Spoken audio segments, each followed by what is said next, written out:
that they need to. They'll see the example and fruit of what they could be in our amazing speakers.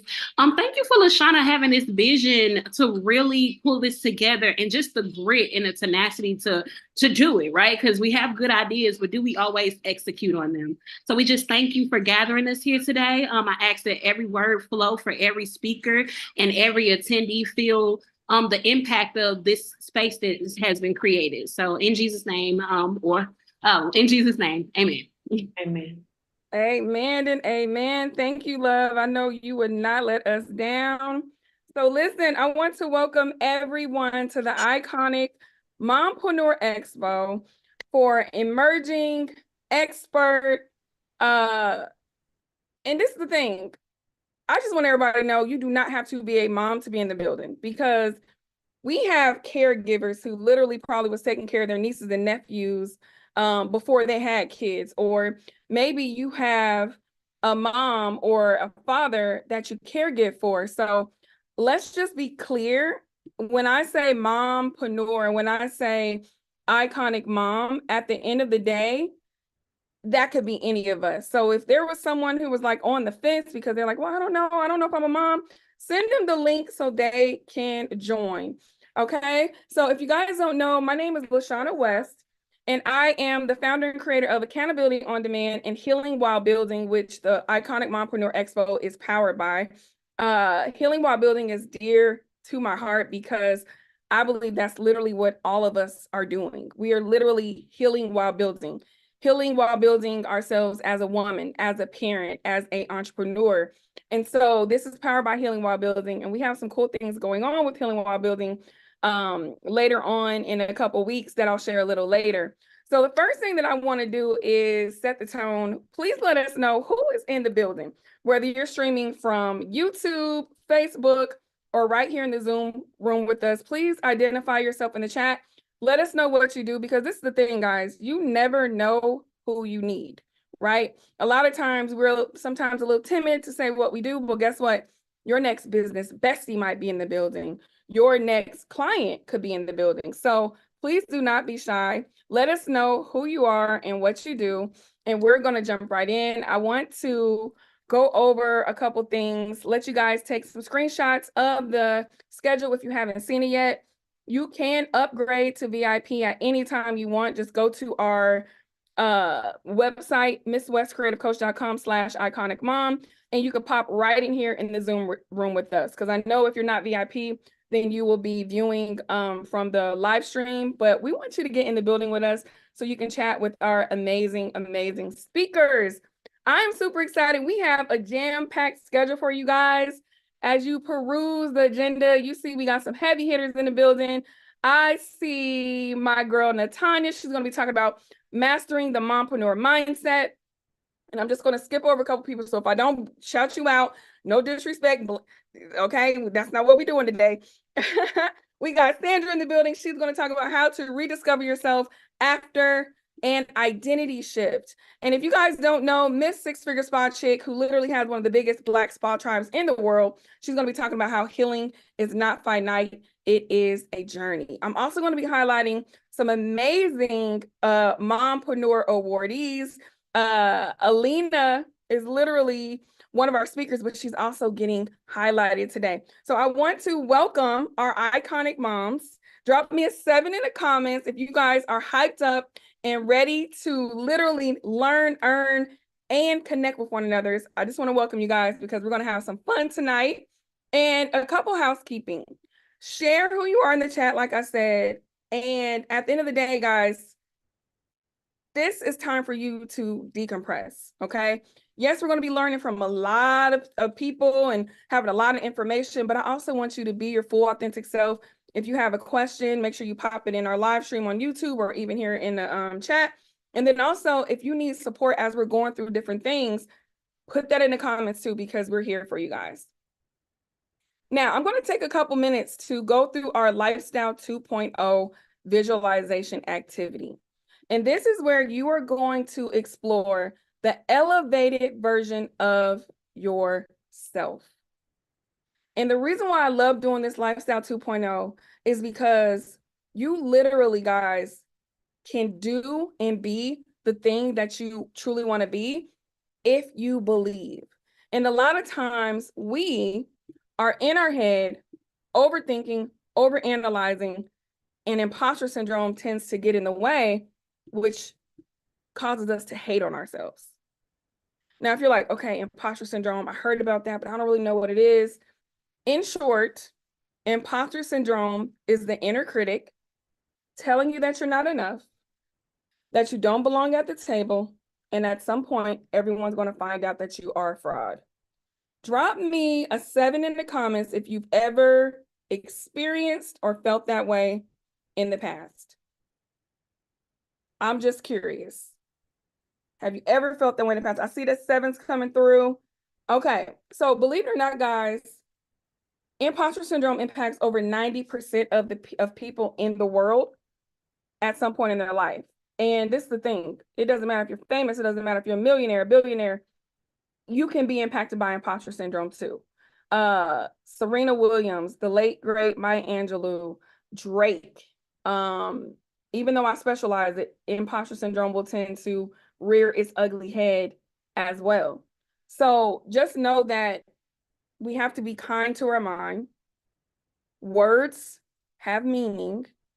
And if you're not conscientious, you literally can be self-sabotaging. So if you are comfortable, I would love for you guys to close your eyes, get comfortable, and I'm going to walk you through our Lifestyle 2.0. Now, as you sit here and you have your eyes closed, I want you to think about the elevated version of yourself. What does she look like? What is she doing right now in this season? And I don't want you to think about what you don't have, what is not happening. We are in abundance. And so imagine there's no restrictions with money, resources, support, right? It's literally you against you, and you can dream up and envision the elevated version of yourself. So I want to ask you, what does that look like for you? What are you doing right now in this moment? Where are you right now? Are you on a beach doing laptop lifestyle? Are you in a penthouse in the city with the windows all around, right? And you have your assistant or your significant other making you breakfast in bed, bringing you your schedule, doing the things for you that you've always wanted. What does that look like for you? And how does that make you feel?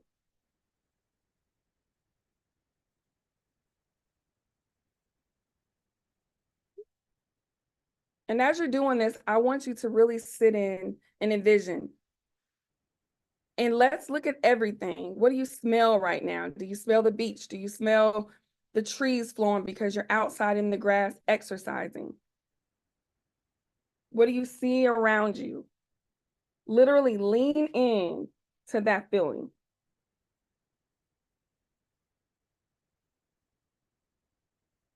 And as you think about the elevated version of you, I want you to think about the milestones that you are reaching, because you're focusing on not the end result, but really experiencing the journey of you.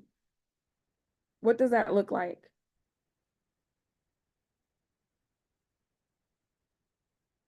How does that make you feel? Who's supporting you right now?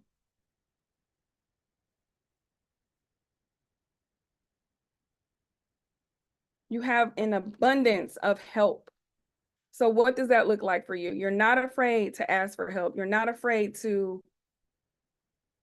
advocate for yourself. This is the elevated version of you.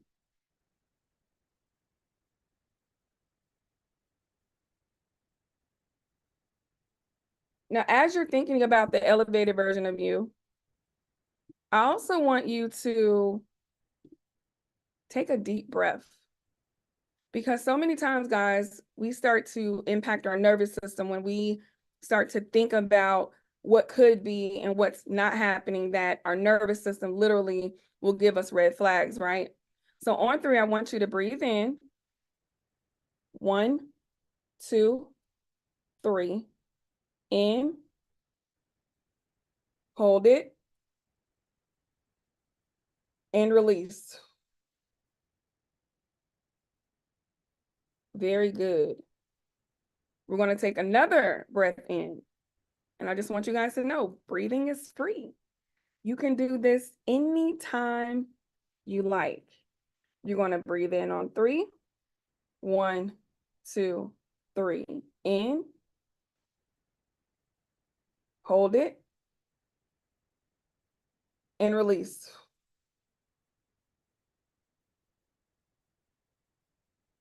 So I want you, when you're ready, to open your eyes. And I'm actually going to stop sharing the screen right now because a lot of times, guys, we just go quickly through this kind of stuff. And this is like the most important part, is for us to be intentional about what we truly want. And I know someone said that they can't get in the Zoom room. So if someone could help them, I'll really appreciate it. And when we take a break, I'll see what's going on. But a lot of time, guys, we're not intentional. We're going from one thing to the next. We're rocking and we're rolling.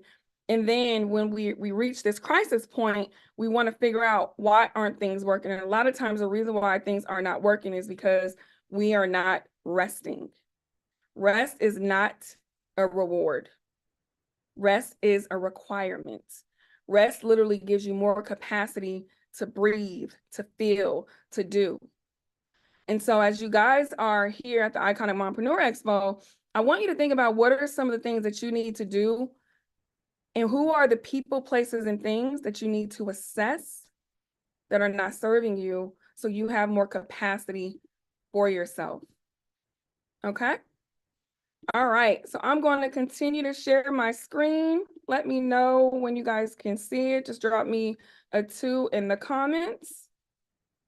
Let me know if you guys can see it. Perfect.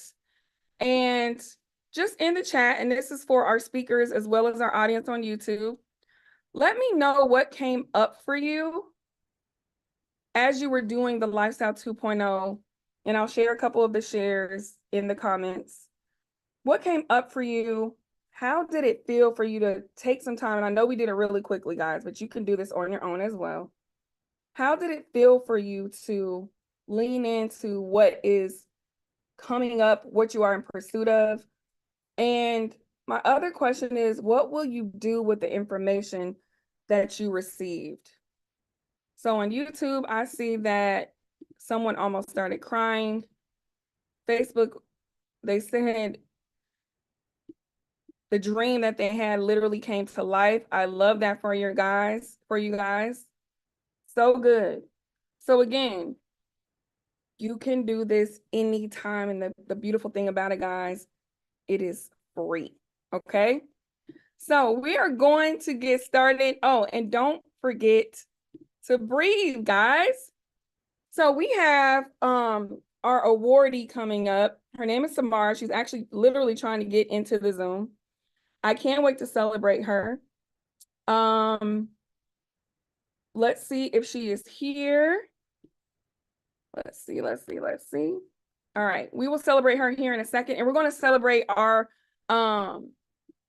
awardees periodically, but I know we do have Alexis in the building. Alexis, so Alexis, you're gonna have to come off of is your camera on, love? Hold up. Let me make sure your camera is on, sister. Because it's time to celebrate you, love. All righty. So Alexis, whenever your camera pops on, that lets me know that you're ready. I am so excited. So Kadral Polk, let me know who that is in the comments. That name doesn't look familiar unless your name is different. Let me know who that is in the comments. And then just to my speakers, I want to get some feedback from y'all. How was it going through that activity for Lifestyle 2.0? You can come off mute. I actually loved it. I thought the questions really helped set the mood. And so I think, and I've done a lot of visualizations and in the last 8 years, and I enjoyed that one. Awesome. I love that for you. Anybody else? Anybody else experience something that was a little ironic or that you didn't expect to come up? Because I've done those activities a lot. And it seems like my response and my feeling is indicative of where I am in life. And as you guys know, we elevate every single minute. We elevate every single minute. So was there anything else that anyone wanted to share about that activity?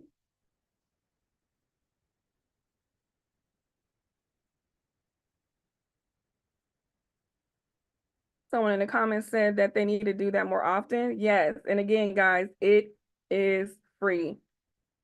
All right. I see Samara in the building. Samara, whenever you turn your camera on, we're going to celebrate you. Sorry about those technical difficulties, Sandra. Thank you so much for working on that.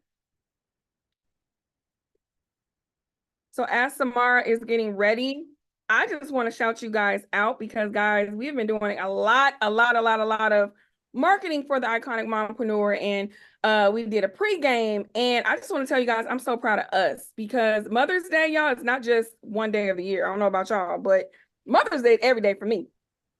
Hey, Samara, how are you? I'm doing great. How are you?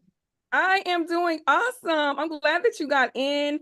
I just literally want to celebrate you. I know how hard you have been working in this season. And I just want to tell you that you are an iconic mompreneur. And I want you to share a little bit about what you do for everyone so they, just in case they don't know you, they can find out. And then we'll continue. Let everybody know how why you're an iconic mompreneur. Well, number one, I just want to say, welcome, hello to everybody that is here in the building. You're all here, especially the awardees, the speakers, you're all here because someone amazing like LaShana has seen something great in you, has seen the power in you, and I'm honored to be able to share the stage with you all. LaShana, thank you so much for this award, this opportunity. We've worked so closely together. So yes, you absolutely have seen the struggles. You've seen the struggle bus. So thank you again. For those of you all who do not know me, my name is Samara Poe, also known as the Samara Poe. I am a media mogul in the Atlanta area, but I do travel nationwide. So currently I'm managing a podcast tour called Tonight's Conversation. And again, we are going all throughout the country. We've even gone to Canada, but basically it's a relationship podcast. We have audiences of about 3, 4, 5,000 people. So, that's one of the things that I do. But then aside from that, I have a platform called Budding Media Moguls, where basically it's a community that's designed to help elevate those budding moguls, those budding entrepreneurs into, a new season of elevation. And then in addition to that, it also doubles as a production company. So for those who need, podcast filmings or want to add new levels of promo and video content to their business, that's me in a nutshell. And then, of course, I'm a mom. To a beautiful, handsomest little boy. Yes, thank you. Thank you. He is just, oh man, he's amazing. He's my joy. So again, it really is an honor to be able to share this platform with you all. Motherhood is not easy, but I'm really happy to see that there are so many of us out there who, motherhood has not become our only identity. We know that, we are so much more than just being a mom. We're so much more than just being a woman, but, we're multifaceted, multi-talented, and I celebrate all of you as well. Thank you so much. Can we give some fires and some emojis in the virtual listening lounge for Samara? And she really was being a little modest, y'all, with all the things that she does. But I'll be honest with you, mom is a verb, and I was a single mom as well. My daughter's 21 now, but I know how it is to be in school, working full time, trying to live your dreams, and making sure that you are an excellent mom, breaking generational curses, all the things that we know we didn't want to repeat that we've seen or experienced. And I just want to tell you, I'm so proud of you. Thank you. Thank you. You're Thank you. very And I'm proud of you too. Thank you, love. I appreciate you. So Samara, feel free to hang out with us. I know you are a busy, busy lady. Feel free to hang out with us. I am now going to roll the ball to my girl, Sandra. And let's see, I want to give you control. Can somebody help me? Because when I'm clicking on the more, I don't see, hold up, is that at the top? Somebody help me. Oh, boom, remote control. Got it. I think I, oh, okay. So I could just go ahead and share, like click on my butt. Let me just try it. Yeah, accept that button because I just gave you control and you should be good to go. Oh, I see. Okay, perfect. So, All right. let me spotlight you real quick because I know now. Okay, you're on. Awesome. Well, this is a surprise to me, but thank you, LaShana. I am super excited to be here. Hello, everyone. My name is Sandra Ocasio. I am a digital marketing strategist. I have been in the online space for over 8 years, and I'm super excited to be here today. I started, as I mentioned, 8 years ago. It was never in my plan to actually become an entrepreneur, but the way life is set up, I met a military man, fell in love, we got married, and he was like, let's move across the country. And when that happened, I ended up resigning a position at a very big corporation in Las Vegas, and that really uprooted my whole life. When we met, I had 3 kids. So, for me as a single mom at that time, it was such a huge shift. And when we got to our new location, I was like, and obviously if it's a room full of moms, so if there's any other moms out there, if you're single, you probably can relate to coming into a new relationship and saying, I want to be able to hold this down. I'm doing all the things. I think, LaShana, are you the one controlling? Because it just keeps switching back and forth. I just want to make sure. Okay, so with that, I tried to get a new position at our new location. My husband is in the military. And so I knew that embracing this new lifestyle was going to be something I needed to take priority. And so when we got to our new location, I went to go get another position in what I was specializing back then. And I was pretty much just greeted with a lot of positions, but not the position that was going to match the pay that I used to make. So it was really in that season that I decided, you know what, if I am going to be traveling a lot and I am going to be moving a lot, I'm going to do something about this. I refuse to be part of the high unemployed military spouses. And so that's when I became an entrepreneur. At the beginning, I didn't know what I was doing. I was doing all the things by myself. And to be completely honest, I refused to ask for help. As moms, we're constantly just pouring out of an empty cup. And that's exactly what I was doing. I started setting up my business. And shortly after that, I received a lot of momentum. But with that momentum came extreme burnout. And that burnout, to be completely honest with you guys, resulted into me experiencing probably the worst mental breakdown of my life, if I have to classify it. It was May of 2017, five or 6 days before Mother's Day. And I had, like I said, a complete mental breakdown that resulted into me checking myself into a mental institute for 5 days. Now, we are a room full of moms. So I'm sure that a lot of you can relate to how difficult that could have been, right? But I knew in that moment when I went to go get that support that I needed professional help because of all the thoughts that I was experiencing. And after 5 days of being in that hospital, I left with 7 different medications that I didn't even know how to pronounce. And what was so crazy about it was that I started experiencing weird shakes, and I was just like, this isn't normal. So I called the psychiatrist that was assigned to me, and he says, come see me. I go see him and he tells me we need to discontinue this medication. And after an hour of talking to him, he says, you know what? I don't actually feel like you need all this medication. They had said I was bipolar. They had said all these other things. You need to be your biggest advocate, because when that man said, you did not lose your mind, you lost your identity, it shifted everything for me in that moment. And it was really in that trying season of me trying to rediscover myself and figure out what was happening, because what I did not know then was that I was actually trying to grieve. I didn't take the time to grieve a person I used to be so that I can embrace who I was becoming, right? I used to be this independent single mom with 3 kids doing bad all by myself. And now I was a stay-home mom with an online business and a bun. And to make matters worse, I was walking down a closet full of corporate suits that no longer fit me. So all those things were affecting me.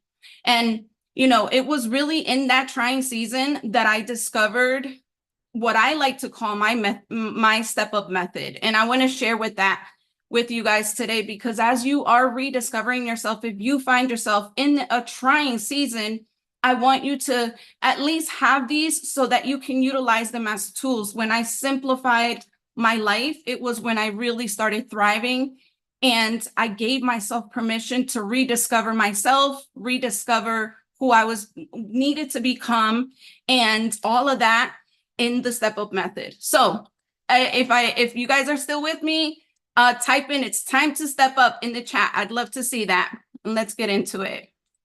So the first step in this step up method, like, listen, for me, it's really all about simplicity for your business. It really comes into self-awareness, right? It really comes, I can't stress this one out enough, because the truth is for me, my business got more simple and it opened up a huge door when I started actually calling myself out, and that was identifying myself.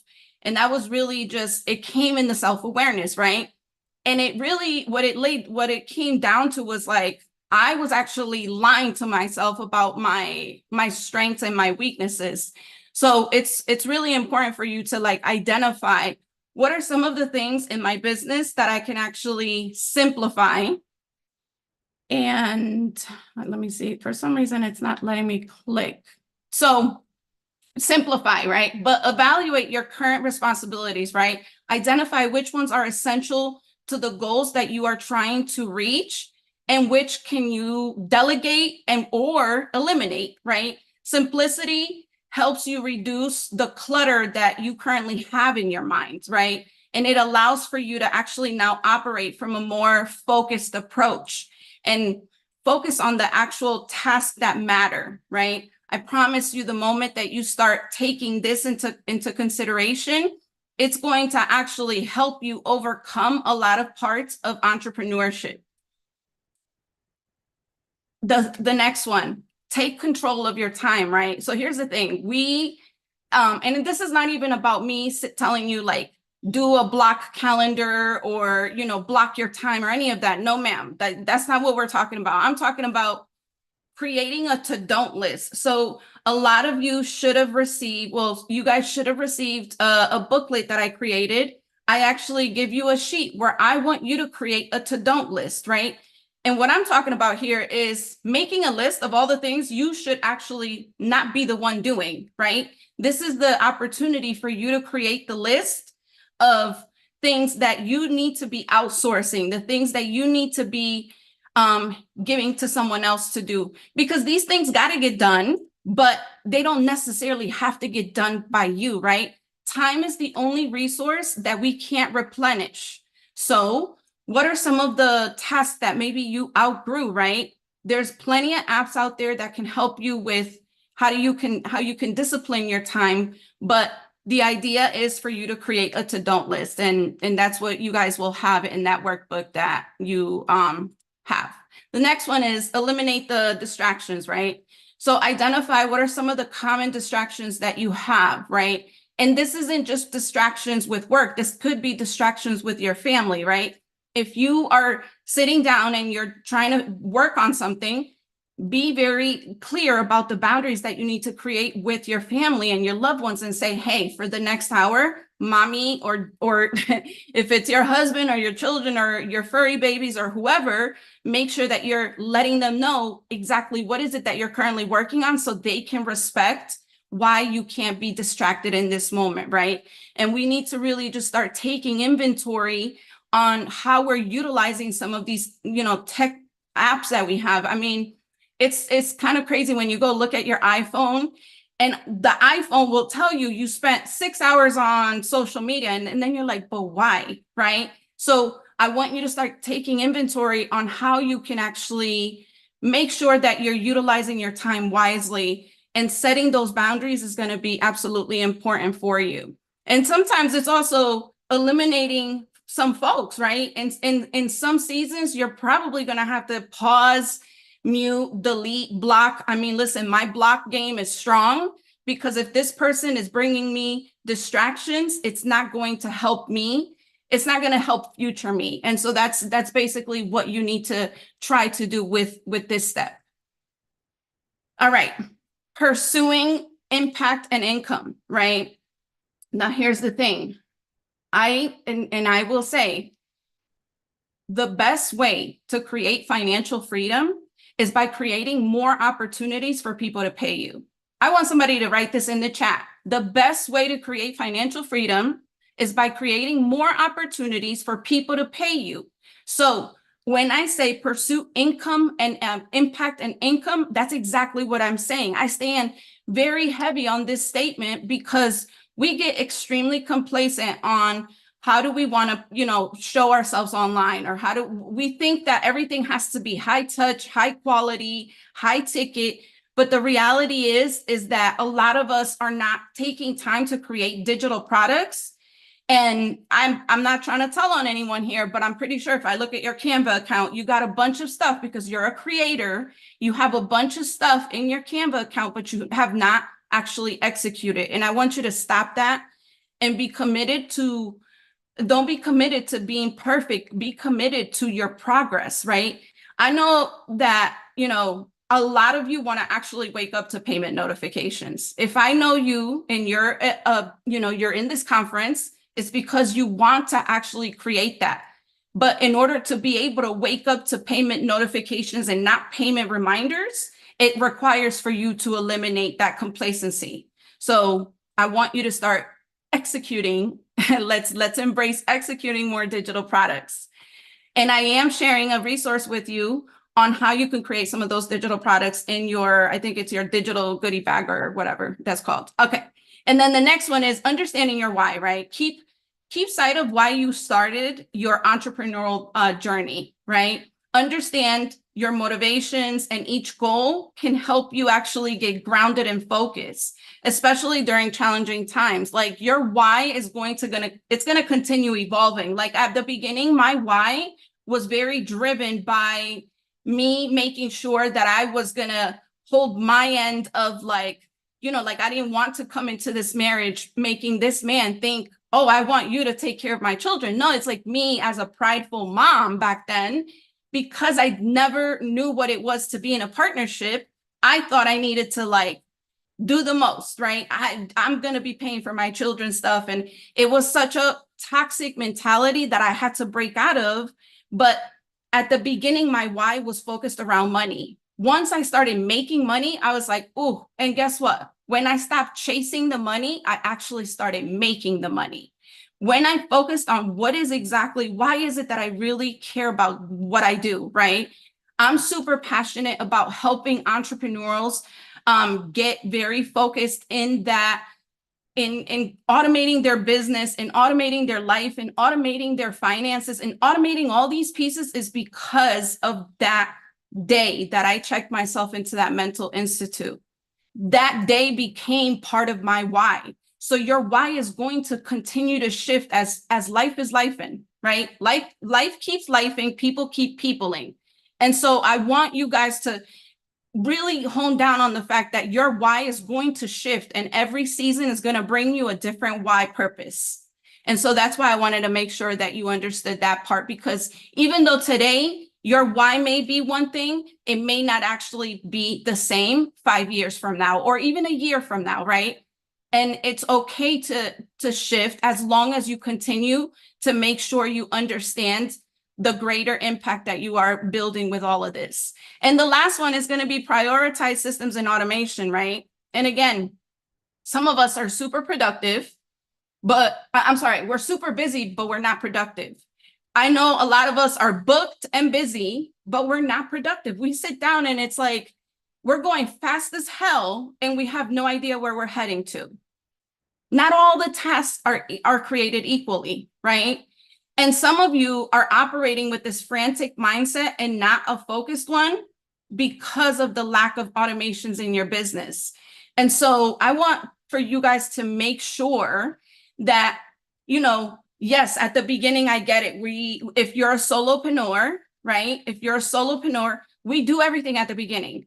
But this is where I'm going to say, make sure that you're prioritizing yourself and foremost, and first and foremost, making sure that you're going to look at the things and say, can I automate this, right? Let me tell you, when I'm in launch mode, because that's what I do help, you know, digital creators do. When we are in launch mode, my laundry is not going to get done by me. I am not cooking. I am not, because I have come up with a system to say, you know what, during these seasons, I need additional support. And I am not afraid of saying that. And we need to be more available for saying no to some stuff. And so I wanted to just make sure you guys had these steps. These are the steps that, to be honest with you, are the steps that have propelled me into a multiple six-figure entrepreneur. And anytime I'm feeling unbalanced, I come back to it. What can I simplify? What can I take control of? What can I eliminate? What can I pursue? What do I need to re-understand about myself? And more importantly, what can I automate? So with that, thank you so much. LaShana, you are amazing. Can we please also give LaShana a huge shout out in the chat, show her love. Without her, this would not have been possible.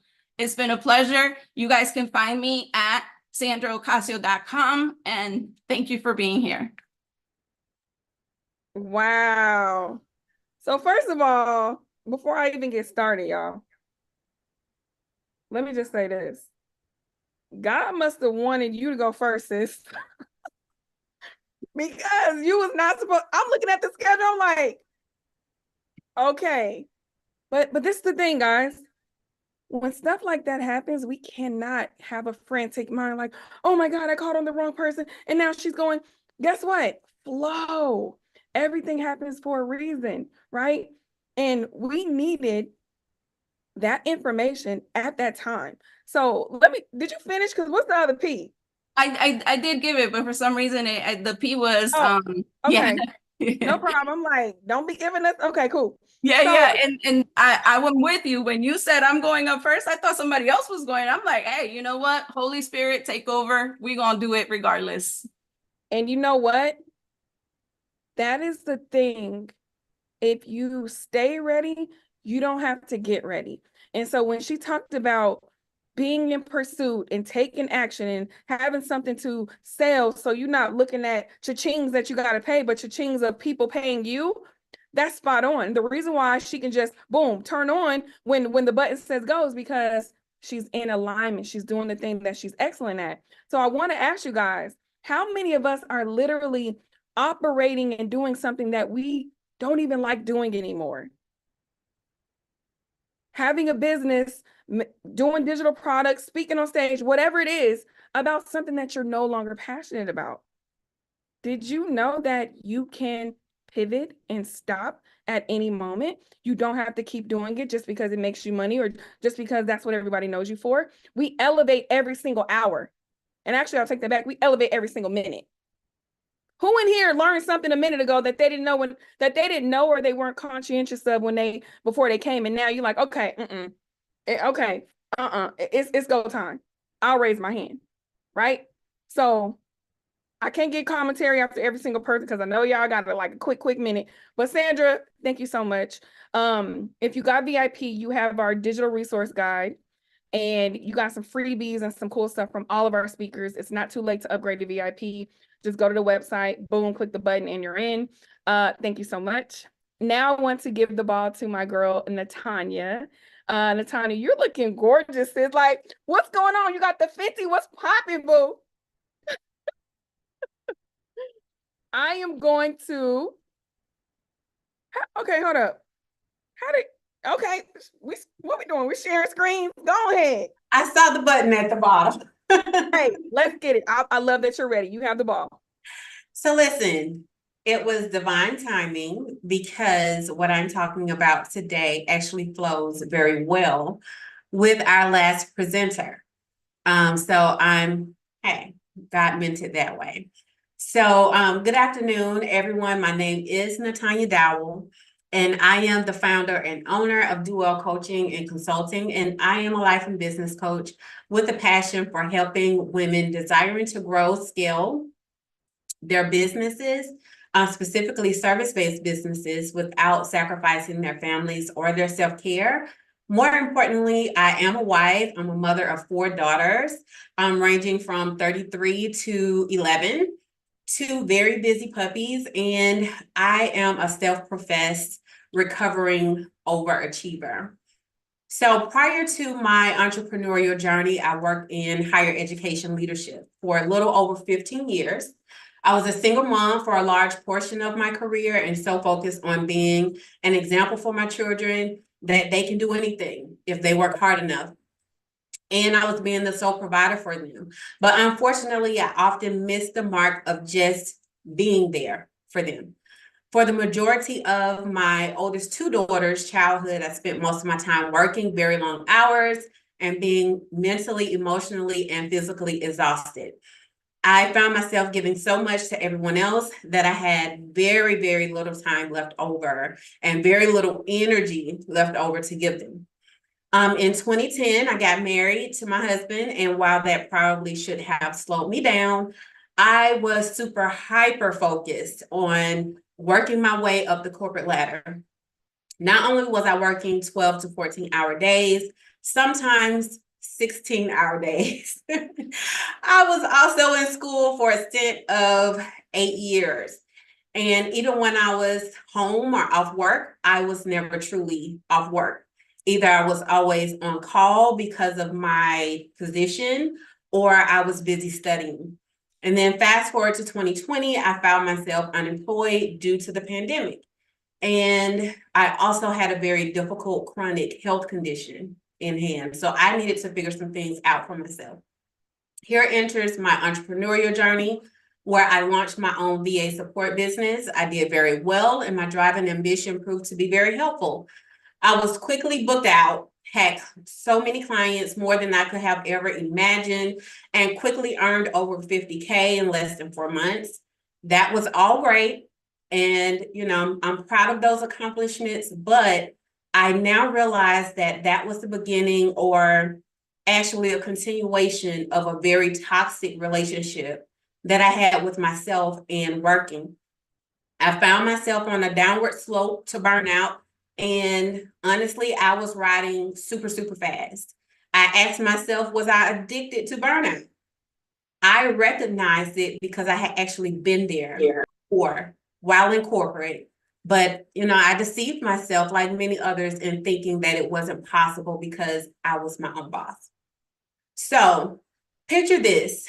I have a thriving business, ample clients, and enough income to help support my family and then some. My youngest daughter would come home from school hoping to spend time with her mom, but mom was always busy or distracted. My husband said, I'm sad to admit this, but after getting off work from a tiring, busy, and stressful day, he would come home to my home office and sit for hours just to spend time with me. He would finally go to bed. I would still be working, sometimes to 12, 1, 2 o'clock in the morning. While my husband never complained about this, my baby girl started saying things like, Mom, you're always busy. Mom, you're always too tired. And it echoed what my oldest 2 daughters once said to me in years prior. Mom, before you started working that job, you had so much more time to spend with me. I can remember the day vividly when they said this to me, and both in tears and feeling neglected. It was then that I realized the toxic cycle was still going. I had to quickly shift my mindset and perspective, not just for my business, but for the sake of my family and my personal well-being. I knew my family deserved more, but I also deserved more. I was so tired. I was burnt out and emotionally drained. I was sick and tired of being taken advantage of, and I wanted more. I was sure to hit a brick wall, and if I didn't do something fast, it was going to happen. I had to come to the realization that I was no longer an employee. I was a boss. I was the boss, but I was still doing the same things. Why have I shared all of this? In my time as a coach and a service provider, I realized that most moms in entrepreneurship were just like me. They were burning the candle at both ends, sacrificing their self-care and their families for the sake of success and expecting others to do the same. They were burnt out and unfortunately losing love for the businesses they had worked so hard for. And honestly, if we're honest with ourselves, it didn't just happen overnight. I also share this because entrepreneurship, especially online, tends to carry with it a 24/7 hustle expectation. I once saw this well-known business guru on Instagram, and I won't say a name, but they shared a post that said, if you are not working right now, that's why you're failing. It's because you're not doing enough. It was about 10:11 when that was posted. This made me especially sad because it implied to anyone reading that post that not working after 11 p.m. means you didn't have enough drive or you would not be successful. And that is just not true. So I want you to think about this.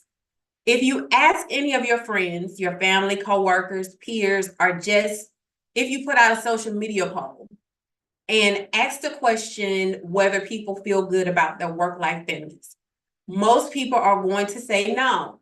And they wish they had the secret sauce to finding, that elusive balance. They're either working too many hours or missing out on family time, and they're falling behind in their work because maybe their child has been sick or something else happened.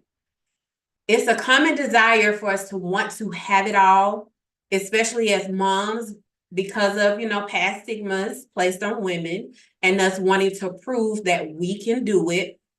But what does having it all really mean to you? This is where you begin to define your priorities and what success actually looks like for you and your family. I found that some business owners have a difficult time, and I did myself, grasping the concept that they are actually in charge. You're no longer an employee, you're the boss. Often worry about whether we're doing it wrong or if there's a secret formula you need to follow in order to be successful. While there are many practices to follow in your particular, industry, the rest of it is actually up to you. So it's time to step into your leadership, your God-given power that you've been given, and declare intentions for your business and your life. You don't need permission to do what's best for you. That was a hard one for me to learn. You don't need permission to take, a vacation or unplug on the weekends. Just understand that you can only serve your clients and your family as well as you serve yourself. And many of us put our own needs at the bottom of the list, especially if we have children. But I want to remind you that one of the greatest commandments in the Bible is to love your neighbor as yourself, which implies that you must also do right by you. I'm not saying to just be selfish, but I am saying to be a good steward of your time, your energy, and your space. This is not just for you, but for everyone attached. So 2024 is no longer just about getting to the bag or seeing profit. Like, this was my mantra at the beginning of 2024. You should not have to sacrifice your peace for your profit when you can have both. This is where boundaries come into play With the right boundaries in place, you'll be able to serve from a higher capacity. The topic of boundaries, however, I found is a touchy subject for some people because in all actuality, we want people to like us. Or, we're so focused on pleasing people because we were taught, as kids, as young kids, to be kind and helpful.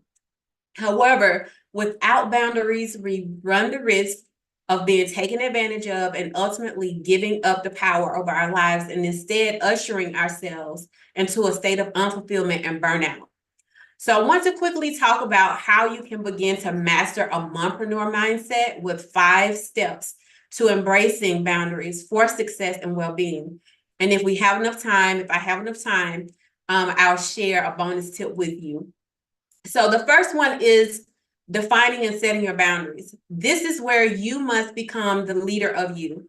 Take time to think about what you need as a wife, a mom, a mompreneur.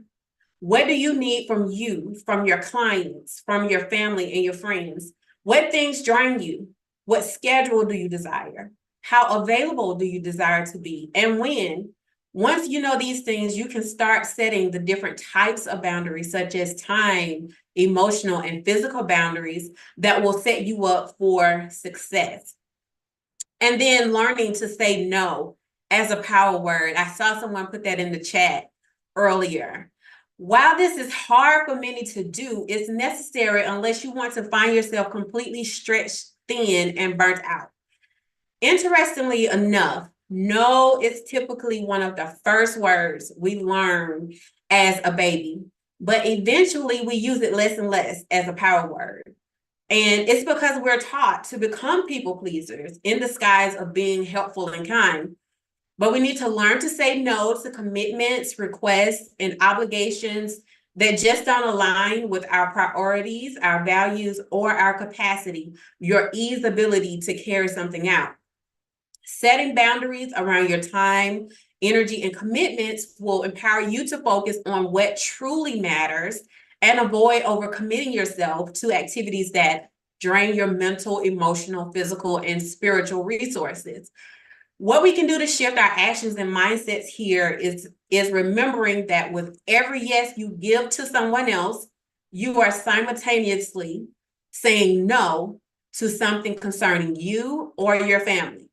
Every yes you give to someone else, you're simultaneously saying no. Actively analyze what will be best for all involved and then give a slower answer.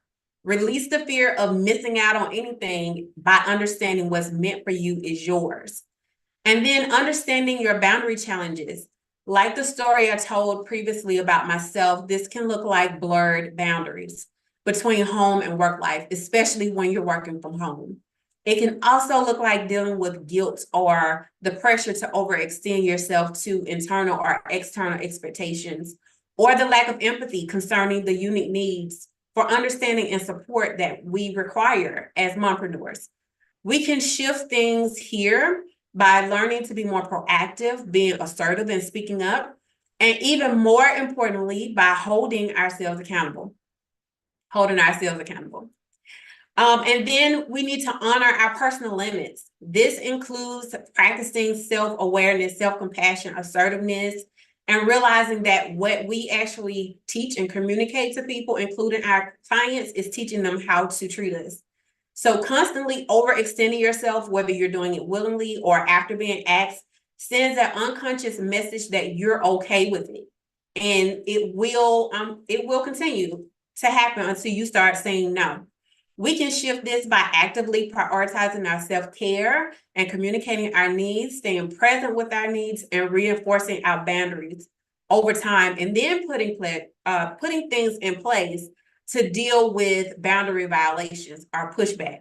And be prepared, just understanding pushback is going to happen. And I think LaShana said it before about being present with yourself and your family, and again, practicing to say no. And then allowing yourself to thrive.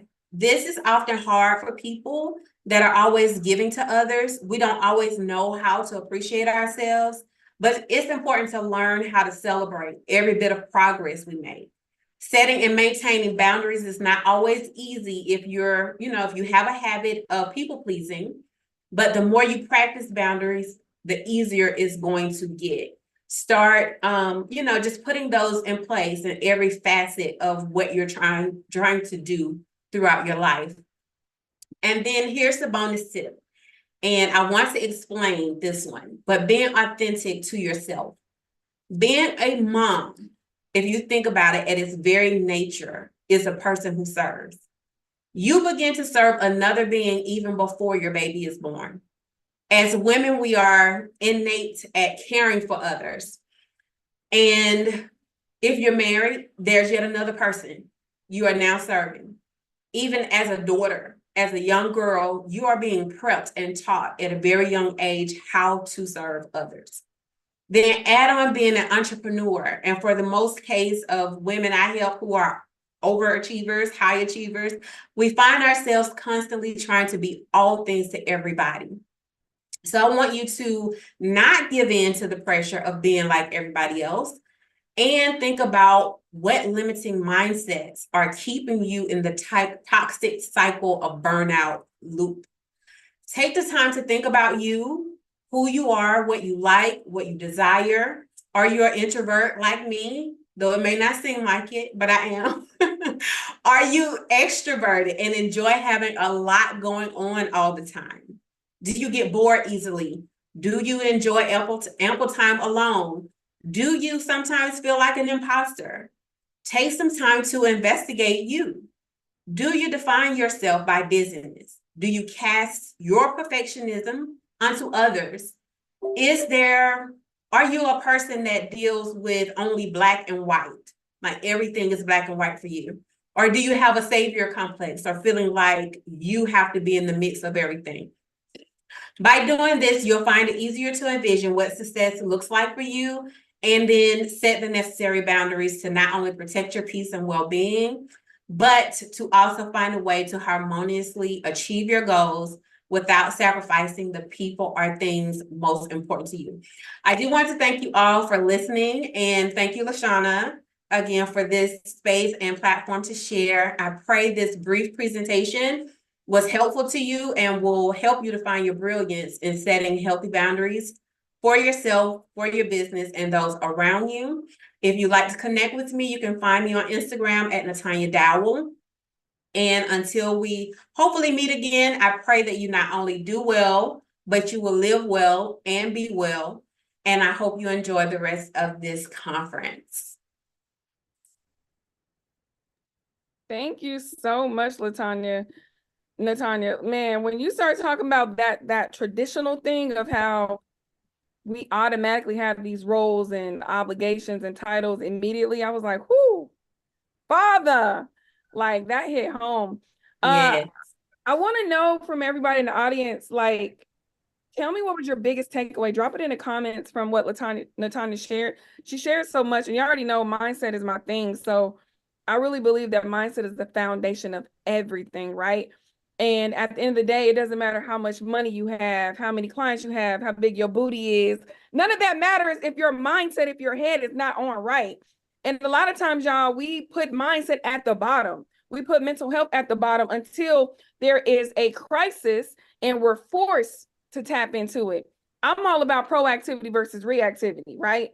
So what was your biggest takeaway? And then my second question is, because I love doing this affirmation share, give me a positive affirmation that you either use a lot or you want to use a lot. For me, I always say, I am enough, I am worthy, I am capable, I belong at the table. That's kind of like mine. Pop that in the comments because I literally want to read them out loud just to get this momentum continuing to go.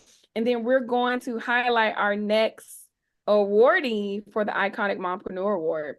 So I see I am enough on YouTube. I see I am amazing. Ava said she learned to be authentic. I love that, Ava. Alexa said I resonated with being a good steward. So good. Now I want to know, what are y'all positive affirmations? Share the tea, because I know y'all got them sticky notes popping. I know y'all got the dry erase marker on your bathroom. Share the tea. Stop being stingy. What is your positive affirmation that you share for yourself and that you pump yourself up? Okay, Janet said, I am always at peace. I love that. And she learned that burnout is not my portion. So good. Keep it coming, guys. I have spotlighted our next, and let me make sure. Okay, no, I didn't. Now I did. Let me make sure I got my girl Alexis spotlighted. So here's the deal, y'all. And this is why I love Candace, okay? So let me tell you how Alexis got here, because I'm just gonna keep it a buck. So I know Candace, we go way back. We're like business besties, and I invited her to speak. And I said, Candace, who is a mom that we really need to highlight that's doing her thug thizzle, right? And because Candace is very giving, she shares space, she shares the spotlight. She said, and it was like automatic, like bar none, hands down, Alexis. And I know Alexis, but I'm praying that I have a bestie or someone who shares my name and my energy in spaces that I'm not in, right? That's what we all hope and pray for. And that's what happened. So Alexis, I just want to give you your flowers. You are literally an iconic mom to many people and to yourself, to your business, to your family. And I just want to give you a couple minutes to share who you are, what you do, and then also tell us about your resource that you have in our resource guide that we have. Hi, everyone. I am Alexis Cohen, and I am so honored, truly honored, to be recognized as an iconic mompreneur. I was telling Candace before, I'm like, she gets so many awards. I'm like, I really want to, put that work in so that someone can honor me. And I feel really, really special. Like, who doesn't want to be honored for something or given an award for something? But I just want to thank you so much for Candace to recommend me. And I want to thank you so much, LaShana, for putting this event on, to be the visionary behind it. And it's going so amazing. And I'm just so happy to be here. But I am a credit repair specialist, personal credit repair specialist. I am a business funding expert, and I teach entrepreneurs how to build business credit to be able to get the money from the banks and other fintech companies that's going to be able to push their businesses forward. I myself am a retired hairstylist of 20 years. So in that space, I had great credit, but didn't know how to leverage it, didn't know how to use it. Over the years, I've learned business credit through Candace, and I've just developed more business savvy since. So I really am a mom's mom. So I'm a helicopter mom, y'all. So I have a 20-year-old daughter and a 22-year-old son. And I pride myself in my success on being or trying to be the best mom that I can be. And so I've learned to fix my credit, and I brought my credit such a long way that I was able to use business funding to develop other businesses, such as my online boutique. That's called God Absolutely Adores Me. And I started a trucking company for my husband and myself. And that has afforded us to be able to have more freedom. And so because I intentionally just love to pour into my children and trying to be the best mom that I can be, I wanted to create a space or like a business where I can help other moms like yourself, many of you guys on here, to learn about credit and how you can leverage it, how it can change your life. It has changed my life. And in that space, I've created hundreds of entrepreneurs and just anyone to become a 700 Club member. And I've created 35 members into the 800 Club.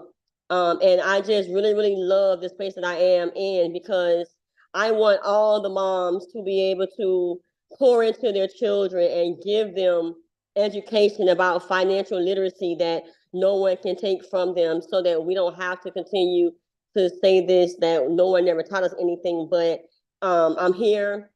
My Instagram page is I am Alexis Cohen Unlimited. I have a radio show now, ladies. It's called Bad Credit is Childish, where I have guests come on. And one of you are more than welcome to DM me if you want to be a guest on my show. And it's called Bad Credit is Childish. And I really just want to pour into many people about financial literacy, because it definitely is something that we all need to know about and that we can use to enhance our lives and our children's lives, and to do what other people are doing and creating generational wealth. So I did, I gave LaShana I did a Zoom, and I do free webinars all the time. So I really wanted to share with you ladies who want to know how to monitor your own credit, or even if, you have, teenagers or young adults, and you need to really monitor. First, we need to recognize that credit is valuable, right?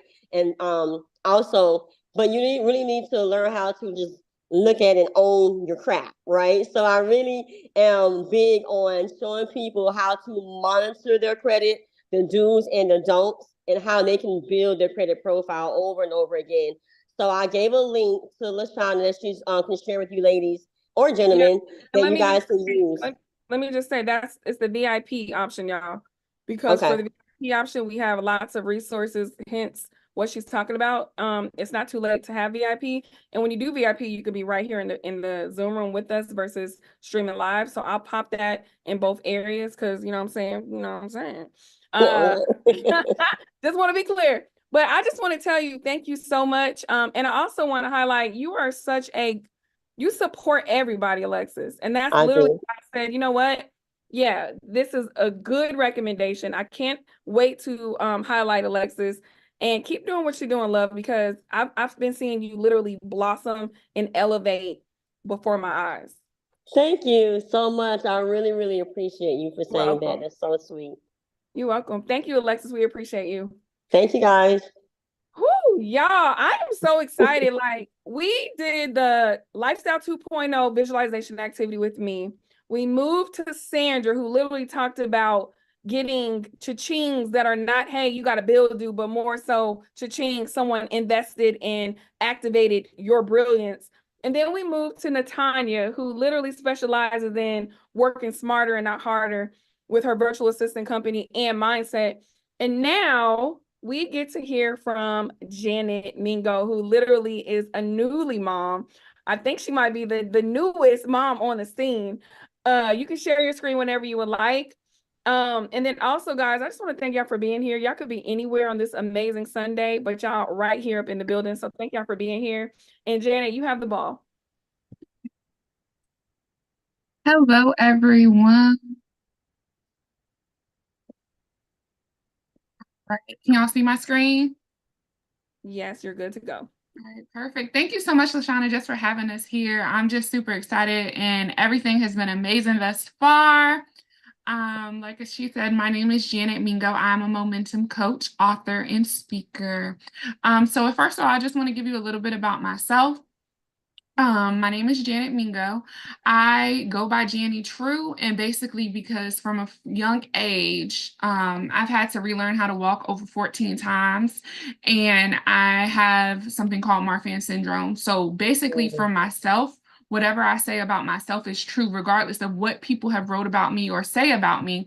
As long as I believe it's true, that's what I'll go by. And so that's why I go by Janny True, and because I know the power of I am and what I speak. And wherever I am, I just want to speak love, light, and peace to everybody. Here are just a couple of pictures. I'm a sister. I am a mother. I am a divorcee. I am an auntie who had custody of 3 of those kids for about 7 years. I used to be a serial entrepreneur, and now I no longer am. I am a mother of a 5-month-old named Jace, and I love it, okay? So first I want to talk about escaping the title and just being able to exist. I've told you about some of those titles that I've had. Some of the other titles that I have are caregiver. I'm also a CNA. I'm an EMTB. I'm a study abroad advocate as well. I'm happy. I haven't always been happy. I'm also a YouTuber. And I want you to think about some of the titles that you have when it comes to what are the first things that when people ask you, who are you? What are the first things that you say? Because sometimes as Superwoman, some of the first things we say are things that we are either ingrained in our head or things that we think are important. But what are some of those things that when you lay down at night before you go to bed, what are the titles that actually warm your heart? Being a mother warms my heart. Being happy warms my heart. And basically, I had to learn how to escape the title because it was literally killing me. All of the things that I had on my back, all of the things that I was doing, like working for different organizations, showing up and literally going to bed exhausted. There were times where I would have 6 or 7 events in one day. And just because I showed up to each and every event burnt out, I would literally show up, be there for 5 minutes, leave, be in traffic for 30 minutes to go to the next event, and never was able to actually be present. Those are the things that were starting to kill me because it started to plummet my health. Having Marfan syndrome, typically the survival rate was 32 years old. For the past 2 years, I was on bed rest for a year prior to getting pregnant. And then as soon, like 2 months after I was pregnant, I ended up being put on bed rest again. And I'm a survivor of 3 aneurysms. I already told you I had to learn how to walk over 14 times. So basically being sat down this time, I was like, okay, I'm a mom. What are the titles that I've been holding on to? What are the spaces that I've been putting myself in, knowing that I'm no longer of great service because I'm no longer present, but I'm just holding these titles when there's someone else that could hold the title or someone else that could be there and show up and actually be present just because people are used to me being there. What are titles that I can escape from? How can I let go of my Superwoman cape? How can I put those things down and literally increase my life expectancy? Because I'm 30 years old, I'll be 31 in October. And every single day that I wake up, it's like, oh my goodness, as a momentum coach, I'm always talking about baby steps create big wins. But when I noticed that my health was plummeting, I was like, all of these baby steps, it's okay to do these baby steps. But because my hands are in 1,000 hats, I can't even flourish. And well, I wouldn't say I can't flourish. I cannot accept or even celebrate the wins that I'm making because I'm so tired. As soon as I leave an event, now I have to go get an infusion. Or as soon as I leave this space, now I have to go rest because 1 hour of doing this has put me in the bed for 4 to 5 days where I can't eat, or I can't even get to a point where I can't even drink water. And now I have to get a feeding tube and things like that at 30 years old, 29 years old, 28 years old. And so what are some of the things that it's time that you know that have been weighing down on you?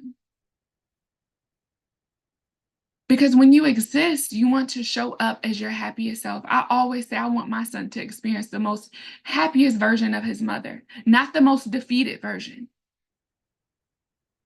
And when we walk into these things, some of these titles that we have, whether they're negative, like some people say a divorcee is a negative title. No, I'm happy. I chose that for myself because I wanted to put me first.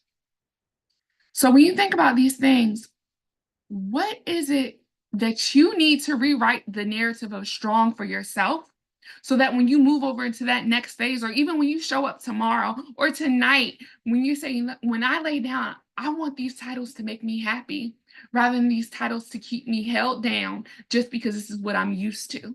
Someone already said you can recreate yourself every moment. Don't allow a bad 5 minutes or 5 minutes or 5 years just because you're used to being in a space to hold you back from actually experiencing peace, experiencing the newer version of yourself that you're allowing these titles to hold you down by. Okay? So now I want to talk about commitment, being committed to this newer version of yourself. Because when you're committed to something, it's a state or quality, and basically you're dedicated to this cause. Just like you were dedicated to showing up, just like you were dedicated to whatever mission is, or if you say you're going to cook dinner, what is it that you're truly wanting to be committed to in this phase of your life? Because just because this last phase, we're no longer thinking about that. Yes, that's helped create you and make you the woman that you are today, the amazing mother that you are today. But when you think about what do you want the children or the caretakers, the people that you're caring for to see in you? Do you want them to see like, oh, mommy is here, but she's never spending time with me? Or every time they want to spend time with you, or he's like, oh, mommy has to do this email first, or mommy has to check this. And it literally turns from a 5-minute email to before you know it, the baby is already asleep on the floor beside you. Like, I was just wanting to watch a movie with you. So when you think about commitment, I want you to think about bamboo. Bamboo takes about 5 years of growing under the ground before it's even able to sprout. So these are things that we have been ingrained in ourselves, whether it's toxic traits, whether it's traits of like, oh no, regardless, I have to show up, not learning how to rest. And these are things that are going to sprout later on in your life. But in order for bamboo to bloom, you have to water it every single day. It's not like a sunflower. It's not like flowers when you know every season it's going to pop up. It literally takes 5 years of being able to dedicate and water it. So in this new season of commitment, not allowing yourself to be held back by your past. And basically, I want you to be able to visualize the finish line. So in your mornings, I want you to think about, okay, how can I show up today where I'm not overworked and overtired? In this phase of my life and where I used to be committed to all of these things, I want to commit to this one thing today that I'm able to actually see a difference within myself so I can show up better in these other areas. And that means changing your daily routine. I used to be the person who had the 3 or 6 calendars with me. And if they weren't blocked up or filled up, I would feel inadequate for the day. So literally I had to redefine what value meant to me. I had to redefine myself and redefine the woman that I was so I could become the woman that I love to see in the mirror. Not the woman who was bound by all the tasks that I had to do, or not the woman that was bound by hard times, and literally refocusing my action steps to focusing on my small wins. Like because my son is only 5 months, I had to recreate different rules for myself. One of the things is because I was so always on social media and people like doing content for other people and things like that, I still don't have my notifications on social media.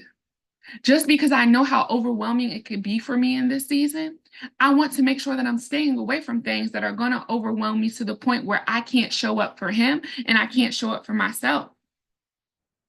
So basically, those are little things that are helping me to leave the cape, because I don't want to be known as just the strong woman anymore, or just the strong friend, or whenever somebody needs something, oh, we can get Janet to help with this, or Janet, because Janet is going to show up. So basically, I listen to music all of the time. I started recording myself doing affirmations or even just speaking to myself in the mirror because I want to recapture those feelings that I've created in my good moments. So if I can start that in the morning with myself, then, and I hear my own voice, because when you think about it, you hear your own voice more than you hear anybody else's voice. But sometimes that voice could be full of doubt, like telling yourself, ooh, I don't know if I can do this. But if you can record yourself and in the morning play that thing loud, and it's like, no, girl, you can do this. No, you're going to be the best version of yourself today. Then can't anyone stop my mojo? Because I'm hearing that for myself. And I know what God has spoken over me. And it allows me to escape all of the other things, and it allows me to narrow and focus on what God's promises for me. And it increases my level of belief and just knowing that, hey, just because I used to be this, or just because I'm divorced doesn't mean I can't get married again. Just because I used to be a serial entrepreneur and I took this break and this hiatus, when I come back, one of the biggest fears that I had was because I've been gone for too long, that nobody's going to know who I am. Do you know how many people have welcomed me with open arms and said, we're just so happy that you're back, but they can notice a difference within me? They notice that I'm fully present whenever I am in a space, or they can say, girl, you're still glowing like even after you had your baby. It's because I'm in a totally different headspace. And I value the woman that I am. I value my life. And I've redefined what strength is for me. Okay. And now we just want to talk about impact versus understanding. Most women have a hard time seeing the impact that they make in the world. And it's a sad thing because every single day we're making impact. Whether you realize it or not, somebody is looking up to you and they're saying, ooh, LaShana is amazing, or ooh, Alexis is amazing. Ooh, Candace, we appreciate you. Like one day I want to have a 6-figure spot, just all of these things. And people are like, so what traits do you want your little one to see within yourself?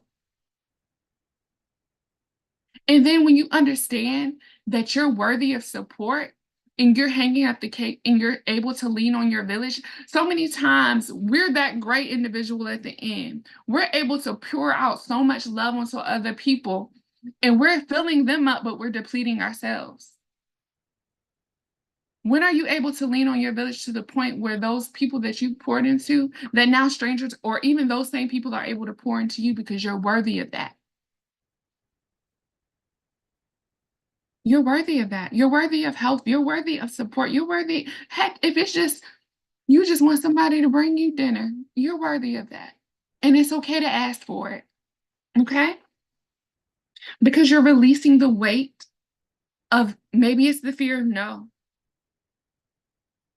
And you're understanding that in this season, it's okay to ask. In this season, it's okay to receive. And receiving does not make you weak. Vulnerability does not make you weak. Okay. And then when you're understanding your personal growth process, there are going to be times where you're able to just sit back. Once I launched my book, The Shift, I understood that, hey, some things you can get done in 30 days. Some things are going to take you 2 years. But instead of beating yourself up about different things, I want you to take this time to reflect. Every time you think about your growth, I want you to take the time to reflect. Think about what have you done that's made you happy today? What was your biggest accomplishment today? For a week straight, my biggest accomplishment was pumping 7 times a day because my son, he's allergic to cow milk protein. And so I was still building my milk supply. And then having to pump, especially in the middle of the night, because he won't latch. And then so he's still nursing every 2 hours. So that's 30 minutes of pumping, then feeding, then sanitizing. So I was getting no sleep. So my biggest win was pumping 7 times a day just so he can eat. And so many times we have to realize, like, okay, that's a win. To somebody else, it's like, girl, that's nothing. But to me, that was a big win. What did you learn about yourself today? When did you have the most fun? What is the last time you've done something that truly implemented your self-care? And I'm not just talking about a luxury bath. I'm talking about it literally made you smile, made you feel like a little kid again. How has God been faithful to you in this season? So when you track your personal growth process, these are the things that I want you to remember and keep on to, especially when you're having conversations with your friends. Your circle is everything. They say you hang around 5 millionaires, you'll become the 6th. So literally, what are the conversations that you're having with them? Because they have to learn this new version of you as well. And so many times we expect them to already know how to handle us in different seasons just because you've been friends with them since 3rd grade. No, you're on a growth process. So tell them, just like you have to tell your mate, like, look, this is where I am and this is what I need. Or in this season, I may not even be able to handle you in the same exact way, okay? One of the last things I want to tell you, that your value is not determined by your title, okay? I want to let you know that you are loved. You're worthy to be seen and heard. You are in the right place at the right time with the right people, and trust the process to receive genuine support. I also want you to repeat these affirmations after me. I am enough. I am worthy of rest. I am well rested and show up when it matters. God has equipped me for my purpose. I no longer bench the best player, and I want you to know that you are the best player in every season. I no longer bench the best player. My current circumstances do not outweigh my blessings, and resources flow in my life effortlessly. I make an impact. I am valued, and my no does not need validation. And then I just want you to know that you're always creating the perfect opportunity by using what you have. Thank you so much, LaShana. Thank you so much, everybody. I hope y'all are having a great time, because I am, and I really appreciate you. Wow, girl, it was the affirmations for me. I'm just like, snap, snap, snap, tap, tap, tap. Thank you so much, Janet. You poured your heart out, and I know you have so much more. And let me tell y'all why I have 15-minute segments for this event. The reason why, guys, is because we don't want you to just connect here. We want you to be nosy and go find whoever it is that you need to find. So that's all intentional. Thank you so much, Janet. I'm rooting for you. I'm so excited that you are a new mom. Welcome to the Moms Club.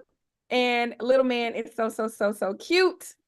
So listen, I want to do a quick commercial, y'all. You know what I'm saying? We finna do a commercial. Is that okay with y'all? You feel me?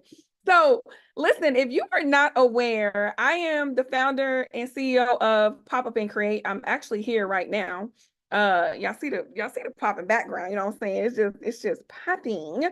So Pop Up and Create is a multi-purpose content creation studio here in Atlanta. A lot of you guys have been to our space, and I just want you to know that Mikasa, hold up, your house, my house. Okay, let me redo that. Mikasa, Sukasa, we have memberships, co-working, if you want to do a table talk or a networking mixer, y'all pull up. I tell my staff every day that our space is empty, we're missing out on impact and income.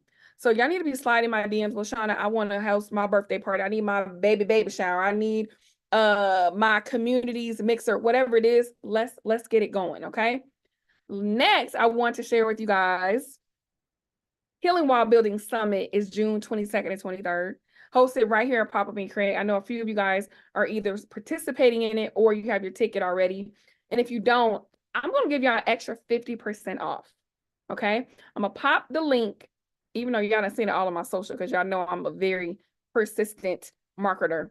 I'm going to pop the link for you to get it, but the code is Bring a Friend. It's 50% off the early bird price. Y'all, if y'all think this summit was good, imagine being in person, live with thought leaders, healing activators, interactive mindset sessions, and all the things live in person in Atlanta. If you don't live in Atlanta, you definitely need to come, because I'm going to be honest with y'all real quick.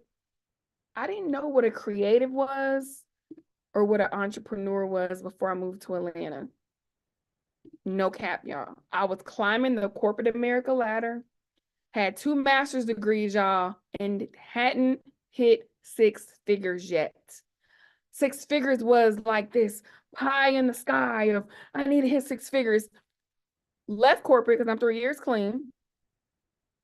Y'all need to come off and you be like, let me quit. I'm 3 years clean from corporate, y'all. And hit 6 figures for the first time in my life, multiple 6 figures. And now I understand it is a milestone. Being a millionaire is a milestone. Yes, Candace said, wow, seriously. And that's why environment is everything. Because if you only see this, how can you see everything else? If you only hang with the crew you grew up with, or your cousins and them, or your sisters and brothers, how can you see what else is available to you, right? So when I moved to Atlanta and I seen people with Jordans and hoodies on, probably with no degree, making 6 figures, millions and beyond, I said, oh, that's what we doing? Okay, let me run and get my LLC, right? Didn't know what the hell I was doing. I was doing like general mindset coaching and general confidence coaching. And then I leaned in and realized that me being a mental health therapist, because I'm a therapist in real life, the transferable skills literally is what the entrepreneurs need. But now I use a strategic therapeutic approach in my coaching to help entrepreneurs pinpoint the mindset blocks that's stopping them from scaling. Okay, so I'll be quiet for a minute, but grab your ticket, y'all. I'm gonna drop the link in all the comments. Use code Bring a Friend, because when I tell y'all this about to be family reunion, Iyanla Van Zandt Fix My Life, and a good time. Show me a good time. If you know that Drake song, put a 1 in the comments. All right. That's all I got for y'all. Yeah. I see you laughing at me, Brittany, because you already know the vibes. We vibing. And if you're not going to Essence, you need to be going to Essence. Okay. That's a whole nother sidebar. Brittany, you are up. You have the floor. We are excited to hear from you, love. What you got for us? Hey, y'all. My name is Brittany Raji Alberti. I am the founder of Rich Mamas Club. I'm also an MC and TEDx speaker, award-winning consultant, all of those things, right? Not in that order, but a mom. And I was an entrepreneur that became a mom, 3rd generation entrepreneur. Like my mom, no, excuse me. My dad had a business that he worked in. My grandmother had a business that she worked in. And I never really knew what it was like to become a CEO, or even to have genuine friendship. Let me just say that. Or let me not even beyond genuine friendship. Some people who could call you out, because they ain't got to be your friend to call you out, if you know what I mean. If you there and you feel me, go ahead and throw 1 in the chat, okay? You know, some people who don't want to be your friend so much that they can't tell you when you are, you slacking a little bit. Maybe that's just not the right way to go about some things. And one thing that I noticed, my first marriage, I was married to an African, and I fell in love with the culture. Being from St. Louis, y'all, let me just pause for my city real quick, because sis with the bleach blonde butch body was from St. Louis, as well as Auntie Maxine. We got some iconic bars out here. But one thing about that is that we quick with a clap back, but we're not always quick to community. So what I realized growing up in the same neighborhood is like Akon's family. Look, she laughing since I'm so serious. We real quick with a comeback. You better know how to Joan, and you better know how to get a comeback, because some people gonna come for you even though you didn't send for them. The African community really understands community, legacy, and culture, and how you can't be anything unless you're in community. There's this one African proverb that I try to live my life by now, and it says, cross the river in a crowd so the crocodile won't eat you. Now I'm gonna pause. Y'all, we done been through a global pandemic. I had a baby in a pandemic, so shout out to all the pandemic mommies, all of the things, right? Life will life. And growing up with a single mom and an entrepreneur dad that had split custody, and seeing my mom have all of these struggles, and then seeing my dad, which seemed like it was just so easy, what I've learned is that my dad was good at building relationships and getting people to like him, which in turn built his cash flow. But then if he ever needed something, my dad was that guy. I just did a TED talk about it. Go like listen to it. And I'm talking about AI and community and how we look, AI is not going to replace humans, but humans who know how to use AI and know how to use their influence will replace people who are mediocre and not people. Let me just say that. But if you don't know that you need people to get through this season, see, look, that pandemic money that we have flowing here is done, sis. Those stimulus checks, all of those other things, if you got them, whatever, and that easy money is gone. What even happened in 2019, it's gone. But in 2024 and beyond, people are the most important asset ever. So if you don't know you need people to weather the storm, look, she said, look, Candace say, yes, easy money is gone. It really is. If you don't know that you need people for growth, that you need people, like the thing that I really pride myself on is that I help moms build their village, because we need a village out here. It's a village to raise a child. And then I help them to build their entrepreneurial ecosystem, because you need people to cash flow, right? So I'm gonna give these few talking points here, and I'm gonna make sure I'm on point and staying on time and not go over the allowed minutes, y'all. So part one, y'all, is that one, if you don't cross the river in a crowd, the crocodile will definitely eat you. Okay. And the crocodile could represent postpartum depression, which I've had.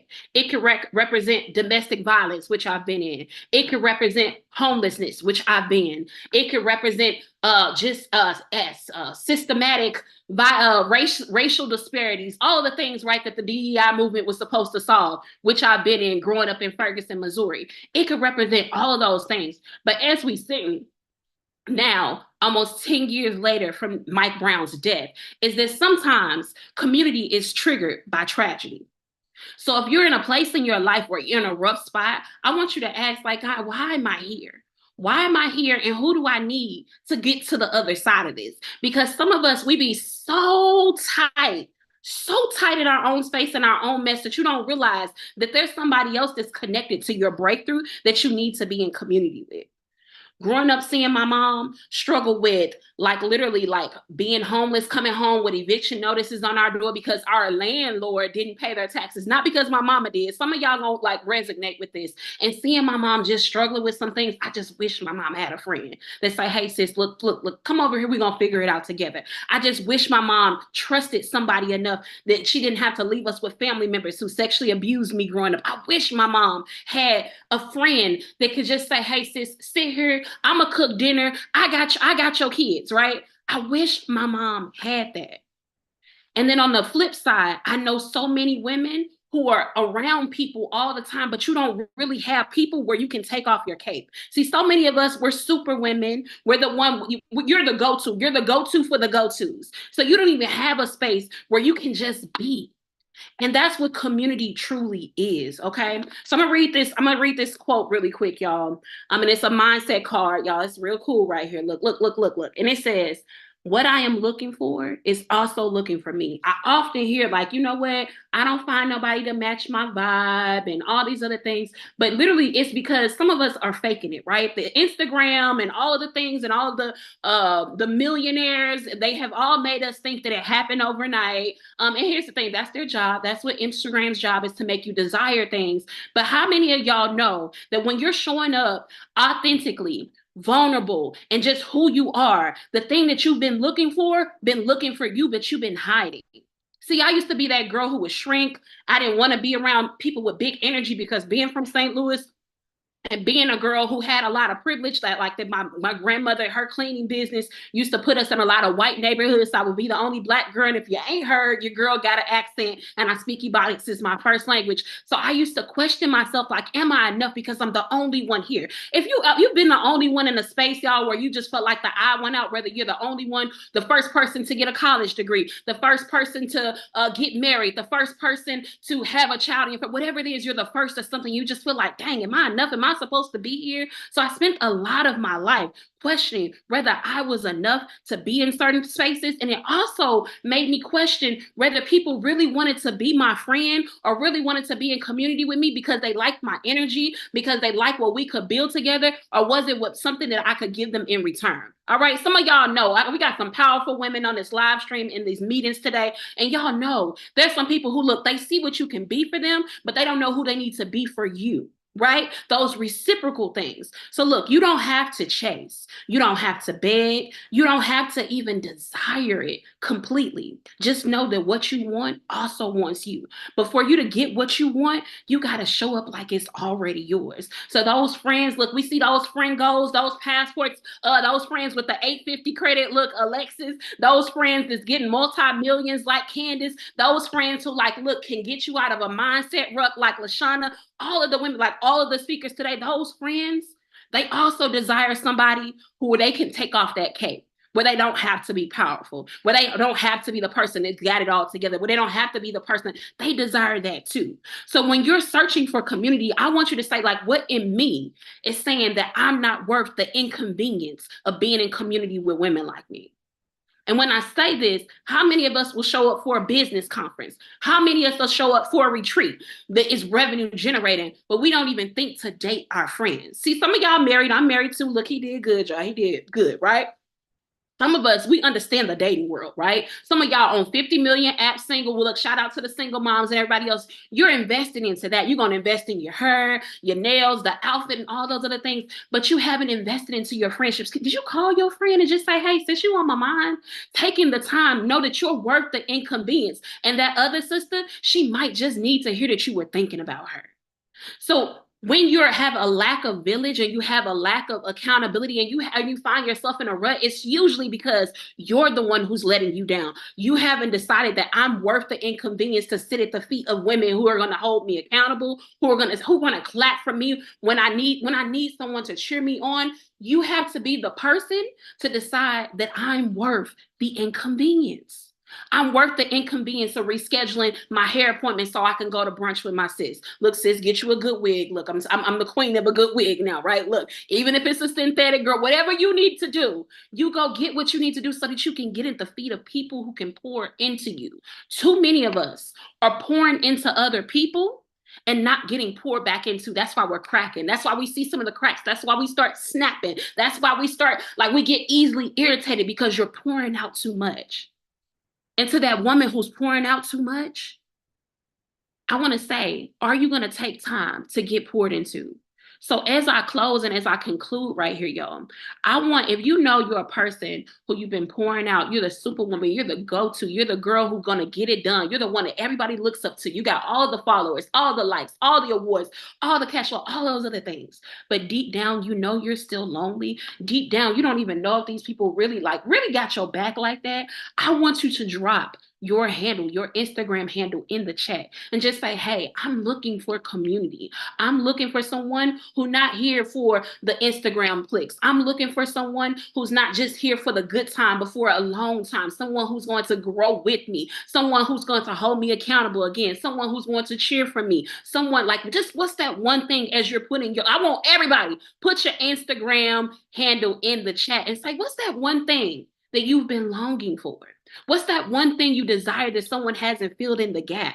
What's that one thing? So as you put that in there, and I also want to hold the other sister there, as you see someone put their need in the chat, in the comment, wherever it is, I want you to be that person that's going to be worth the inconvenience of like, I'm going to take 10 minutes and I'm just going to reply to some of these. Hey, sis, like, I'm going to tell y'all, look, I'm doing a retreat during Essence Fest and a summit there. And I've been looking for some people to be my sponsors, my partners. I got a whole hotel. I already sold out the hotel. My audience is immediately women, right?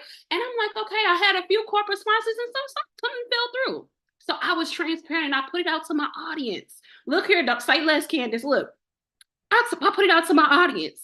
And within an hour, I had a lady call me back from Square. I had another lady call me up from Walmart. Brittany, we've been waiting to work for you. What you doing? What you on? So I wanted to say this, y'all. Look, sometimes it's time to take off that cape. Sometimes it's time to use our voice, our natural gift, and just like project. Like, look, this is what I'm needing. I'm always showing up for other people. I need someone to show up for me.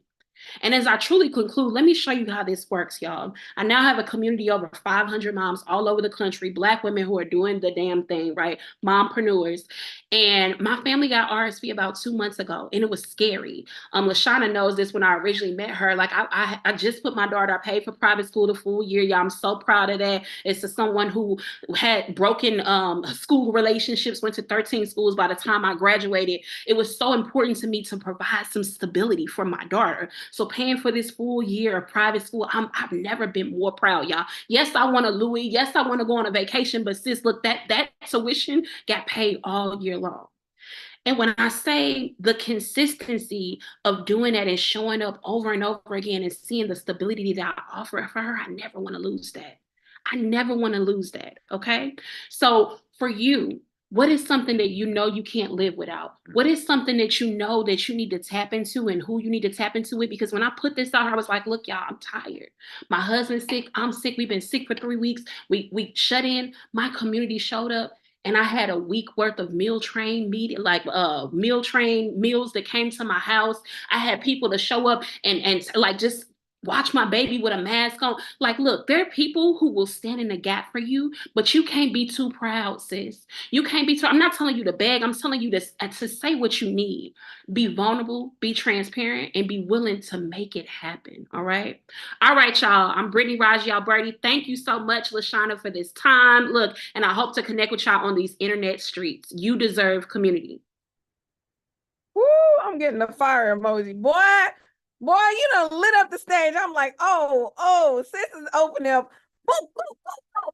Listen, I love when you speak, Brittany. You keep it a buck. I like it when you do that right there. You know what I'm saying? From St. Louis.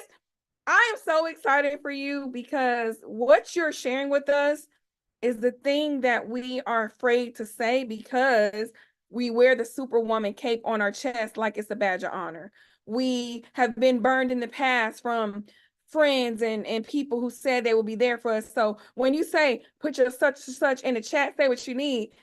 Like I was vulnerable. I said I need somebody to check on me, ask me how my day was at least once a week. Look, I'm giving y'all parameters, right? I did it, but I really didn't want to because it makes me feel uncomfortable to say what I need. Because all my life I had to fight, right? I'm being facetious, but really not. Like single mom, grew up in a single mom home, doing it all by myself. When people ask me, do I need help? It makes me feel uncomfortable. So I love what you're doing, and I can't wait for you to lean in even deeper because there's so many people who need what you have, but they're afraid to say it because that trauma piece of saying what I need and being let down, they just don't want to walk that walk again. So if you want to partner with me so we can get to the function of that behavior, let's do it. And I'm going to be in essence supporting Brittany in NOLA. That stands for New Orleans. If y'all don't know, I know y'all do, but you know, I'm a little comedian, lightweight. So I had to do a little, you know what I'm saying? So excited. Thank you, love. I appreciate you. Really quick, y'all, quick pulse check. What was your biggest takeaway, biggest aha moment from Brittany in regards to what she shared about community? Pop it in the comments. I'm going to check out the YouTube as well because I see y'all thumping and rocking and rolling in the chat. I really want to know what was your biggest takeaway from what she shared. So I need to tap into my community. I've been isolated for too long. Thank you for your honesty. A lot of times, y'all, we isolate and we think we're only going to isolate for a little bit of time, but then we look up We've been gone for a long time, right? And that's okay. But now that you're aware that you've been isolating, you have a duty to do something about it. All right. So Ava said, stop hiding. Jan said, don't feel that you have to be solo to be a hero. Oh my God. And honestly, you can be a more impactful hero, if you may, when you are supported and you have someone to lean on. So good. All right, another vibe check. Drop me one word that captures your vibe right now. How you feeling? Just one word. And don't be oppositional to fine. Don't give me 3 or 4. I said one, okay? One word, vibe check. How you feeling? Empowered, energy. We have elated on YouTube. We have fulfilled on YouTube. Janet said strong.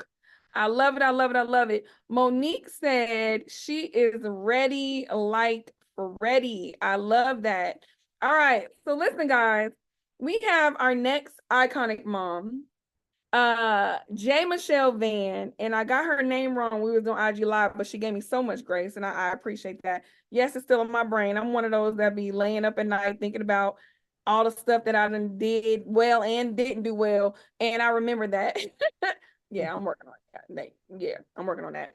So, Michelle, you have the floor. It won't let me do my video. Oh, it won't? Okay, let me give you a quick prompt. Thank you for that, love. You have the floor. We are excited to hear from you. Give me 1 second. Ask to start video. All right. You should be good to go. So I see your picture now. And just go ahead and hit the camera and you're good to go.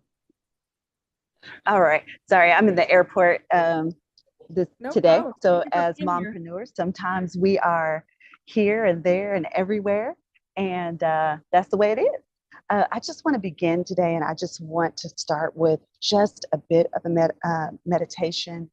I want us to just really picture ourselves managing our task with grace. Hold on to the vision of what it looks like for you to truly manifest your daily tasks with grace. Finding time for self-care and feeling fulfilled in every role that you have. Now, I know that some of the women already have talked about the roles that we have. I want to just introduce myself. I am Dr. J. Michelle Van. I'm an author. I'm a TEDx speaker. I'm a mom. I'm a pastor's wife. I'm an educator. And in all of those roles, one of the things that I have really began to see is that we all pull together, and there's just so many things that we do and so many roles. I heard someone earlier saying, we have all of these plates that we're spinning, and that's how it is to be a woman, but that's really how it is to be a mom. Helen Keller once said, the most beautiful thing in the world cannot be seen or even touched. It must be felt with the heart. This sentiment captures the essence of our journey as mothers and entrepreneurs, profound, challenging, and deeply rewarding. Together, we'll explore practical ways to balance our roles while we effectively nurture our whole self. I just want to tell you a little bit about my entrepreneurship journey. 32 years ago, I know, I only look 32, but I have a child that's 32, and I didn't have him when I was a teen either. My husband and I began our entrepreneurship journey, and literally it started by my husband going to the public library, reading a book about electroplating, and we created this business. Some of you are old enough to remember the company American General, and American General sent us a live check in the mail, and we cashed it, and we went and bought our first electroplating kit, and we started. We were in our kitchen, and our business phone would ring, and I'd run my son to the other room, run back in there, and answer in my professional voice. But that was how we began, and kept that business from the time he was born until he turned 18. He was about to graduate, and we sold it. And for a few little bit, I was teaching public school, and my husband was working the business. One of the things that I want to encourage you and to admonish you is that don't ever be afraid. In your entrepreneur journey, if you need to go back to work, if you need to get a job, if you need to supplement that income so that you can make sure you have insurance, so that you can make sure that things are done, don't ever have any shame in that, because entrepreneurship is a real journey in it. So for a while, I was teaching public school so that I could make sure that we had insurance and we didn't have to pay for it. And he was working the business. When he sold the business, I was still teaching for a while, and then I began to do my entrepreneurship journey. I started a company called Fantastic Solutions, where we do coaching, and we help women begin to really understand and map out what their good life looks like. And I also, at that present time, also began a nonprofit called Sisters Can We Talk, where we really began to have those conversations around how do we fill in the gaps and the social disparities of health of women of color. And so I share that with you to share this, that as moms, whether entrepreneur or not, whether you are the CEO of your home, I'm going to go back and I'm going to repeat that. Whether you own a business or not, you are the CEO of your home. So we manage a vast array of responsibilities, from human resources and operations to financial planning and emotional support. Our roles require strategic vision, resilience, and a deep well of compassion, mirroring the complex decision-making of corporate leaders. So don't ever let anybody tell you because you're a mom that, oh, you're just a mom. No, sis, I'm a CEO. I'm a CEO of my house. So if I don't own a business outside of my home, what I do with these kids every doggone day makes me a CEO. So I want to give you 5 practical tips for balancing wellness and motherhood and entrepreneurship. One of those things is having a mindful schedule. So prioritize what truly matters to you. Efficiently manage your time using digital tools, craving out moments for self-care along with business tasks. As you look at what is supposed to happen, the more you are organized, the easier it'll be for your day. Journaling for clarity and growth. Document your thoughts, triumphs, and challenges. I think one of the things that we really miss sometimes as moms and as we get so busy, we forget that there are some things that we did phenomenally well because we get stuck on those things that we didn't do so good. So take some time to journal those triumphs, those challenges, reflect through journaling, add personal growth, and help maintain focus on your goal. Incorporating mindfulness and meditation. Regular meditation can vastly improve your daily productivity and mental clarity.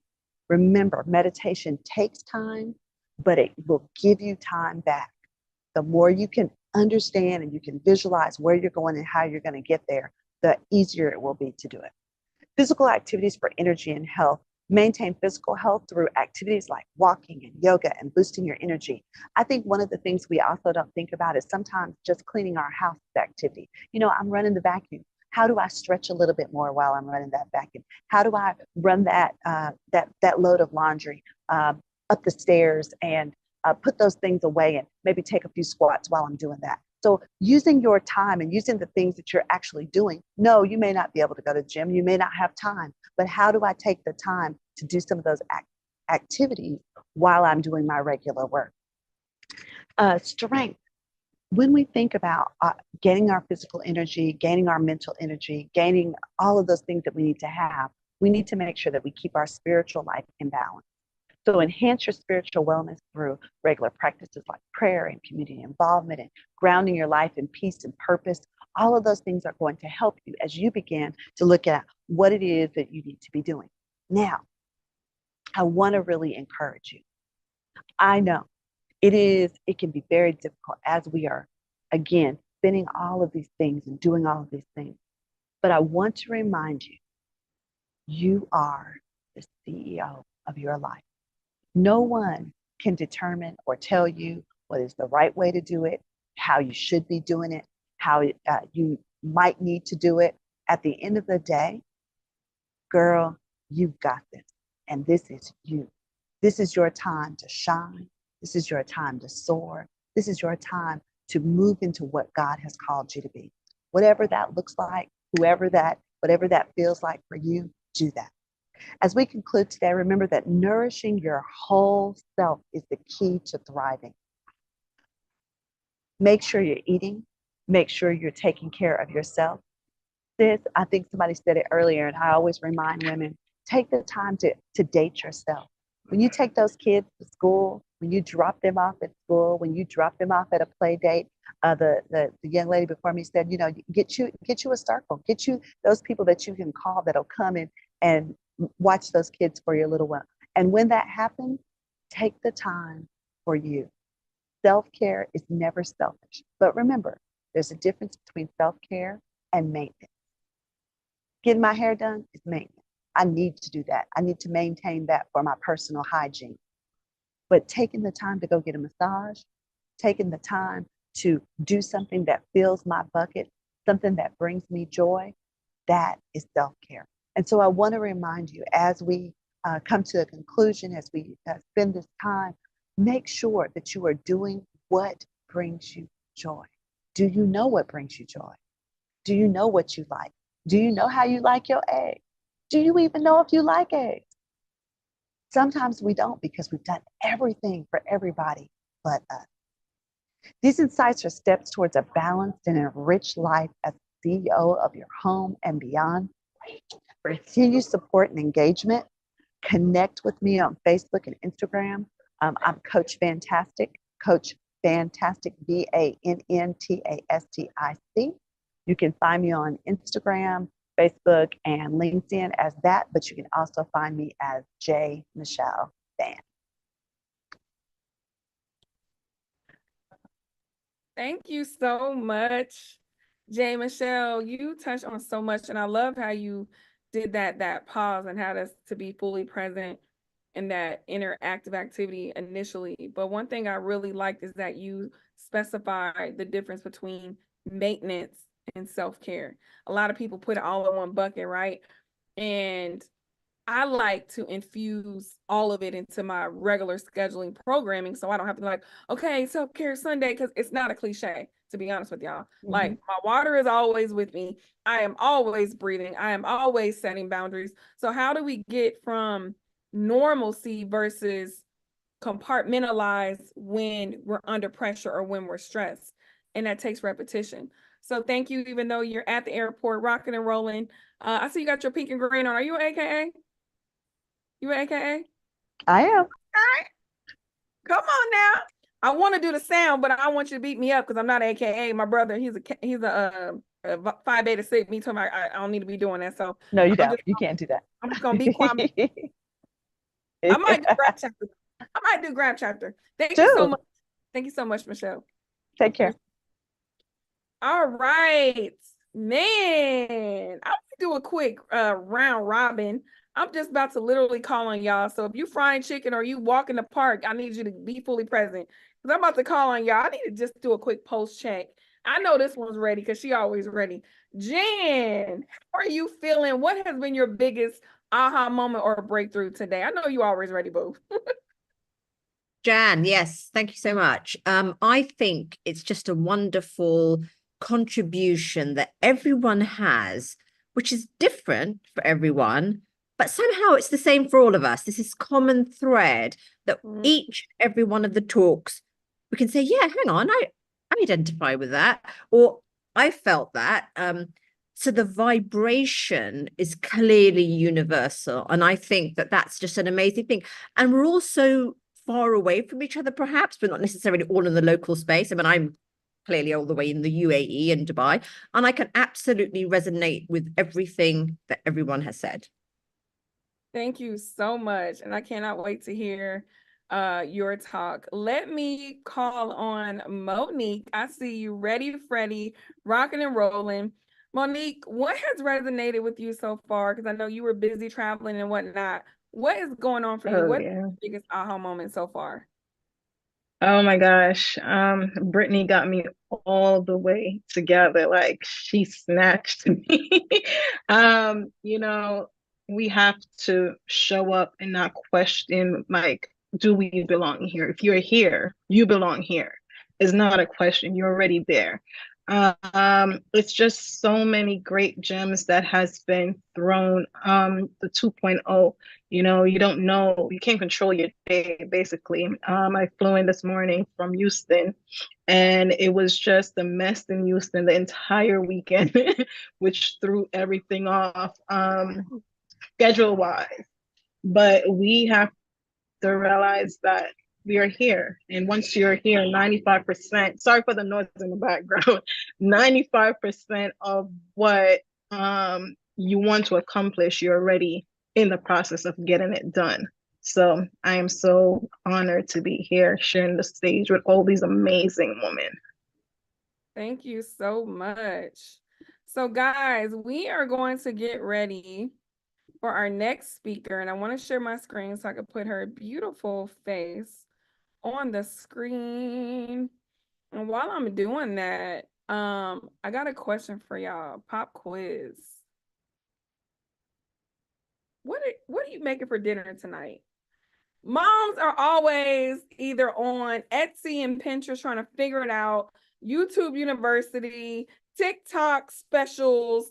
What are y'all making for dinner tonight, moms? And if your husband or your significant other is making it, then just put, I asked somebody else to do it. That's cool too. But I want to know, okay, Hunty, what is cooking on the stove tonight for you, for yourself? If you have a family, for your family. I'm just curious. So let me pop into the comments. Okay, Natanya says somebody else is doing it. Sandra said the hubby is doing it. Mardacia said DoorDash. Hey, yeah, I think I got a hit. Okay, let me just collect myself. Candace said they on their own tonight. Ooh, I love that. I took my daughter and let her go get some kava. Okay, because I said I'm gonna be busy for the next 4 hours. Go get some kava. Even though she's 21, I shouldn't even be involved. That's a whole nother master class, whole nother thing. Okay. Janet said spaghetti. Monique's husband is making dinner. I love it. Jan said my big girl cooked chicken soup. Love. All right. Next, we have the amazing Raymonda. She is the owner and founder of Women Thrive Media. I'm going to stop share. I'm going to spotlight you, Jen. Raymonda, sorry, my bad. And you have the floor. Also, guys, it's midnight where she at. So first of all, kudos to you for looking amazing at midnight. What are you using on your skin? Because baby, help us out, okay? Good morning, good evening. Yes, it's just gone midnight, and you know what? Good sleep. And just before we came on, I was having a little nap. I was like, I certainly need that to make sure we deliver the best energy here in the room today. And yes, I am based in Spain, so it's just after midnight. So thanks so much for having me here. I'm excited for this event. I'm excited about, all of us sharing this stage together and sharing our experiences. And certainly that's how my business began as well, with really bringing women together in one room, being inspired by each other. Because let's face it, this whole entrepreneurial journey is certainly so lonely, and it can feel very daunting when you're trying to build a business. Then you have kids and family and other priorities. So there's a lot of things for us to juggle. So today I'll be speaking about visibility and really why is it so important for us as moms, as entrepreneurs, as business owners to be visible and build our authority. Now, if you are a coach, a mentor, or someone who perhaps have service-based business, let me know in a chat. Let me know what is it that you do. I'd love to hear from you.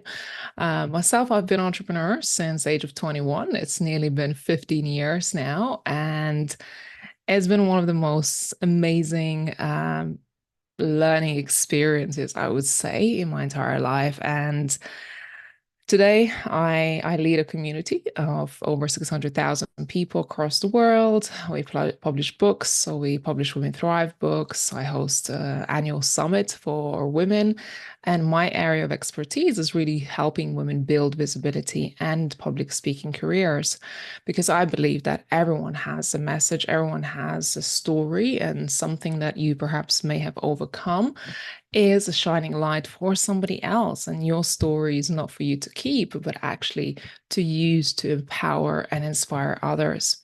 As a visibility mentor, I always say to women that you are the brand. People, no matter what is it that you do in your life, no matter what kind of business you're going to have, what's the most important thing is that you look at yourself as a personal brand, because people will always do business with people, and you can never really go wrong by building your own thought leadership, building your personal brand, and carving out a niche for yourself. Because if you have years of experience in doing something, and you've achieved something, you've got passion for something, I would say use that as the main thing to drive your thought leadership. Because people in today's world, and especially, it's so hard to build your client base, because there's so much competition out there, there's so much noise out there. So I want to ask you, what makes you stand out in the sea of all this noise and all these other incredible people doing amazing things?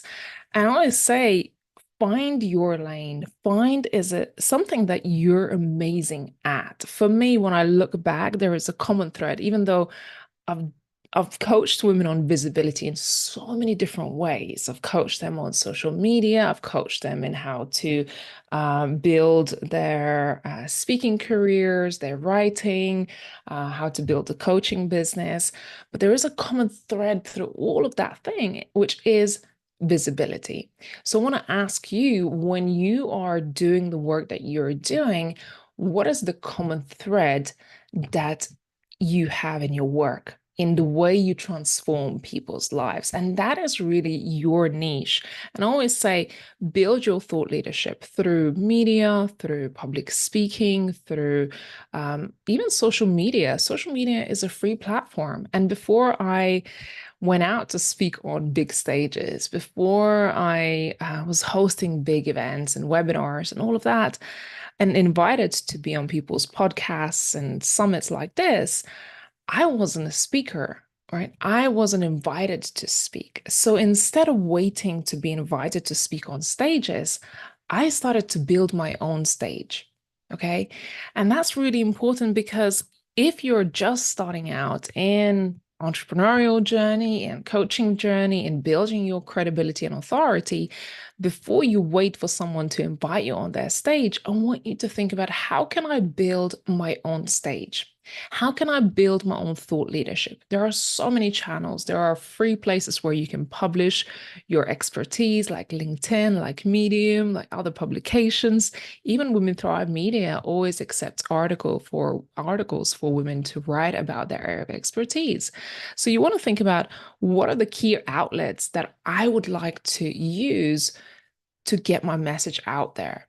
And I always say that your ideal client will always find you, but it is your job to show up. It is your job to do that part, to become visible and to position yourself with the right message to capture them. And it's not just that. I want you to think about thought leadership and visibility aspects that you're doing, whether it's media, whether it's speaking, podcasting. I want you to think of it as breadcrumbs, right? I always say that, leave the right breadcrumbs on the floor, and there's one breadcrumb that maybe will resonate with your ideal audience. It might be a post, it might be a social media live, maybe it's going to be something that you shared, but someone is going to pay attention, right? Take notice of it. And when they do, you have to make sure that the rest of your content, that you're Googleable, right? That people can get onto Google or social media and start to find the breadcrumbs to get to you. And that is all the content that maybe you even used podcasts. Maybe you recorded podcasts a year ago. You wrote articles 2 years ago. It doesn't matter how long ago it was. You can use this content to strategically position yourself as a thought leader. Because let's face it, in today's world, when people wanting to work with you, they're not going to just straight away sign up. They're going to Google you. They're going to check out all your social media platforms. They're going to check out your podcast. They're going to listen to some of the interviews that you've done. And that's all the breadcrumbs that you left on the floor for people to find you. So some of this content can be forever evergreen, right? You can use, let's say, email sequences and use this strategically brand positioning content that helps you build your thought leadership, right? Because as I said, in today's world, the landscape is becoming so much more competitive, so much more noisier, that we have to also adapt with it, that we have to understand that it takes more touch points for our audience to make a decision to work with us, right? So in order for someone to work with you, make it easy, right? Make it easy for someone to say yes. And I love those conversations when clients get up on phone call with me or one of my team members, and they already know so much about us. They already decided that I absolutely want to work with you. And the way I position our content, it's so intentional, right? Every message, every touch point that my audience has with our brand is very intentional, from the moment you land on our website to the moment when you opt in to receive information. And when you start receiving information, the content that you're receiving is strategically positioned to help you actually self-select. And I'm so passionate about doing this, helping your audience make the right decision that you are the right person to work with me. And like, it's our, let's say, platform and maybe coaching with me is not for everyone. But I want them, with the positioning of the content I created along the lines, along the way, such as email content, podcast episodes, articles that I've written, when I insert it into their journey, I'm being intentional because I want this content to help them build affinity with me, the trust, the thought leadership to see me, okay, is she the right person? Does our values align, right?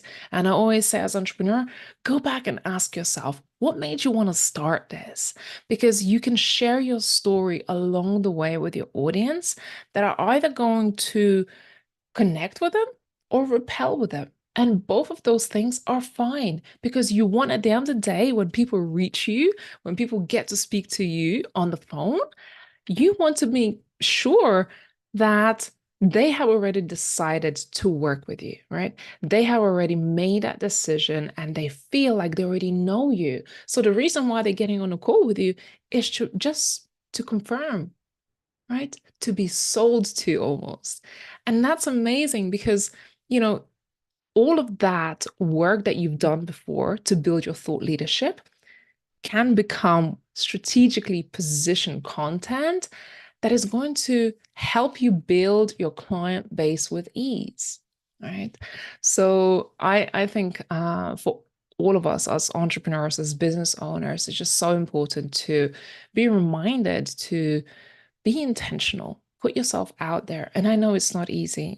I started my speaking journey probably 8, 9 years ago now. But before then, I struggled with visibility. I struggled with my voice. I actually lost my voice through trauma. And that today is my shining light and my purpose of why I want to help other women to become visible. And I remember when my mentor asked me, Ray, why do you want to speak? You host all these incredible events and, you're doing women empowerment work.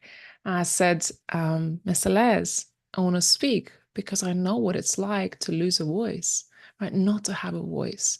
And that's why I want every woman to have a voice, whether you've gone through having children and you're just coming back to your career and you're wondering, who am I, right? What do I bring to the table? Do I have to reinvent myself?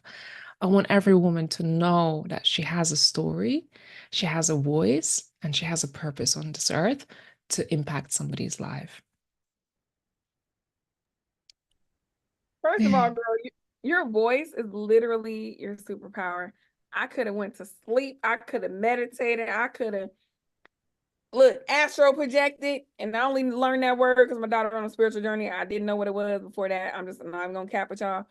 Man, listen, Raymonda, you are so awesome. And honestly, do you do like meditation recordings or because that right there, sis?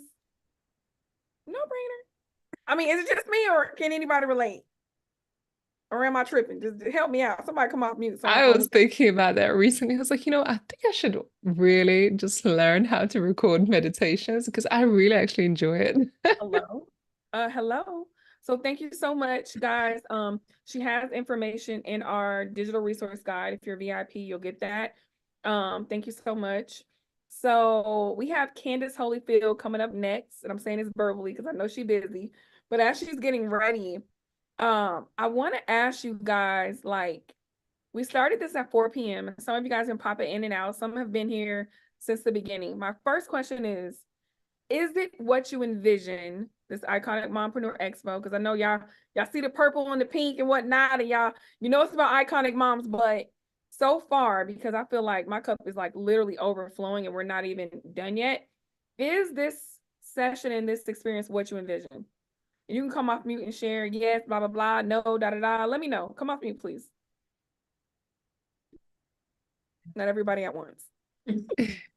I'll speak. It has been, it has exceeded my expectations, to be honest. I saw the speakers coming in on the flyers, and I was excited to share the stage with the different speakers and to hear what everyone was going to talk about. But honestly, it has exceeded my expectation. I feel very full. I'm trying to take a lot of notes and just take in what everyone is saying and the different perspectives. And like I believe it was Jen said earlier, just realizing that we have so much more in common and we share this common thread and we can glean and learn from each other and just really help each other get to another place, not just in business, but in life in general. And so it's been so good. I take my hats off to you because you took on a huge a huge assignment in bringing all of us together. It's been really, really good. Thank you, Natanya. Thank you. And let me just tell y'all, I have a lean team. I actually have a team of 1. So like everything you guys see, it's me and my virtual assistant. And I love her so much because she deals with my antics. I'm like very hands-on. She learns a lot from me as well, but it's my personality and how I operate is not for everybody. So when you say I took on a big feat, I'm one of those because I'm a Scorpio, y'all, and I'm also like ADD and all over the place. I get an idea on Monday, carry it out on Tuesday, and just thug that thing out. And I don't believe in numbers, I believe in impact. So if 4 people showed up, if I had 2 speakers, it still was going to be all the things because I believe that who is for is who is for. And Raymonda kind of alluded to this. When we know who we are, we're in alignment, we are able to attract and repel. But that comes from having an abundant growth mindset. If you have a scarcity mindset, it's like, oh my God, only 4 people signed up. People must not want it. Well, guess what? It's 4 people who literally know that you are for them. So serve those 4 people like you're serving 4,000. And as you do that, that 4 turns into 40, the 40 turns into 400, and then we have momentum, right? So thank you, Natanya, for sharing that. I appreciate you. One thing that I noticed, and I would love to hear from someone else, I didn't ask any of the speakers to speak about a certain thing. I just said, hey, I'm having an Iconic Mompreneur Expo. What is your topic? But what I realized is that all of the topics were in alignment, and we now realize that business is about building self. It's about alleviating burnout. It's about believing in yourself. It is about speaking up for yourself, advocating, and it's not about the money. The money is energy, y'all. Money's going to come, and it's actually going to go. But one thing that has to be sustainable in alignment is you, how you operate, your perception, because y'all know perception is reality. So if you literally say, you know what, I'm gonna go to this event, I'm gonna speak on this, but then that's the negativity that you're going to bring to yourself. But if you are in alignment with, you know what, I know that I'm the best thing since sliced bread. There's somebody out here who needs my voice and needs my voice and needs what I'm doing. Then you're going to show up as that. I don't know if y'all could notice, but I got on this sparkly jacket. You want to know why? Because I'm iconic, baby. I don't care who believe it or who don't. But if I don't believe that I'm iconic, then how the heck am I going to say I'm having an iconic Mompreneur Expo? The name alone, y'all, said big energy, big mom power, big presence. And regardless if you are on YouTube in the chat or you're a speaker or you're in VIP or wherever you're at, you're here because you know that you're destined for more. So I'm so excited that you guys said yes. Raimonda, thank you again. I appreciate you. And when you launch the meditation, Ram No Renge Yo, all that, let me know because I'm signing up because your voice alone, I'm sold.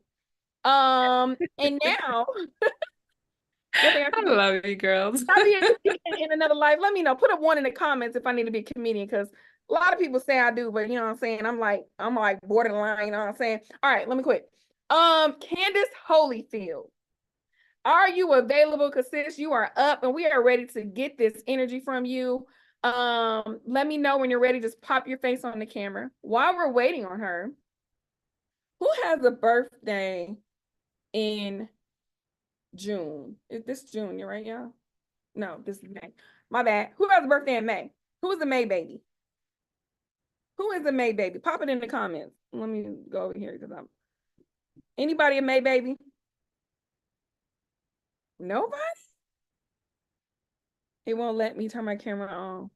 Okay, I think it's me, boo. Let me ask you to start your camera. Boom, we got you. Leo, Scorpio's rules. So I don't know why you put Leo in the comment. Let me go and put a Scorpio right here. Hold up, because y'all capping. You feel me? Scorpio's rule. No May babies. Okay. All right. So before I bring Candace on, can y'all read this? Put in the comments what this say. What does it say, y'all? Put in the comments. What do that say? Where's my other one? Hold up, y'all. Okay, there we go. What does that say? Put in the comments. Yep. Best mom ever, right? So y'all know we doing extra. There is a surprise iconic mompreneur award. They didn't know that they were getting this award. But it was a People's Choice Award. So people literally voted for this person behind the scenes, okay? And her camera's not on, but I hope she's here because I want to see the beautiful smile. And this is our mom who literally is experiencing mompreneurship newly because her baby is like 5 or 6 months. Janet, are you available, boo? Are you available because you won the People's Choice Award, Best Mom Ever? Okay, look, I'm gonna do the ASMR, y'all. Janet, this is for you. This is gonna literally be sent to your home in an accountability on demand box with a t-shirt. It's so cute, y'all. It's rose gold. You know what I'm saying? Congratulations. Would you want to come off mute and accept your award, boo? Thank you so much. I'm so grateful.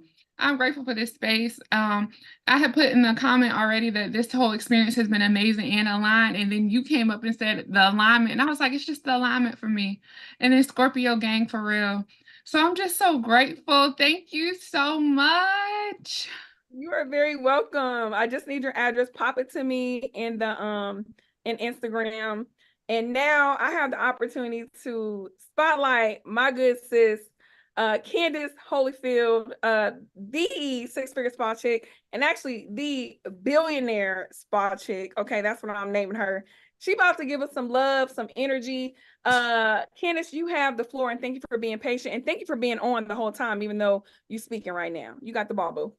Yes, I want to say thank you so much. The lady who just won the award, isn't that the lady who said she had to learn how to walk 14 times over and over? I think that's what she said during her speech, that she had to learn how to walk. Yeah. 14. That is so phenomenal. I want to just say congratulations on everything that you overcome and winning this award. And you got a new baby, so big congratulations to you. I'm actually supposed to be in the event, y'all, with Coach Stormy at 7 o'clock. But I wanted to make sure I showed up in excellence. I did not want to be in my car, and I did not want to disregard how important this is to LaShana, which means it is important to me. So now I'm late for my event in person at 7 o'clock because this is how we make the money, everybody. It is the mindset. I'm like, where is my tribe? They do not care about mindset, and this is why they do not make the money. So conversations like this are needed to be had. They are super important, and this is how we make the money. And I'm super excited. And I've been here the whole time because I know how hard it is to be a mompreneur. I know how hard it is when you're going through something. I know how hard it is when you're getting setback after setback. I know how hard it is when you're trying to balance. So that's why I have been on here the whole time as a student, literally taking notes from people speaking while I'm getting ready, because this is important. I know as a real OG entrepreneur that all of these things are super important. So I wanted to make sure I showed up and I stayed the whole time. So I am Queen Holyfield Parker, widely known as the six-figure spy chick. I am the #1 spy queen in the United States, and I own the largest African-American minority spy professional community in the world. I help nurses, estheticians build 6- and 7-figure spies by using unorthodox marketing strategies to market their way to the bank and stay open for the long term. But what was my claim to fame, everybody, is how I built my spa. I made 6 figures. Somebody said, I'm watching you on YouTube. Come on, LaShana. Somebody just text my real phone number and said they watching me on YouTube right now, okay? Don't play with LaShana and her technology and her virtual assistant, all right? But my claim to fame, everybody, was how I built a business before we had technology.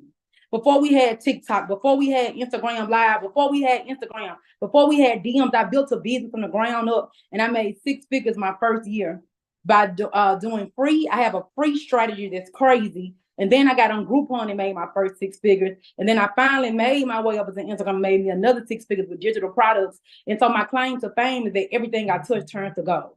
And I got to give out. Somebody else just said, Big Candy's on YouTube. Come on, LaShana. That's my second text.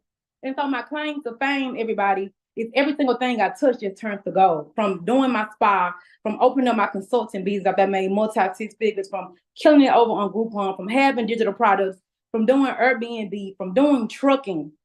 I've almost did quite a few things, and everything, network marketing, everything I've done, y'all, it has worked out for me, and I got to give all the glory to God. But I was super excited to be a part of this, and she named my segment about healing. And I had to go look up the word. I didn't even know what the word meant. I said, did she mean infinite? Did she mean infinity? And I had to go Google the word to look it up, and it said it means no boundaries. Healing is no boundaries. But what I want to talk about really quick, because I'm late, is we have to learn what we are healing from. I've been in therapy myself over 1.5 years. And we have to learn what we are healing from. And when I hear the word healing, I'm always plugged in. I'm like, what they talking about? Because not enough people are talking about healing. And that's really how we get to the money, with the mental mindset and the mental clarity and knowing the powerhouses that we are. That's how we get to the money. So when I hear the word anything about healing and moms and entrepreneurs, I am there front and center. Okay, everybody. So one thing that I wanted to talk about is we don't talk enough about, everybody thinks that when you think about healing, it's somebody, and no disregard to people who have been through these situations, but hey, maybe somebody got raped, maybe somebody had some childhood trauma. And as entrepreneurs, nobody talks about the healing from people being in your company and they stealing from you, and people, you befriending people, and then y'all break up, and now you got friend hurt, and now you got business hurt. And nobody talks about the mentorship hurt. When you pay a mentor and you think somebody's gonna help you with your business, and you done paid them all your money, and then they don't help you with your business. Nobody talks about that type of thing you got to heal from. Nobody talks about how you giving your business every single thing you got, and every time you turn around, it's something else, and it's something else. Nobody talks about that. And so I just want to get to the nitty gritty of real mompreneur business today. I want to get to the nitty gritty when it seems like every single thing is coming against you, and you still got to figure it out for you and your kids. Somebody said, a fourth person said, I'm cheering for you in the comments on YouTube. I want to talk about y'all when it's just you and your kids, and it's just y'all against the world. You got to heal from that. Nobody talks about that enough. But everybody can talk about, oh, let's show you how to make $1 million. Let's show you how to do digital products. Man, it's just me and my kids. And it's us against the whole wide world. And we got to heal from that, everybody. And so when we hear about healing, and I love how I Googled the word and it said it means no boundaries. Y'all, I'm always healing. I'm always getting better and better. Sometimes my wounds get reopened and I get triggered. And my therapist said, you don't get triggered. You are allowing yourself to get triggered. You control who triggers you. So first thing first, everybody, we have to start taking accountability of what we allow. Let's talk boss talk. Y'all been talking real good. I ain't gonna hold you. Everybody on here been talking real good, some good professional stuff. I'm the most ghetto person on the live, okay? Y'all been talking real good. And I just been enjoying it and saying, oh, this is so good. And I'm like, oh, do I need to change my speech up? I gotta be myself. Because this is real talk right here. And this is real business right here. And this is real mompreneur. We have to start taking accountability for what we allowed. My therapist said we got to stop missing our blind spots. And those of you who do not know me, my therapist is from one of them. I got two. I was that messed up, everybody. I got two therapists. But one of my therapists is from the hit show Iyanla Fix My Life. And she said we got to stop missing our blind spots. She said either you don't want to see it or you overlooking it. Either you don't want to see it or you overlooking it. And then number two was accountability. Hey, what part did I play in this? I cannot continue to throw pity parties. I cannot continue to be the victim. What part did I play in this? And so those two things alone, and number three would be surrender. My other therapist, she told me that I kept on going through mess because I wasn't surrendering to God. And I was like, I did surrender. I told the man I'm yours and boom, boom, boom, hallelujah. I did surrender. What does I had to learn what surrender looks like, everybody. I just thought I knew. But I kept on being in a struggle. I kept on being in a fight. And I don't want to be in fights with anything, with nobody, especially when it comes to my business, my money, my mental health, my sleep. I don't want them some fights I don't want to be in. Losing money. I don't want to be in those type of fights. And so when it comes to our healing, and it's no boundaries, and we keep on healing and keep on healing, most of the time we hear about healing, we've heard a lot of things today about it. I loved how the lady that was at the airport, I didn't catch her name, but she said, self-care is never selfish. Everybody putting their take, she says, I promise you guys, I just texted my husband yesterday. I said, either the kids gotta go or I gotta go. And if I be honest, I said, F them kids. That's really what I said. I said, they gotta go or I gotta go. Y'all, I'm gonna go away for 5 days. That's what it ain't selfish that I'm leaving him and the kids for 5 days. I don't got no guilt about it no more after that lady at the airport said, self-care is not selfish. Bye-bye. Bye, family. I'm working the 5 days while I'm going away, but bye-bye. I'm no longer feeling guilty about going to Miami for 5 days to work Miami Fashion Week and go with one of my mentors on her yacht for 2 days. I'm out of here. Okay? And so that is part of my healing. And on my notes, I wrote on here that we hear about meditation and we hear about journaling and we hear about therapy, right? And things that really help me with my healing, everybody, is travel. It really helps me with my healing when I feel like I'm getting boxed in. When I feel like my head is about, because I don't know about you mompreneurs, but sometimes I feel like my head is about to explode. I promise you last night, I told my therapist today, I had 3 not bad dreams, but bizarre dreams last night. They was very bizarre. And I don't often remember my dreams, but I remember some of them last night and they was bizarre. I was like, I don't even see that happening in real life. So ghetto. Do y'all know the show BMF? Anybody here? Is anybody here as ghetto with me? And you know the show BMF, Black Mafia Family from Detroit. Nobody? Oh my gosh. Somebody, okay, I'm just gonna say somebody gotta know it. I was looking at BMF in the last episode. They went to Mexico. They went to Mexico and they was walking down that dirt road. We got to be careful what we look at before we go to bed. That was in my dreams. I'm on a dirt road in Mexico on a high-speed chase. Yeah, that ain't gonna happen in my life. I'm a law-abiding citizen. I'm not gonna be nowhere on no high-speed chase in Mexico on no dirt road, okay? So that is something that I am allowing to play in my head and then wake me up out of my sleep in a panic. I'm allowing that. So I have to take accountability. Hey, be careful what you look at before you go to bed. Y'all, that is a part of healing. That is a part of becoming better. That is a part of controlling our mind. Y'all, it's our mind and our heart, those two of our greatest weapons. Our minds and our hearts are two of our greatest weapons. So for me, taking accountability for what I am allowing. If my head is about to explode, journaling ain't gonna stop it. Meditation ain't gonna stop it. I gotta get out the house and get away from around everybody and go somewhere to some water on a yacht. I might need some Casamigos. Just depends on what I got going on. That's part of my healing. That's part of me getting better and better and better because I gotta do what's best for me to keep it together. Okay, another thing I said, everybody, we have to delete some things out of state, out of mind. When we are on our healing journey as our mompreneurs, and if we are getting reminded or we are seeing things that hurt us, we have to delete it. right? The network marketing company I was in, I was going so hard for, y'all, it just abruptly closed down. I've been crying every day since last Thursday. I was looking for something to post about my spa expo, and all my pictures was of the other company that's been closed down, child. I said, I gotta start deleting these things out my phone immediately because I get triggered every single time I see it. The wound is getting picked and pricked again every time I go in my phone and look for something, because my phone is full of nothing but that content for the last 2 years. So we have to start deleting images, phone numbers, throwing away clothes, gifts. It is a part of your healing process. Unfollowing people is going to be a part of your healing process, and do it as long as you need to do it. If you want to, I know somebody told me they unfollowed me, and then I seen them follow me back. I was like, girl, you unfollow me? She was like, yeah, it was part of my healing process. I was like, oh, see, that's that friend hurt that nobody talks about enough. You got to unfollow some people. We got to delete some people out of our phones. We got to delete that content. We got to throw away those clothes, because we got to get that up off of us, everybody. Okay, so out of state, out of mind. Okay, another thing too, very important part of your healing journey is, how do people, places, and things make you feel? This is how everybody, this is my best note. This is how you're gonna start checking your healing process, and you're gonna start taking accountability before it gets too bad. How does it make you feel? People, places, and things.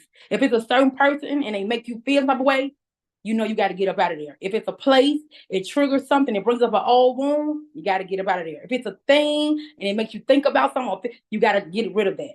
That has been my number one breakthrough, y'all, as I have been in therapy. I immediately assess, how do I feel? And that lets me know, yes, no, stay, go. That's my immediate action that I can take. And we've been on here, and so many people said so many of my code words, right? And I was like, oh, this is so good. I was like, this is so good. So I didn't leave. I done took a shower. I didn't refix my makeup. I didn't been looking for a white shirt. I ain't found it since we've been on here for 2 hours. I ain't found the white shirt yet. And I'm still on here and I'm paying attention. I'm like, when somebody says, I'm like, who is that talking? I need to see their face, because this is important, y'all. And this is part of our continuous healing. When I take baths now, y'all, I spray on perfume before I go to bed. It makes me feel good to spray on perfume with my silk pajamas, on my big old thread count sheets that I got. It's part of my healing, because it makes me, the way I go to bed, it makes me feel good. So we got to think about every little detail, everybody. And how does it make us feel? Every little detail. She said, I only got 5 minutes left. I'm late anyway. I could talk to y'all all day long. I put travel. I put naps. Naps is a part of my healing. I take naps now. I never took them before. I used to be a workaholic. I take naps. I said, new people, new energy. Brittany was just on her. I'm like, sign me up. I want to be one of your sponsors for Essence. I'm coming anyway. And I already know Brittany, by the way, but I didn't know she was doing an event. So I found a new opportunity for me right here on this call. The beautiful lady that's 12 midnight. Doing PR. I got an amazing PR, but that was good information as well. Everybody who spoke was phenomenal. So new people, new energy, everybody. I talked about job hurt. Somebody hurt you on your job, your manager hurt you. All of those things have to be assessed, because we got to get back and go to the job every day. All right, so I want you guys to think about, hey, where am I taking my next trip? When am I taking my next nap? And how does a person, place, or thing make me feel? And if you are looking for a spa in the United States, let me know, DM me, and I will send you a gift card to one of my amazing Spa Boss Tribe members. We have over 60,000 plus tags on Instagram. The hashtag is Spa Boss Tribe. If you're looking for a spa home, we would love to give you a gift card. You go visit one of the spas and check it out. Just send me a message and I will get that to you. Thank you so much, LaShana, for putting this together, for giving my bestie an award. We're going to go celebrate. I'm so proud of her. Thank you so much, LaShana. You are very welcome. Look, Candace, I didn't even want to give you your 5-minute prompt, because I'm eating and drinking the Kool-Aid, but I'm like, okay, we got to be consistent. And I know you got people to see, things to do, and money to make, baby. Okay. And I'm ghetto after you. You're like number 1 ghetto. I'm like number 2 ghetto. And y'all, ghetto's not a negative thing. Guess what? Ghetto's an energy. And to be brutally honest with you, we all got some ghetto in us, but some of us are scared that if we let the whole thing hang out, that people they're gonna cancel us. But let me tell you this, whether you call it ghetto, whether you call it down to earth, whether you call it being your full authentic self, I just want you to be you, baby. Because when you are you, That's literally your superpower. That's the thing that people will pay for. That's the thing that someone wants you to be on their show because you got that twang in your accent, or you have a gap in your teeth, or you have a crooked mouth. If you don't know my story, you don't know my glory. Read my book and you'll understand what I'm talking about when I say crooked mouth, okay? Not gonna go in it today, but you'll learn about it later. So thank you so much, Candace. We appreciate you. Have fun. If I wasn't here, you already know I'll be texting you, sis, what's the address? I'm trying to pull up. Appreciate you. So I want to do a quick pulse check because we got a whole lot of stuff, right? And I don't know about you guys. When I get a lot of information, I get a lot of energy and synergy, I just gotta like shake it out. So do me a favor, Jan, don't be you looking at me crazy. I know you just now meeting me, but I see your face. Come off mute, guys. We're going to wiggle it out. We're going to wiggle it out. I know we're moms, so you guys already know we act goofy for our kids. If you're rocking with me, look at Michelle. Michelle, like, sis. Okay, wiggle. It's wiggle time. It's wiggle time. Yep, I see you, Radisha. It's wiggle time. Thank you, Janet. Wiggle, wiggle, wiggle, wiggle, wiggle, wiggle, wiggle, wiggle, wiggle, wiggle, wiggle. Okay, cool, cool. I love it. I love it. I love it. Look, Mardasha knows she got a little boy. Yeah, I have a little, she ain't even a little girl. My daughter's 21. But I have so much youth in me. How I act with y'all, because I know it'd be like quirky and fun. I act like that with her, and she'd be like, but that's why I do my business, because I get to be myself and have fun with my clients. Like they accept me. You got to do what you got to do. So quick question, because I know I want to do some post checks. Okay, Sandra got her hoodie on. That's what I'm talking about. I'm about to go get my t-shirt, because this sequence is itching. Trying to be cute. Now I'm like, quick post check, okay? I want to know, and try to think about it, pre and post. How were you feeling initially when you first got on this Zoom? Okay, whether tired, maybe you were excited, whatever.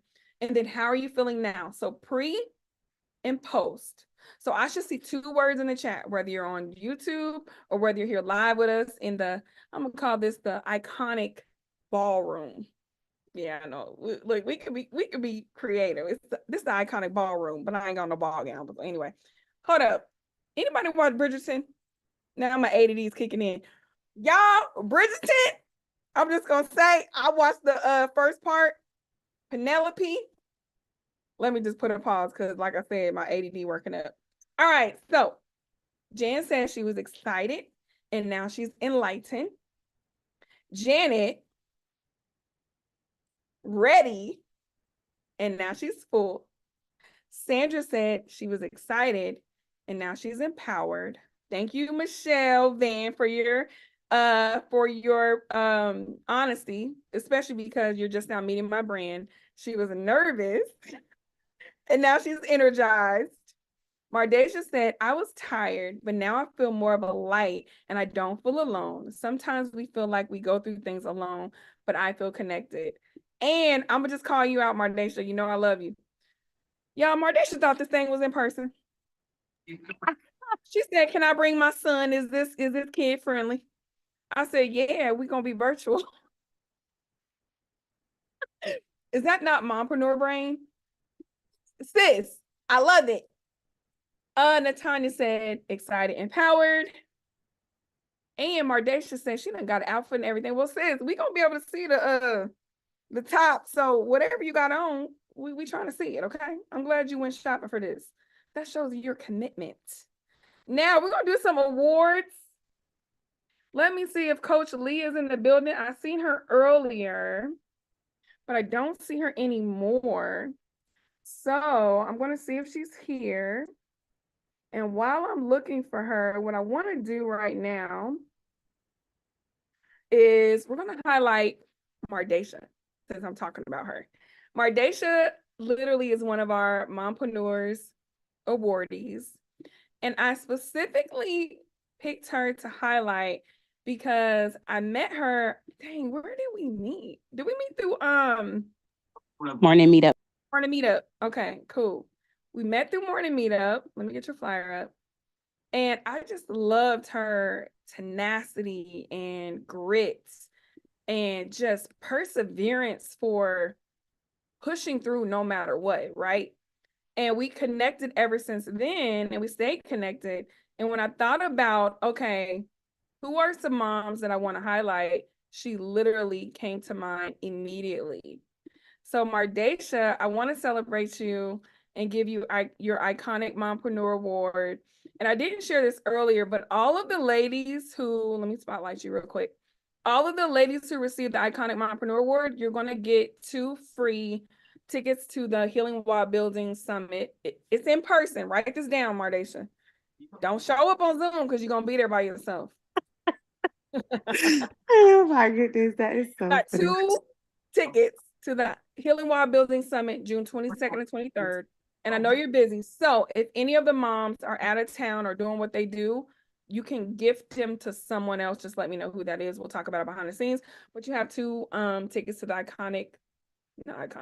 the Healing While Building Expo, June 22nd, 23rd in Atlanta, Georgia. So Mardacia, I have you spotlighted. What would you like to say to the people? And make sure you introduce yourself. Let them know who you are. You have about 5 minutes to accept your virtual award. Awesome. Well, thank you so much, sis. I love LaShana.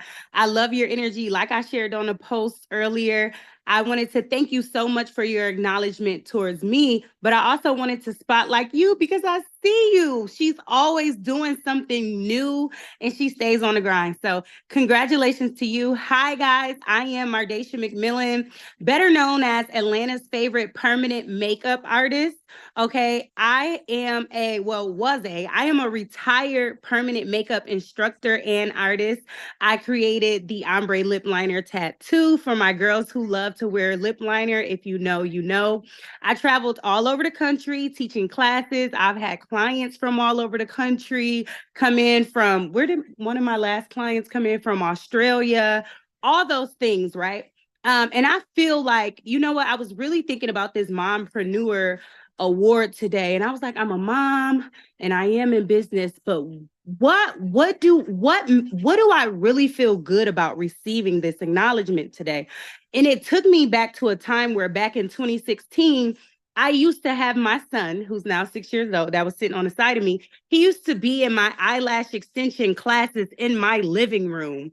So I only have that 5 minutes, but what I'm going to say is this. My son used to be in my eyelash training courses in my living room when I started, because I moved to Atlanta 4 times and failed. And I said, this is the last time that I'm going to fail. My son was in my living room in my lash classes. And then here I am sitting in a new house that I owned. I earned millions of dollars in Atlanta since then. I created 17 5- and 6-figure beautypreneurs. And then a part of my long-term plan, I said, I'm going to stop beauty and enter the real estate phase. And now I'm a real estate investor in Atlanta. And I have fix and fit properties and all these things. So now what I'm just saying is, listen, start where you are, do what you're doing, keep going, believe in yourself, make a way out of no way, baby. I was in the living room and now I'm living out my vision boards. So don't let nothing stop y'all. Keep doing you. Let the work talk and people acknowledge you. Amen. So thank you so much, sis. And I hope you guys enjoy the rest of the event.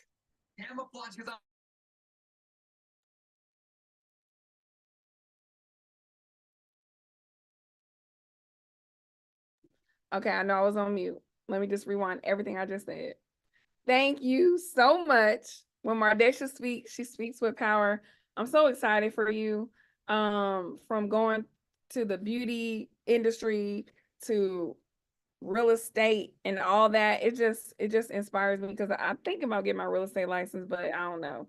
But when I see people that I know do it, that helps me and motivates me, right? So a lot of times, y'all, and not a lot of times, when we see someone who literally looks like us and that has potentially came from potential background areas as us, it helps us to know that we can do it. So you're inspiring a lot of people. I'm proud of you, love. Thank you. Alrighty. You're very welcome. Okay, I don't see Coach Lee yet. So what I'm gonna do, I'm gonna move to our virtual vendor. Thank you for your grace, because I know there was a hiccup with you getting in. And let me know if I'm pronouncing your name right. Is it Radia? Radia.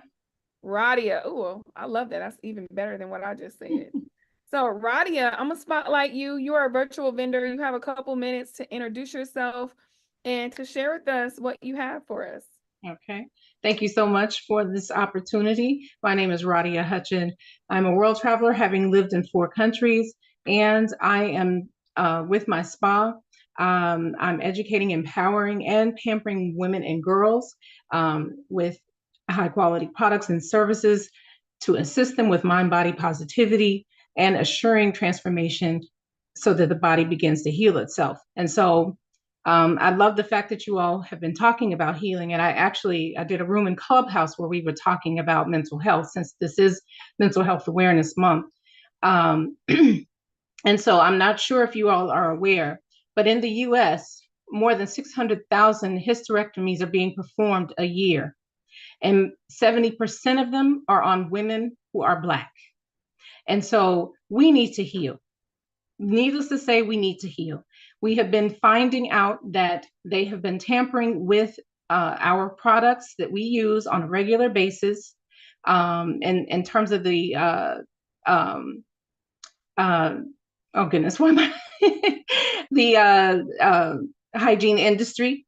And so much so that the effects that we have been finding have been wreaking havoc on our wombs.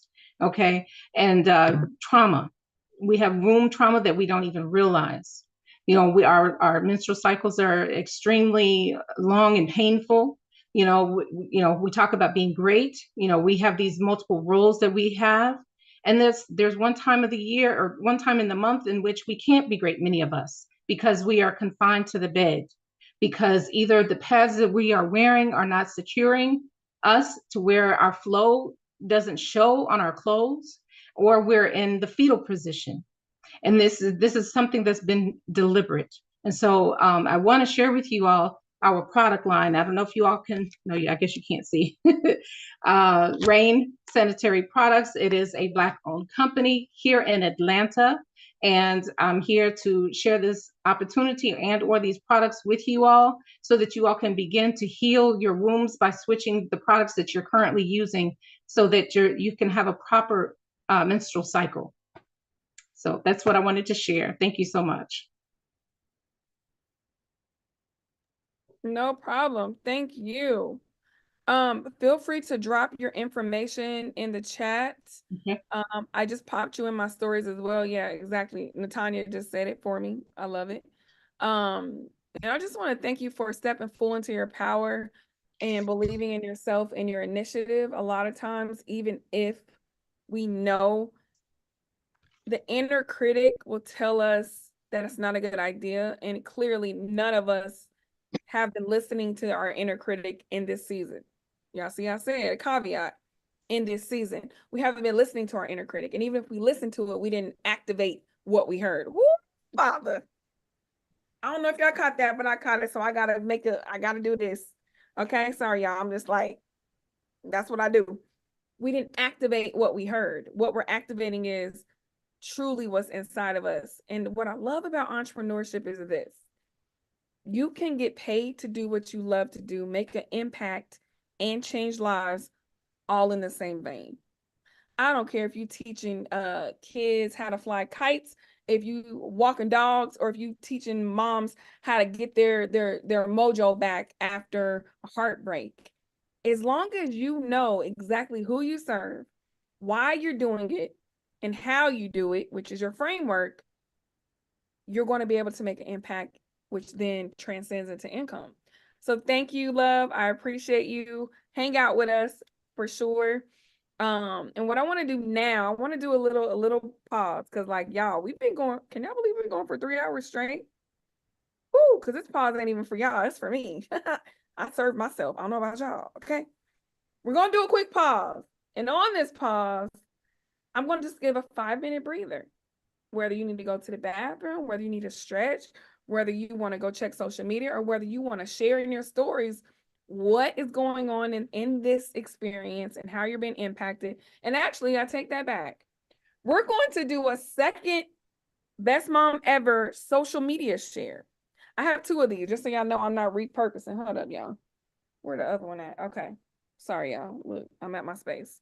I got 2. So Janet won one. Okay. The second one is the social media share. So I need you to share a story. And when I say story, let's be clear. You're going to do it in your Instagram stories or your Facebook stories and share what's been resonating in this experience today.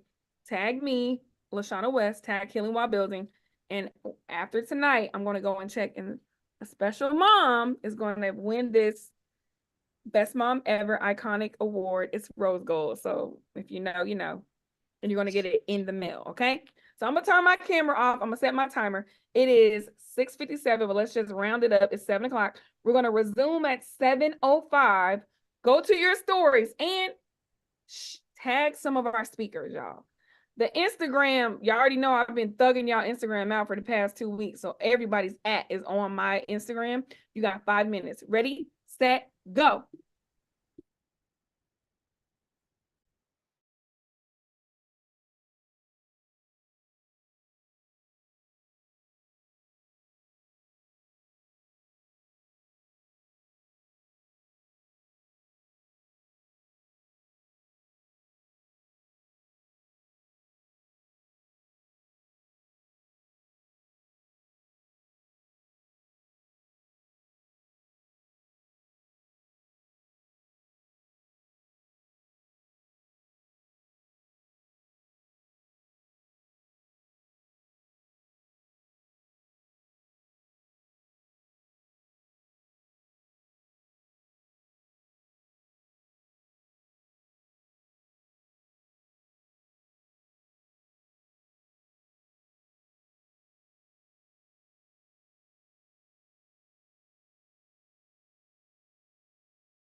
Four minutes left.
3 minutes and we're going to resume.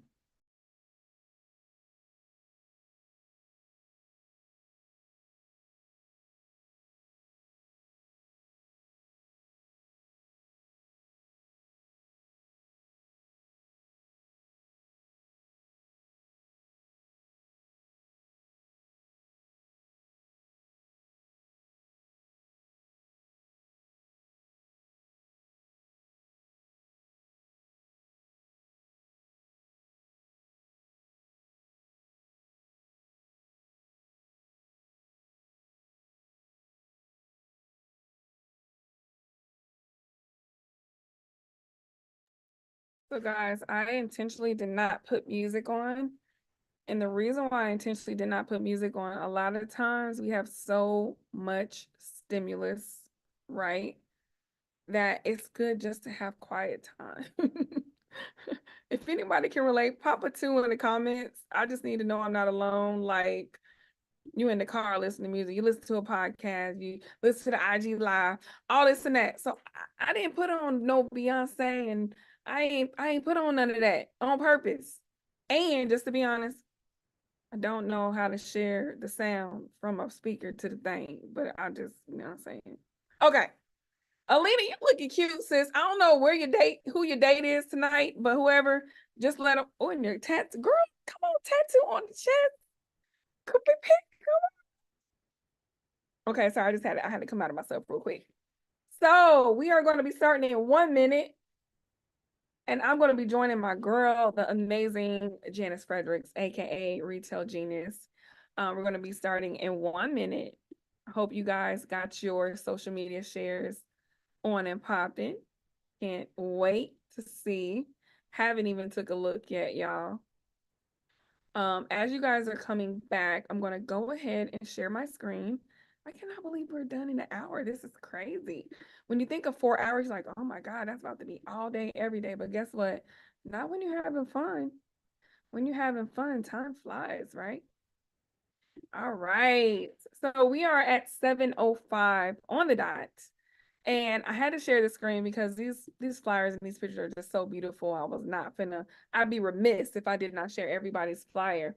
I am about to chat with my girl, the Retail Genius, aka Janice Fredericks, who is definitely an iconic mompreneur. We're going to have a chat, and then she's going to share a special framework with you guys. So I'm going to spotlight myself and Janice. Okay. Welcome back, everybody. If you took a little break and whatnot. Hey, Janice, what's going on, love? Hello, hello. Hey, everyone. I am so excited. It's about to be a lit 15 minutes. I'm super excited. Thanks for having me, LaShana. No problem. So just because this is how my brain works, when y'all be saying 15 minutes and y'all be saying my little time there, y'all throwing shade because y'all ain't got let me know.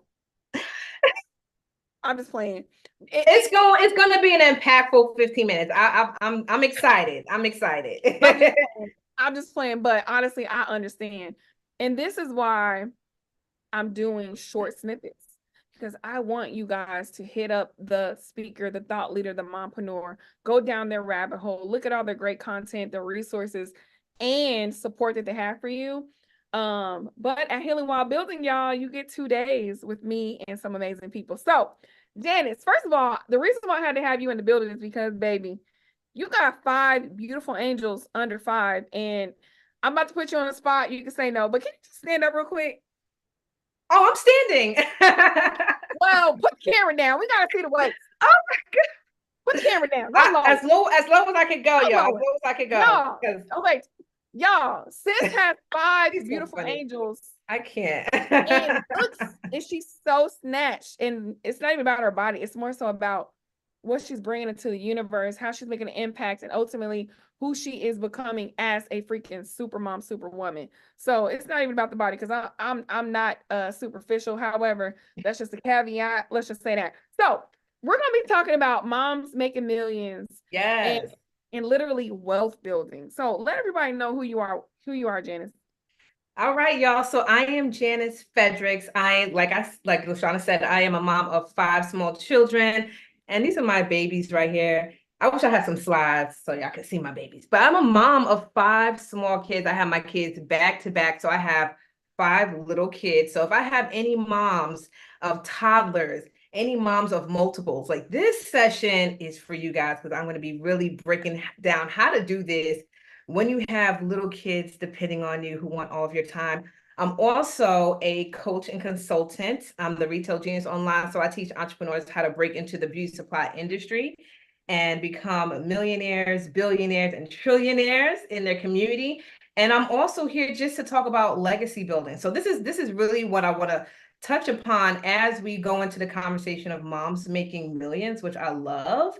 But this is really about becoming legacy builders. So let's get into it because I'm already excited. I'm already excited. So I'm gonna chat with you really quickly, and then I'm gonna get off screen and let you have your space. But I want to ask you, like, when you got into the business of building your own empire, and I know you specialize in helping others build their own beauty supply, was there any kind of confliction or barrier to you to where you're like, okay, like mom guilt, okay, I got to take care of my kids and I want to do this? Was there any tug of war with that? And if so, how did you deal with it? So I'm glad you asked that question because this is one of the things I'm going to be talking about today. But in order for me to get to the spot of that money milestone that we're talking about today, I had to be okay with the fact that there are going to be things that I'm not going to be present for. There are going to be things that I'm not going to do hands-on like other moms in the community, like my mom or my grandmother, right? I'm going to have to do things differently if I want to be a legacy builder the way I see it and the way I define it for myself. And so when I got okay with my own definition of legacy building, so it's different for every mom. And that's what I want to be clear on. This is going to be different for every single mom, right? And so when I got okay with that, I got okay with the things that are required for me to execute. So for us to step into, being legacy builders and being mompreneurs and all this, like you have to be okay with what it requires to execute it. Okay. And when you're okay with that, you can fully show up. It's going to be hard for you to really show up in your passion when you have that mom guilt behind you. It's not going to work, y'all. And people can see that. And so be okay with it. I'm going to talk a little bit about that, so I don't want to give away too much sauce. But I want everyone to be okay with that because you are a legacy builder and you're going to do what's required to execute on that. I love that. It sounds like boundaries to me. And listen, I'm not going to rain on your parade. I'm about to go and bow out.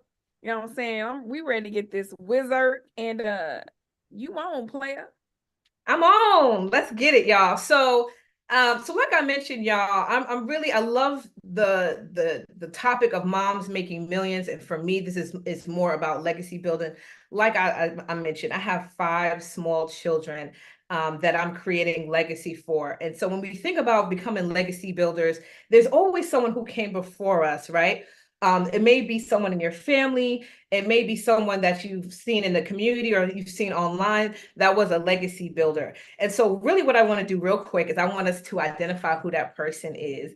And I also want you guys to name that person in the chat and give that person 2 seconds of that homage, right?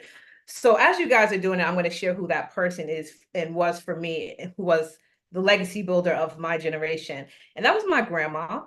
My grandmother was one of 10 kids, and she was the only one who actually came to America from Cuba. So I'm Cuban America. Shouts out to all my Afro-Latinas in the building. She came to America. She was the only one out of 10 kids. And if you could just imagine the conversation between her siblings, between her mom, and if her mom was anything like my mom, okay, what are you talking about? Going to America? You have no family over there, no friends, you don't speak no English, right? All of that fear stuff. But literally, what my grandmother knew was that she was a legacy builder. This was before she even had kids. She probably knew this about herself. And so I stand here as a legacy builder of my family. I feel that in my soul that I have my grandmother's pioneering spirit, right? I was at 24 years old, I had built the first Black-owned beauty supply store in my community. And that was extremely scary for me at that time. I was only 24, and I know I still look 24, but this was over a decade ago. And so I had built a beauty supply store, Black-owned beauty supply store, in a time where it was extremely challenging to get accounts and to open a store and to really get into this industry. And 10 years later, y'all, I am consulting and helping other Black women do the same thing.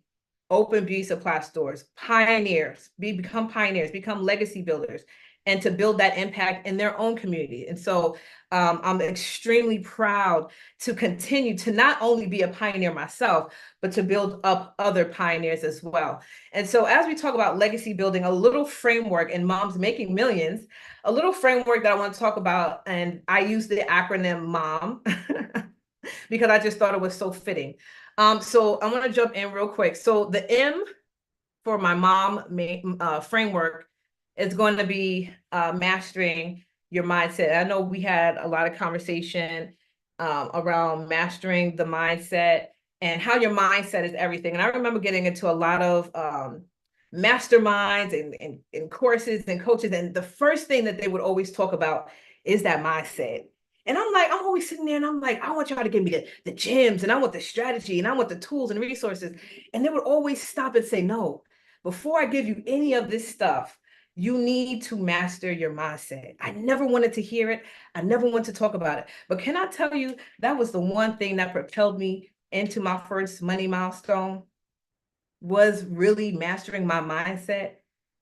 The first thing was adopting a growth mindset, right? Adopting a growth mindset, meaning that everything that I want, I can have. Everything that I want from my 5 kids, I can have it for them. If I want the private school, I can have it. I can have it for them. If I want them to be homeschooled, that can also happen, right? Understanding that every challenge, every failure is a learning opportunity. I never felt like that. When I closed down my beauty supply stores, it felt like a failure, right? It felt like I didn't know what was going to be on the other side of that. And on the other side of that was me actually coaching women how to open their own stores. God had something for me. I didn't see it then, but I see it now. I'm going to share this with y'all. I was married for 6 years. And in 2022, I have filed for divorce, y'all. I have filed for divorce. And that was a scary, challenging thing for me to do. At the time, I had 5 kids and also pregnant. I was pregnant, filing for divorce. But I also knew at that time that God had more for me, that I was going to continue being a legacy builder, and that I'm built for this. And so I had to look at that challenge in the same way that I looked at everything else, right? This was all in mindset. I knew that God had more for me. I knew that me staying stuck in this marriage was going to keep me stuck in all areas of life, and just know that too. And that this was going to be the next big thing, the next quote unquote challenging thing that I would have to face in order to get to my next level. And I'm still facing it to this day, right? So one thing I want y'all to do when we're talking about like mastering our mindset, some of the tactical things that I did was I literally wrote down what my goals were, right? And then I took the time to visualize and have those goals everywhere around me. So in my house, on my screen, on my screen, on my cell phone, in my car, I have my goals around me. I have pictures around me. Y'all, my grandma, this is my why, right? This is my why, my grandma. I have it around me. And this is what helps me. Sorry, y'all. This is what helps me continue to sharpen my mindset, that I'm built for this. I'm a legacy builder, and whatever challenge or setback that I am facing, I know that I have everything that I need right now to get to the other side of it, right? There's more than enough. There's always more than enough. When it comes to investing in masterminds, when it comes to coaching, when it comes to anything, I know that God is going to provide for me. This is the mindset that I have for myself. Okay. So another question that I want you to answer for me right now, and we talked about this, like, what is it that you want, right? Being clear, crystal clear on what in this season right now, what is it that you want? What is it that you want for yourself?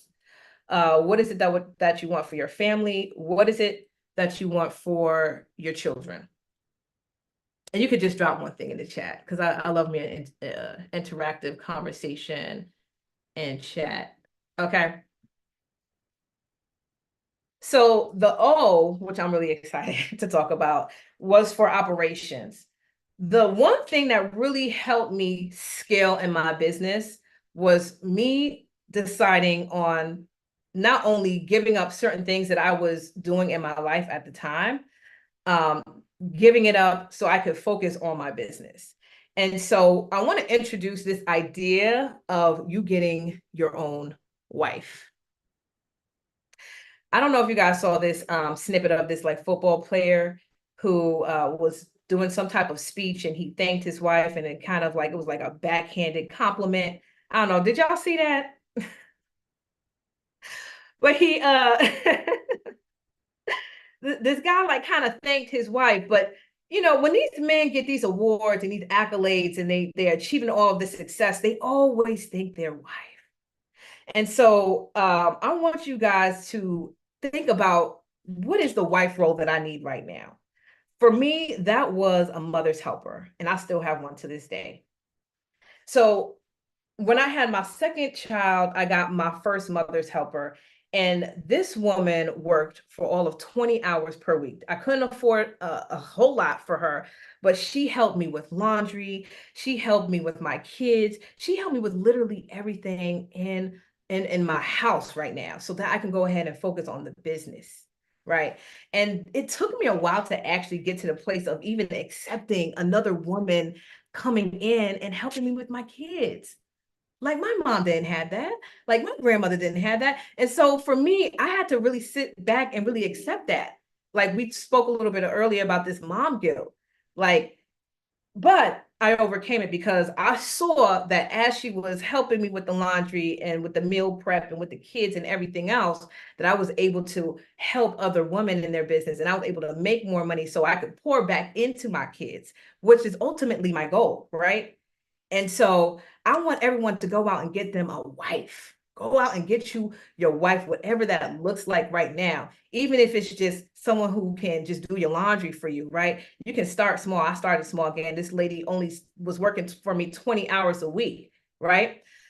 So find you a wife, be okay with that. And really the whole concept is building your team. And I'm talking about building your team on your personal side. We're always talking about building a team on the business side, but I really want to submit to y'all right now that you might want to build a team on the personal side so that you can buy back your time faster, so you can really commit to your business, like really be strong in the business. LaShawn talked about having a virtual assistant. And when I really think about my journey, I saw the biggest jumps in my business, not with the people that I hired in the business, but with the people that I hired in my home, so that I can actually work on the business. And I know that's probably like controversial. Like, you really think I should hire more people? Yes, your personal board of directors. Someone type that in chat. I need a personal board of directors, right? So that you can now donate your time and really recommit yourself to your business, especially the people with the 9-to-5, because I know that's a whole different type of conversation. And lastly, y'all, is going to be the M for monetization and management, right? So we're all here. We have certain gifts that we can monetize. But one thing that really helped me was actually managing the money, making sure that I had people, financial advisors that can actually help me manage and leverage my coins, guys. That is so, so important, because we can make the money, but we have to be able to manage that money and flip that money. So once I had these people in place, I was able to open up my accounts for my kids and make them trust fund babies. I was able to do different types of investments for my business. I was able to set, you know, my family up for success, y'all. One of the things that I'm most proud of to this day is being able to really finish the work that my grandmother did when she came here from Cuba, right? She tried to bring all of her siblings over here, and I think only 2 came. Last year, I was able to bring over 5 of my cousins here to America. And that was only because I had the coin to do it. And I was so proud of that. I'm about to cry. I was so proud of that. And so I just want to wrap up here, because I know my time is up, y'all. But I just want to say to everyone on here, you are definitely more than enough.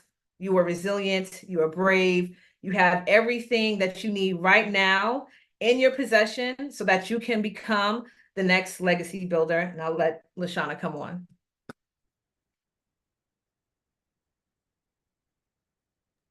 Thank you so much.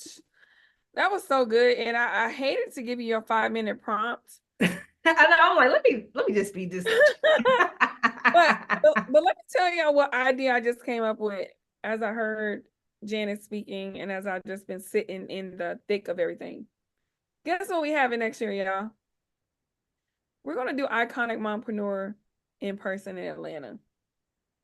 We're going to do it in Atlanta. I don't have a date yet. I literally just had to download. And if y'all know me, my brain, I get an idea and we be like, run for it, run for it. We run for it. And that's what we're doing. Because all of this information that we have literally, and this is the problem with entrepreneurship, y'all.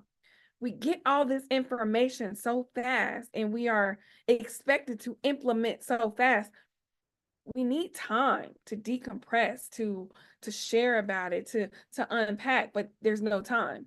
So you literally, like when we were going back and forth and we were like, okay, we're going to do a fireside chat. And you were like, I came up with this acronym, da, da, da, da. Like, honestly, mompreneur, being a mom alone, let's take the business out of it. Let's take the kids out of it. Let's take everything out of it and just a woman and being a mom. That alone, correct me if I'm wrong, y'all, is a hell of a lot, right? Then when you add, if you're in a relationship, if you're married, if you have mental health stuff going on, if your parents have mental health stuff going on, if your kids have diagnoses, maybe developmental disabled, or they're on a spectrum. I ain't even got to the business yet, y'all. Y'all want me to keep going? Then you know that you're destined for more. So you pursue a educational degree or you want to open a business. Like, do y'all see me just, I'm adding more to the pot. At some point, it's overflown, or shall I say it's empty. Who's going to help? And now I want to go back to Brittany's point. Community is important. But how can you have community when maybe you've been burned in the past, or you joined a community and you didn't get what you needed? So you're like, no, I'm good. It's just so many layers. So Janice, I just want to say thank you, because I only got one kid, but she equal 5, y'all. She really do. Everyone thinks that, but let me tell you guys, that personal board of directors is everything. You got to get you a wife. Wives, plural. And I know we don't think, have you ever thought about that, LaShana? Like, I need me some wives. Have you ever thought? No, right? Not until you explain it the way you did. Right? Game changer. Total game changer. But let me just share this, because you guys know I'm a business therapist and mindset coach. The problem arises when there's a block because you don't either believe or you don't feel worthy enough. You don't feel worthy to ask. Right? And I'm going to go on a tangent. When I first got an entrepreneurship, guys, I had a money mindset block. I didn't want to pay $97 to somebody. I was like, I'm not going to pay them no $97 to tell me something I can go find.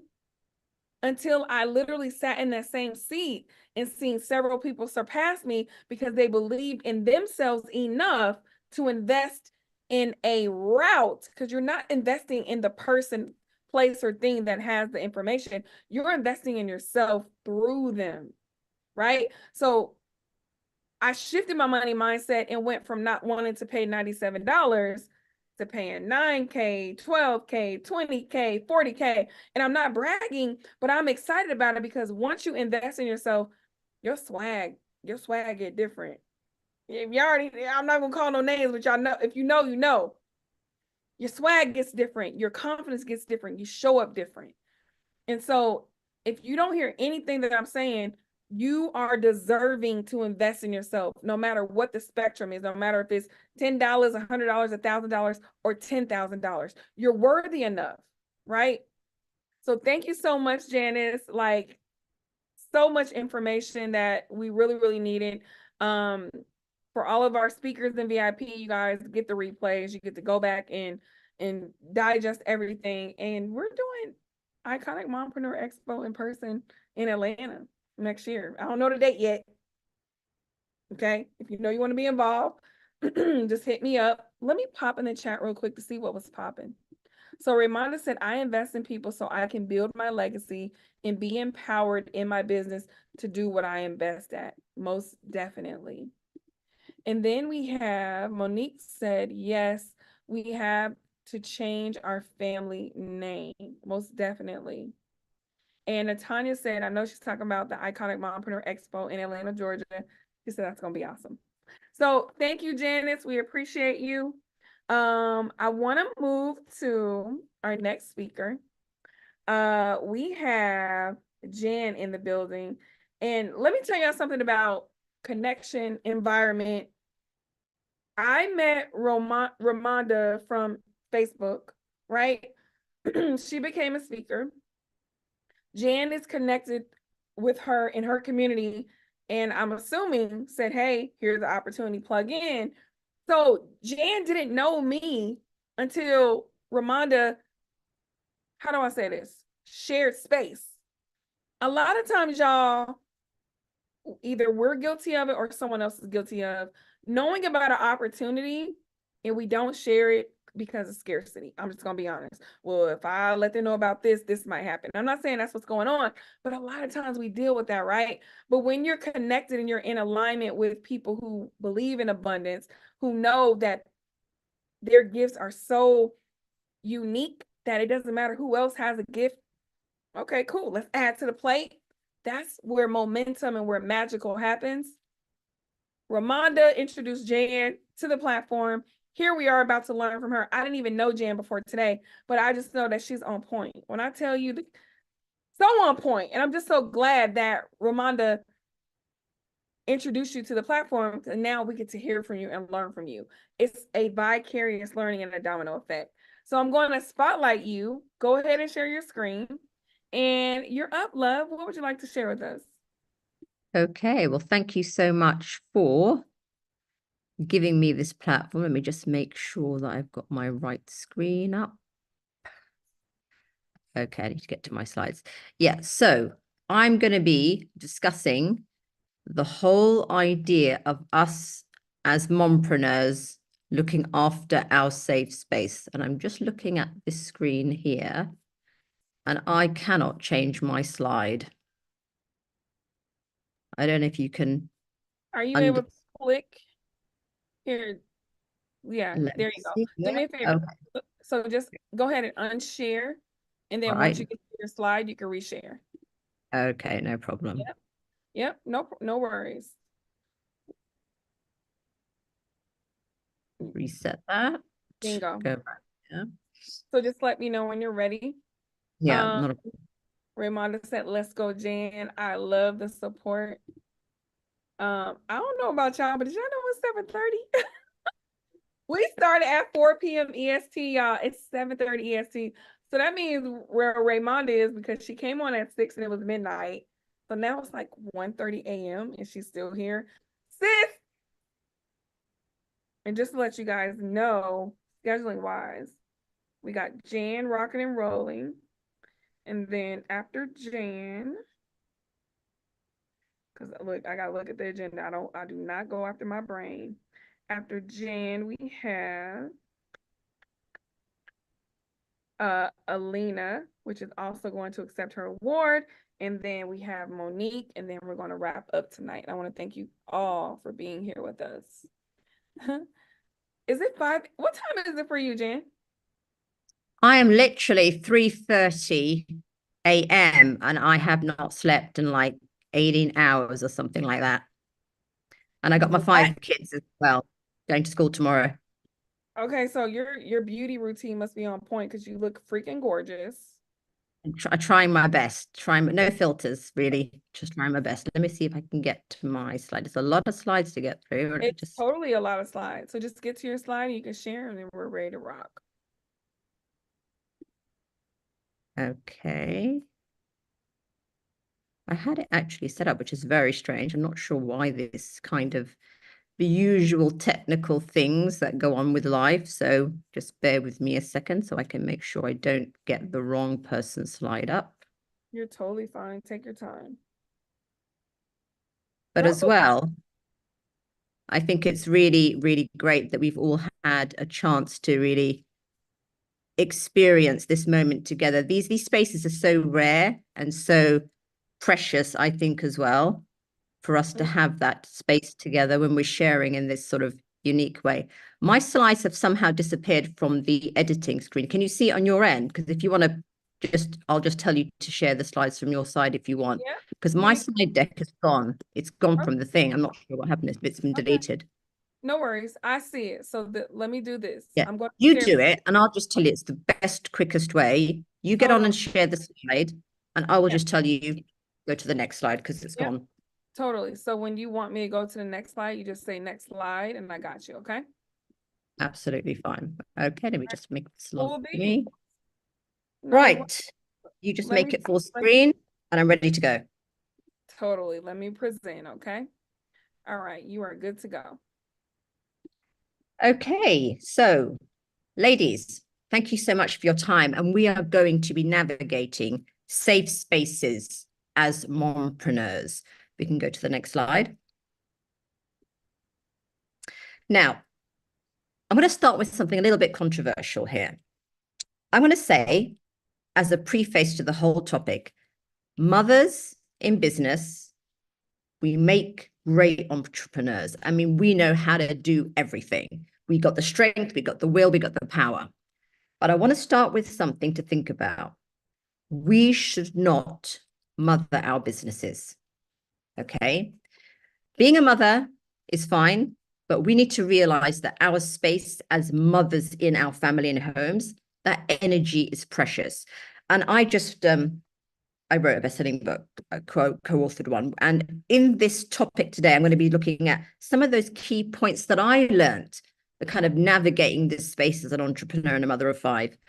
I am going to share some of those learnings with you. And the thing is, with being a mompreneur and being a woman, there's so many facets to our life and our elements that are impacting our life as entrepreneurs. We have diversity of our backgrounds. We have people that need us. We have challenges in the business. We've got clients to serve. Parents and family politics and stuff, forget all the other politics in the world. We've got so many things going on. We've got to make sure, you can go to the next slide, that we are looking after our safe space in that. Now, a little bit about me. I'm Jan Dowdy. I'm a master's degree journalist. I am a BSc psychological scientist. That's biology and psychology of behavior. And I'm a Cambridge University certified in communicating for impact and influence. And one of the works that I did as an English teacher is working with very vulnerable people, migrant women and children displaced by war. Currently now I'm working more with the executives, right at the top of the most privileged level in society. So I'm doing both of those communication angles. I am an award-winning communications expert and I'm a public speaker. I used to have a TV show in the UK as well. Didn't put the trained actress bit, but the thing is, that's a list, looked at the LinkedIn, get the list of all the credentials, but I have to say something. The thing that I'm most proud of is my 20-year gap in the CV. Okay.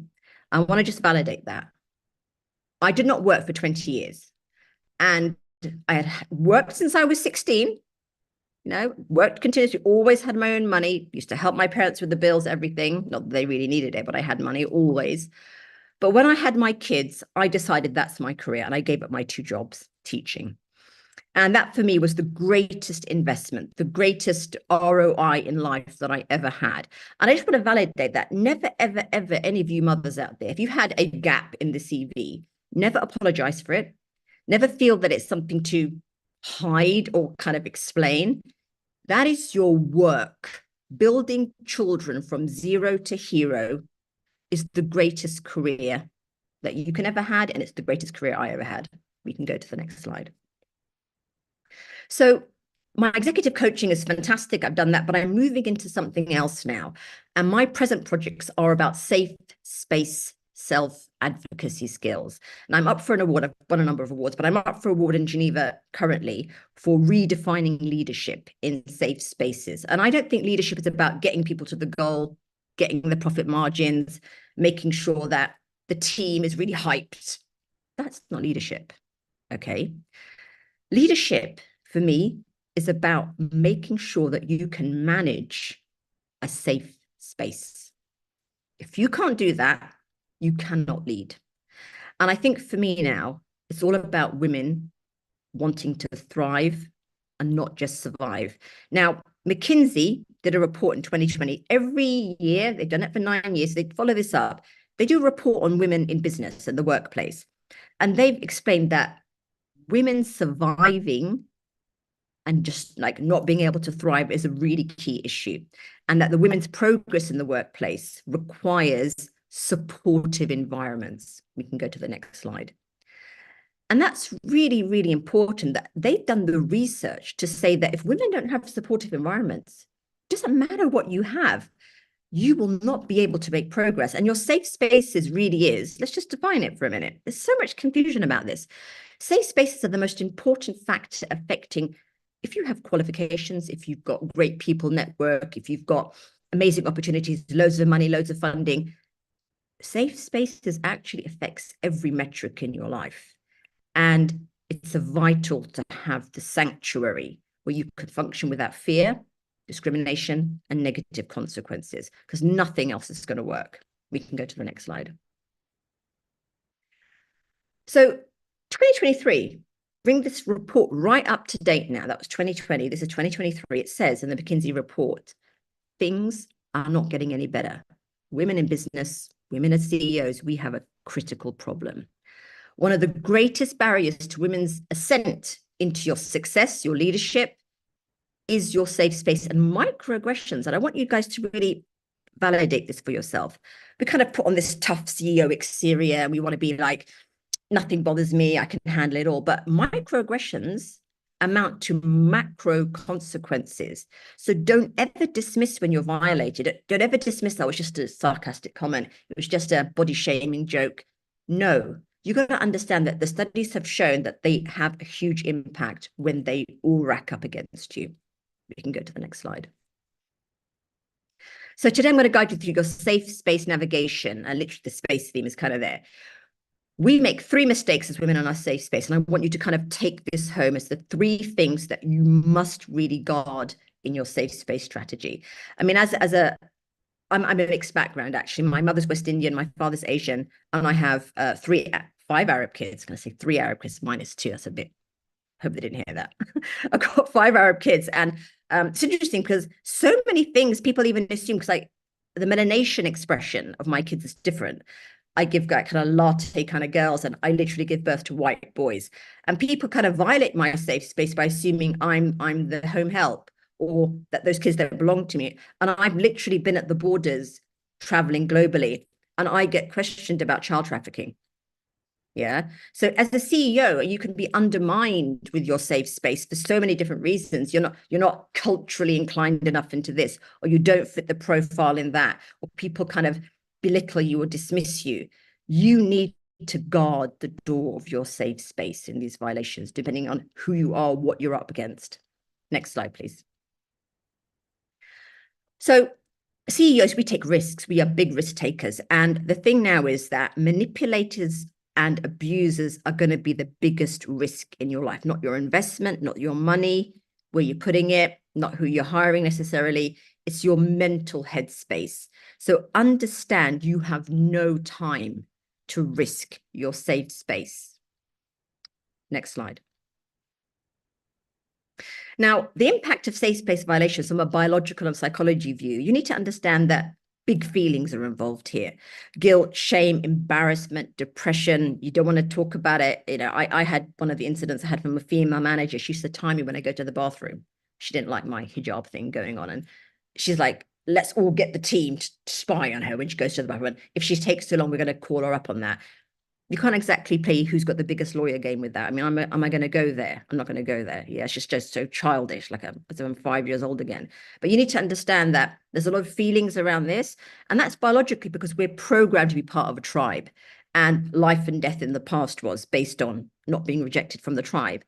Nowadays, the dynamics are different. We've got social media, online bullying, work culture, political issues. They all might have impact on you, triggering your tribal response to toe the line, be like everybody else, don't speak up. And we need to recommend that we are fundamentally going to be triggered in that way and to guard that as well. Next slide. So the laws of inclusion are there. We all know that. But the interesting is that 1 in 5 people are going to have safe space violations, regardless of the laws being there. And the data and the research shows that mental health, physical health are all going to be against you. You as a CEO, you're going to have legal issues with people suing you if you don't look after safe space. So understand the full dimension of everything involved here in safe space discussions. You can't just rely on the law. Next slide. And as a mompreneur, it isn't about you. In the largest study of households and the success of young people, they've shown that it's the mother's happiness, not the Nike Air Jordans, not the holidays to Barbados. Yeah, I'm from Trini. Yeah, my mom's Trinidadian. It's you're going to be showing up as the highest version of yourself. That's actually, the Lambo truck's nice for the team. Yeah, but you showing up as the highest version of you is going to be the greatest factor that impacts your child. Guard your safe space, you guard your family. Next slide. It's really important to understand. Don't just think it's never going to be me. It's not a question of if your safe space is violated. It's always a question of when. And without even knowing you, speaking to you, you've all know what I'm talking about. You've all had violations. Now, mompreneurship, we multitask, we keep the tribe alive, we're resilient, we self-sacrifice, we have empathy, we have all of those great things that keep us from our babies not being exploited, yeah? Next slide. But what's important to understand is that your boss is not a big baby to look after, or your clients should not be your babies to be given all of that energy that you give to a child. You need to understand who deserves that highest level of your energy and input. That's why I always say the greatest career is giving my energy to my family and giving that nurturing space to make these people who they are in my team. I done some undercover journalism, and I asked CEOs, top organizations, how do you receive my safe space strategy if I'm in your organization? And they said 3 things. Everyone's happy. We don't know what you're talking about. We follow the standard practices. That didn't stop McKinsey saying that the problem is getting worse. So that really isn't helpful. Next slide.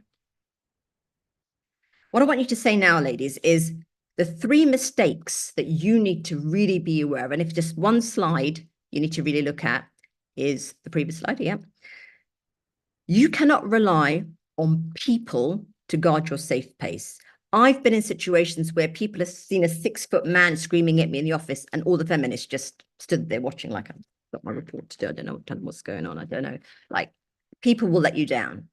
Policy can let you down because some of the policies are not really about you as a mother. You got pregnant and you weren't pregnant in the workspace, or you have different needs with bereavement. You've got people to look after. Your safe space will not be covered by all policy. You need to self-advocate for yourself. And the 3rd mistake is you're kind of waking up every day thinking, I'll just take my chances, whatever happens today, and I'll be a strong girl. And, that's not okay. You can't just decide when things happen to have this policy. You need to strategize before things get out of hand. Next slide. So, billboard here. This is billboard moment. It's not meant for a grown adult who's a master manipulator to really take your motherhood energy. Okay? Understand where your family and your precious asset is.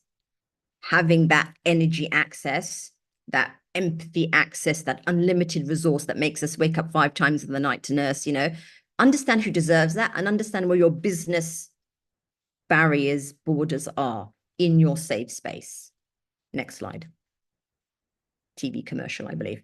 Mothers make great entrepreneurs, as I said, but we should not mother our business. And I want you all to reflect now, just take a minute to reflect. When have you thought, you know what, I showed up with the wrong energy and I got violated? Just think for a minute. You know, did you give your energy to that thing which didn't deserve it? And that was like a learning curve for you. Just pause for those moments. We've all been there. You know, I shoulda, coulda, woulda moment. You know, we've all been there. Next slide. So, Miss Community Mantra. I'm going to give you a little formula. I don't want to walk away with all of this doom and gloom. Let's just have a bit of strategy. Obviously, I've got programs for this, but essentially what I say to women, and it's the Miss Community Mantra. Say what you mean. Next slide. Mean what you say. You can guess without being mean. It's a little bit of a hopefully memory triggering terminology there, but this is the thing, like your word is your world. Now I think I've got a couple of minutes extra, so I'm going to just ask a couple of questions just to introduce this last slide here anyway. I'm going to do a little quiz with you. Don't put the answers in the thing, but think about the main areas where you've been violated. I might have to do the quiz maybe online with you if you go onto this actual program with me now, the offering that I have for you. If you have safe space violations and you really feel touched by anything that I've said, you can jump on a call with me. I'll go through a quiz with you and understand your safe space needs. And that way you can see where your weak points are and where your strong points are as well. You should know where your superpowers are. So I really encourage, it is a value of $500. People, I've got receipts for that. Yeah. So everyone in the sessions, the VIPs, they get a conversation with me for safe space navigation. So ultimately, ladies, you know, say what you mean what you say without being mean. And I hope we can have a conversation at some point. Thank you so much for your time. Thank you so much, Jan. Make sure you guys connect with her. Clearly, there is so much to be unpacked. And I just love your approach and your communication style. Definitely needed in this space.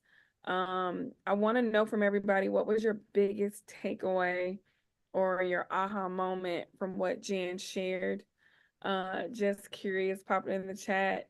I know you could probably give a whole synopsis, but if there was one or two things, what was your biggest takeaway? I'm going to move over to YouTube to see what is percolating in the chat. Crystal said some powerful women on here. Thank you for all of this, LaShana. No problem. And that's why I say, you know what, we're about to do this live. So Jan, I know you way far, but you got a year, boo-boo, to say, you know what, I'm coming to the ATL, shout it. That's an A. I know you know that, but I'm just gonna say just in case. You too, Raymonda, like y'all need to go and pull up. So I'm super excited. Thank you so much again, Jan, for being in the space. If you got VIP, you get so many gifts from all of the speakers. It's not too late to grab that. You're gonna go to MissWestCreativeCoach.com/iconicmom. And now what I want to do is highlight another iconic mom winner, if you may, one of our awardees. She's actually our next speaker as well. But I would be remiss if I did not share the beautiful screen like I did for everybody else who was awarded. Let me go ahead and share my screen.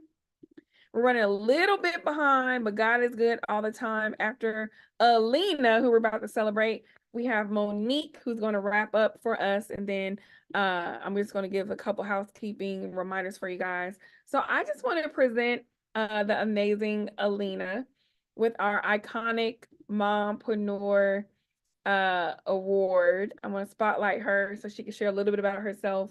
And then she's going to go right into her talk. I chose Alina because I feel like she is the epitome of resiliency and perseverance. When things feel weird, when things feel like they're not working, I have seen her continuously apply pressure, ask for help, rinse, repeat, do it scared, do it ugly, do it anyways. And I just want to tell you that I'm proud of you. And that's why I chose you to be one of our iconic MOMpreneur awardees. So whenever you're ready, you can share a little bit about yourself, what you do, and go right into your talk, love. Okay, well, I want to say thank you. Thank you for choosing me as one of the awardees. And it's such an honor. And I'm Alina. I am a purpose and certified parenting coach. I'm your coach, I'm your confidant, your cheerleader, your homegirl. And, you know, my desire is really to help mothers see that they have purpose beyond motherhood and push them beyond the barriers of what society puts us in a box and what box we put ourselves in. So that's kind of what I do. And my desire is to help mothers break the cycle so their children don't have to. Oh, I love that. So you should be able to share your screen so you can have your slides ready, and we're ready to learn from you, love.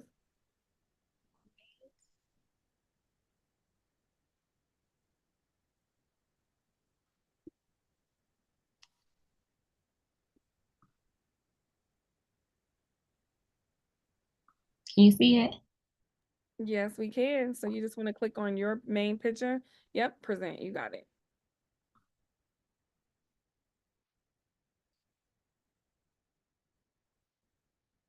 I'm just waiting for it to finish loading.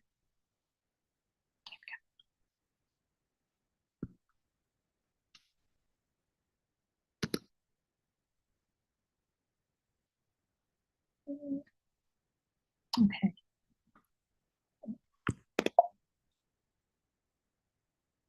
Sorry, y'all, bear with me on this screen sharing.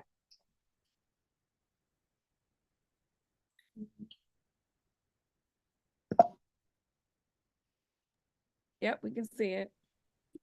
Okay. All right. I can't go back, but that's okay because I already kind of gave a little intro. So yes, I am Alina. I am also known as Mother Goat because that is the brand itself, right? So a lot of people refer to me as just Mother Goat itself. And Mother Goat is essentially because at the end of the day, mothers are the goat, right?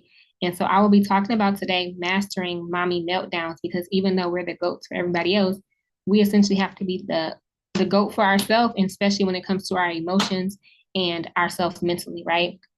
So as I said before, we are the goat, right?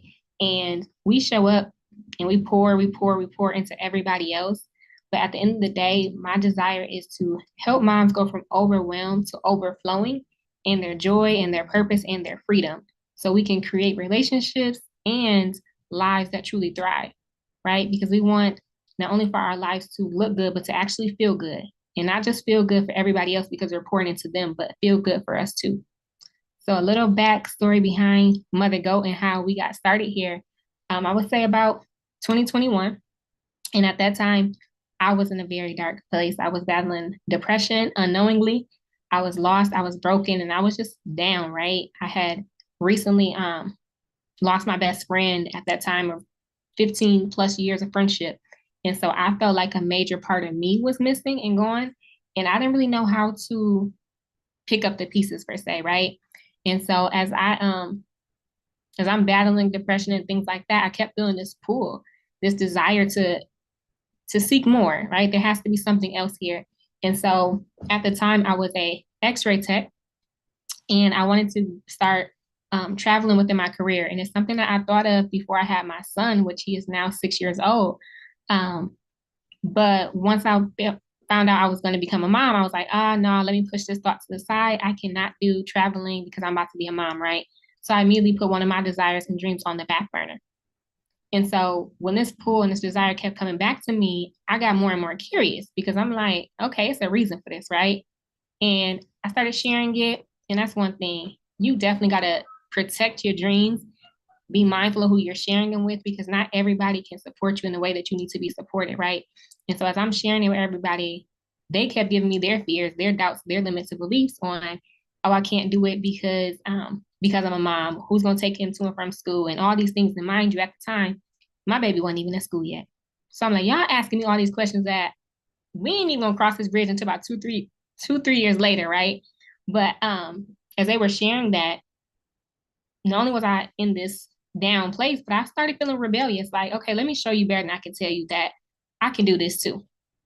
So fast forwarding, I started traveling within my career, and it was in a sense of I was choosing me, but I was choosing him too. Because I always say, like, at the end of the day, we can't tell our children that they can be whatever it is that they want to be, but yet we're afraid to go after our dreams. We're afraid to pursue the things that God has placed upon us to show them and be the blueprint for them. So that was one of my desires. And once I did that, I went out of straight mommy mode and not knowing really who I was in this season of my life and being unfulfilled, to traveling, building up my confidence, my really establishing my identity, my purpose, and my relationship with God as I was continuously on my healing journey. And so that's now what I help other mothers do, help them break the cycles, help them get to that place of healing, growing, and evolving so they can be that for their children.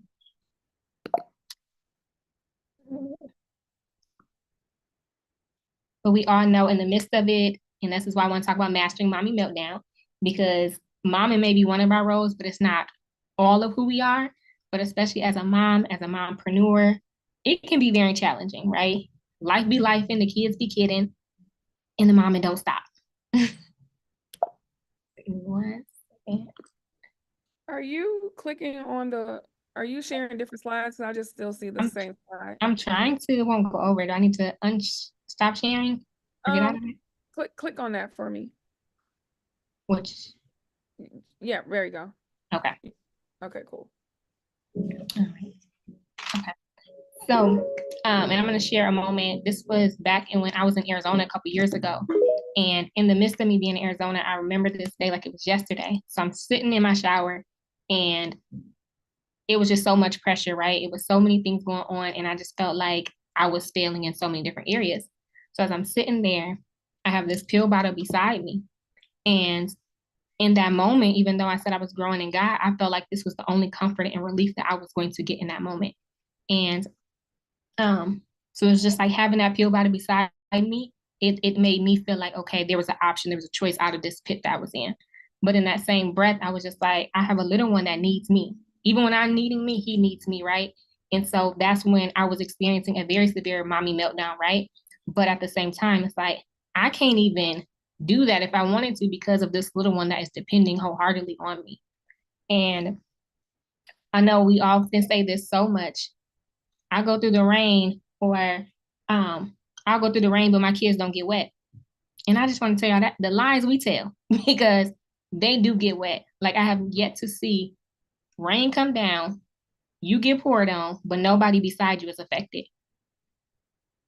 And so that's why I think it's very important that as mothers that we grow. Sorry, that's my alarm. That we grow and that we heal and we evolve, especially within our emotions, so our children can do the same. Right? So what are mommy meltdowns? This is how I define my meltdowns. It's an emotional temper tantrum, an emotional unraveling, an influx of emotions happening instantaneously and sometimes uncontrollably, right? Because like I said, life be lifing and the kids be kidding and they be asking for a snack every 2 minutes, okay? So to better help me prioritize myself and the chaos that comes with it is I've had to get better at mastering my emotions and really getting better at just mastering myself. Okay, because at the end of the day, what we resist persists. So when we're constantly trying to just sometimes push through without processing what we are actually feeling, it's going to continuously show up and it's going to feel like we're hitting wall after wall after wall because we're not really processing what it is and breaking it down. So y'all let me know if y'all can relate here in the comments. But the 5 steps I have for you guys to mastery for mommy meltdowns is 1, feeling your feelings, right? And I know we're in this culture and this society of F feelings get money and all of these different type of mottos. But at the end of the day, you can still feel your feelings without feeding your feelings. And I want to put major emphasis on that because sometimes I think we get so afraid of what the feeling is because we feel like if I tap into it, I'm going to have to feed it and I'm going to have to stay here. But you don't. It's a choice that you can make. And as you feel it and you process it, give yourself the time for it to pass. And the second thing, identify what you're feeling. Because I know for myself, when somebody's like, girl, you mad, or you're this or you're that, and it's not really what I'm feeling and experiencing, it makes me either the opposite of what they're saying, or it makes me more annoyed, right? And the same thing is happening for us in our bodies when we are not really acknowledging the madness that we're feeling, right? We're not really acknowledging and properly labeling and sometimes admitting it to ourselves what we are experiencing. So I think it's very important that we identify it. And I know a lot of times we'll be like, I feel disrespected. But a lot of times disrespect is not what we're feeling. It's the anger, it's the sadness, it's the shame, the grief, and all of those things. And the third one is really identifying your relationship and your connection to that emotion.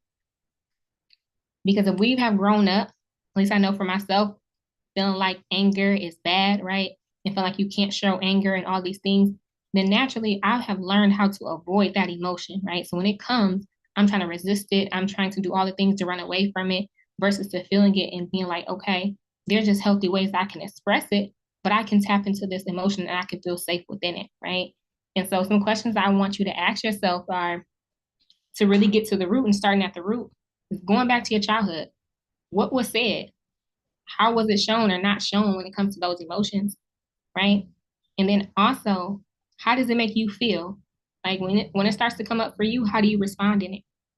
Because I think a lot of what we miss in the process of these emotions is we're just passing it down, right? We think of generational trauma and generational cycles as just these bigger things, as the poverties and breaking the cycles and legacies and all of that. But how are we generationally passing down the trauma of our emotions? Okay? And so when you start doing that, you start studying you really start to master you. And then the fourth thing, at the end of the day, our emotions, even sometimes we don't like feeling what we're feeling, right? It's for information. Because at the end of the day, if God didn't want us to feel, he wouldn't have gave us the feelings. But it's a blessing for us to be able to express ourselves in every capacity because it's letting us know what we are needing and what we are longing for. So one sentence that I use a lot and I share with my clients is, I feel blank because I need blank, right? And I think when we start using that language and we start, especially with our children, they will start to say the same things because they're going to see us modeling it, right? And I'm big on, as parents, us being accountable for our own growth, us being accountable for our own healing, so we can truly be that blueprint for them. Because if we're pouring out anxiety, we're pouring out frustrations, even though we say our kids are not getting wet in the process, they are, because that is being poured out, right? And they're seeing those things too. And lastly, give yourself grace. We ain't gonna always get it right. We're not gonna always make it make sense. It's just not gonna always happen in the way that we want it to. Sometimes we might snap, sometimes the meltdown might come, whatever it is, but give yourself grace to continuously growing and knowing, okay, I can reflect on this and know next time, this is how I would have liked to handle it. This is what I can do in that process. Because a lot of times the feelings that result from our unfulfilled needs when we are not identifying what we properly need, and especially when we are the masters of providing needs for everybody else, but not for ourselves, we start feeling the anger. We start feeling the sadness. We start feeling disconnected, afraid, depressed, and so many different things because it's an unfulfilled need that we have not expressed and or a limited belief that we have around this emotion or this need that we are really desiring. And so creating a daily lifestyle of mastery, doing transitional check-ins, right? And I say transitional, like think of when you're in motion. When you're in motion, it's so important that you are constantly checking in with yourself, especially as you are in the beginning, right, of building on our emotional intelligence and things like that. Because too often we're just bypassing it and we ain't thinking about it until our cup is so run down, right? So when you're getting up in the morning, taking a couple moments to say, hey girl, how you doing? Before you open up your mouth to ask somebody else, ask yourself, right? The car rides, going from one place to another, anytime that you're in motion, think of these things, right? What are your thoughts? What are you thinking? And then is it true? Because I know a lot of times when I experience my meltdowns, it's because of the overwhelm, the overthinking about all these things, all these lies, these stories I have told myself that have come about that baby, they about ain't true anyway, right? But it's important that we start fact checking and feeling checking so we can identify what's true and what's not. And the last thing is also our task, right? What do I need to do or not do? Or what am I needing? And I think it's important, especially when I go and pick up my son and I'm in that car ride, checking in on myself and being like, okay, what do you need? Maybe it's just to sit in silence. Like LaShana was talking about, we sometimes are very overstimulated. We have all these things going on. And maybe I just need to sit there before he get in because he's about to come in. He's about to tell me all these things.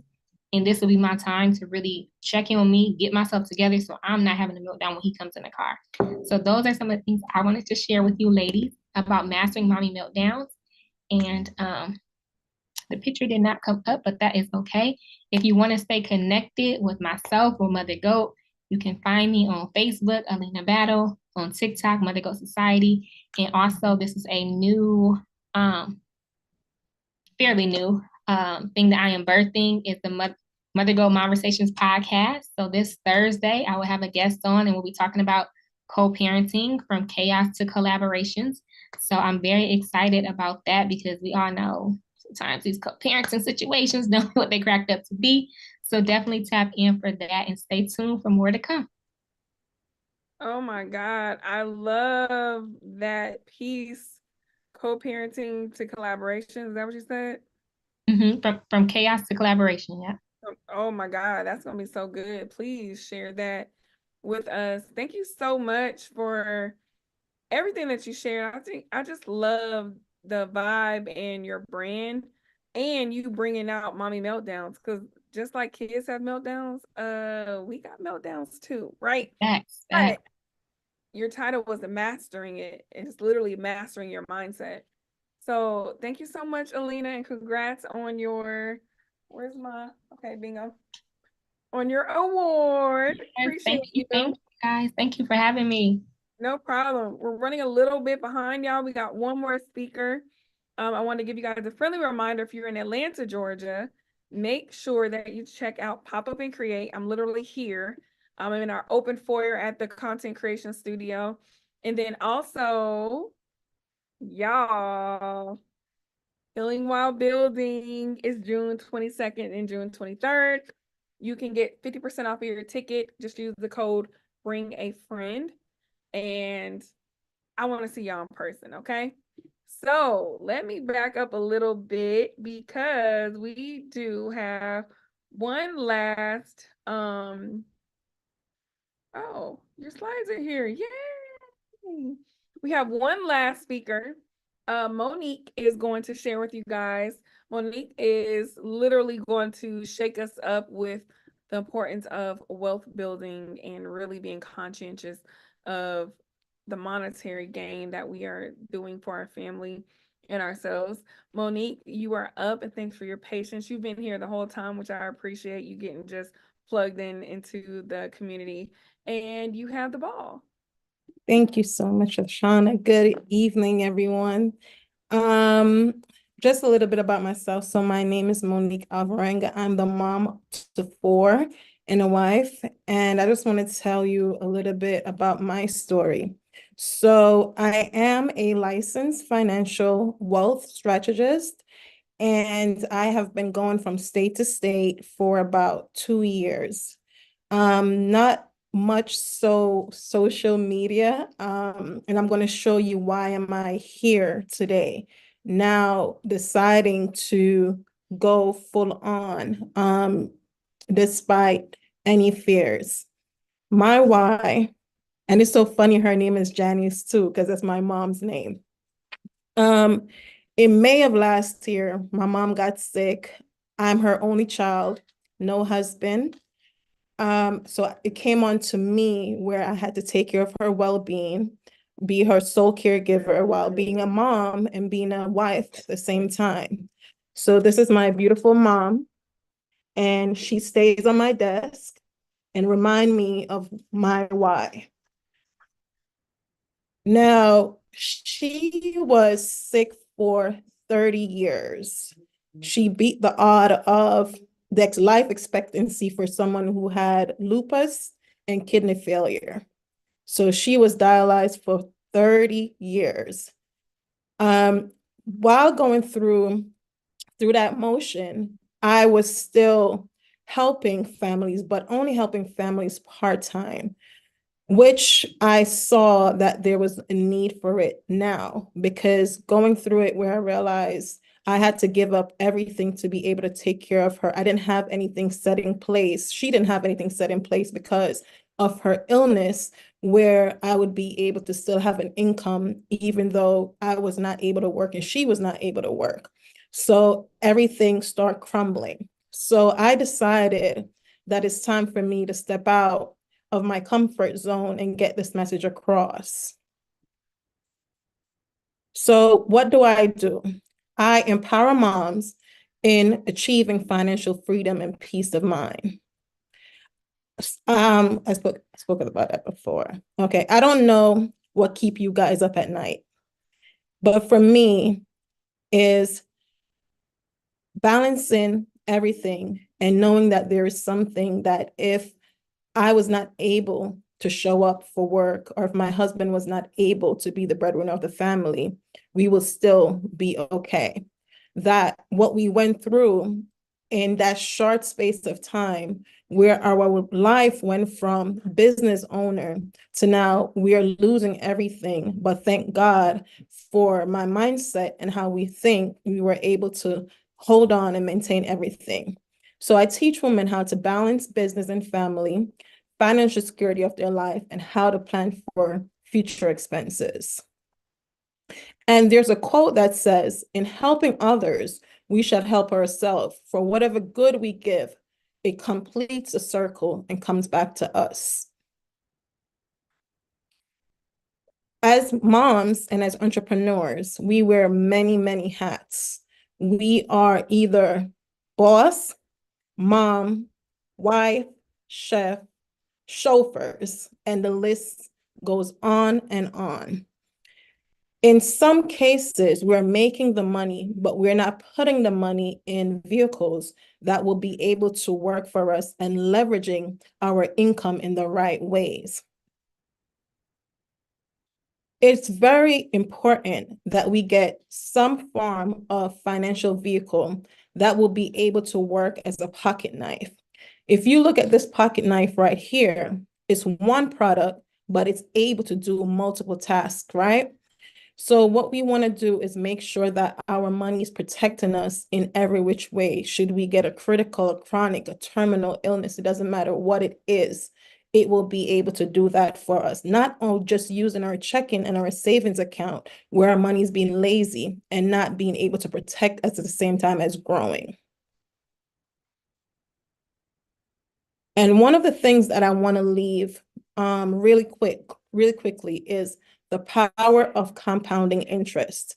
And if you understand the power of compounding interest, pass it on to your children, our lineage will change drastically, because you see that you'll start, we're not playing a short game, we're playing a long haul game. It's not hard for us to actually have trust fund babies. It's not hard, it's from how we start. And I want to go back to one of our former presenters that spoke about the bamboo tree. The bamboo tree was growing on the ground for 5 years, right? And it's the same thing with our wealth. You start from you're younger, it stays there as if it's not doing anything, but then there's a curve. And once you hit that curve, it starts going all the way up. If you imagine having a baby, and from that baby, before that baby hit 15 days old, you set something in place for the entirety of that child's life. What would happen when that child reached 30? How can you protect that lineage and pass on that legacy? Right? That's what we're teaching, is legacy building and legacy transfer, because wealth is not created, it's actually bought. And when we realize that it's bought, we don't go putting our money where it's not actually working for us. So I do that and I teach that as well. A seed may look looks tiny and insignificant, but it carries the power of a forest within it. So I want you to always think, it does not matter how small you start. It does not matter where you start, because we all have to start somewhere. But there is a forest that could grow from whatever seed you plant. I want to tell you about a story differently from my story that I encountered on my travels while speaking about things like this. I had a client, she was a caterer. And it so happened that I was able to assist her about a year. I want to say it was about a year. And she went through some financial struggle where she actually got an illness. But because I was able to speak to her, and she did do something to protect her family, she was able to heal without having anything that disrupts her lifestyle. She was able to go on and everything continued as nothing was happening, right? And the key benefit that I want to leave with you guys tonight is financial security matter. We could boss lady every day. We could make the money every day, but managing the money, knowing where to put the money, knowing how to leverage the money is the most important things of all. And I'm going to touch real quick on the Rockefellers and the Vanderbilt. Is either you're going to give them the shiny objects now, or you're going to prepare them for the long haul so that your children's children will reap from one decision that you make today. Is it going to be that 50 years from now, they're able to toast to your name and said, because my Mimi, my grandma, decided that our lineage, our wealth was more important than the shiny objects, and set something in place for us to have before we reach to a certain age, and it's passed on from generations to generation. Something that will protect your home, something that is untouchable, even by the government itself. Those are the things we need to put in place. How can you get in contact with me? This is my number, my email address, and I'm also going to drop in the link my calendar. And I do complimentary wealth checks for anyone who needs it. And again, LaShana, thank you so much for giving me this opportunity to speak.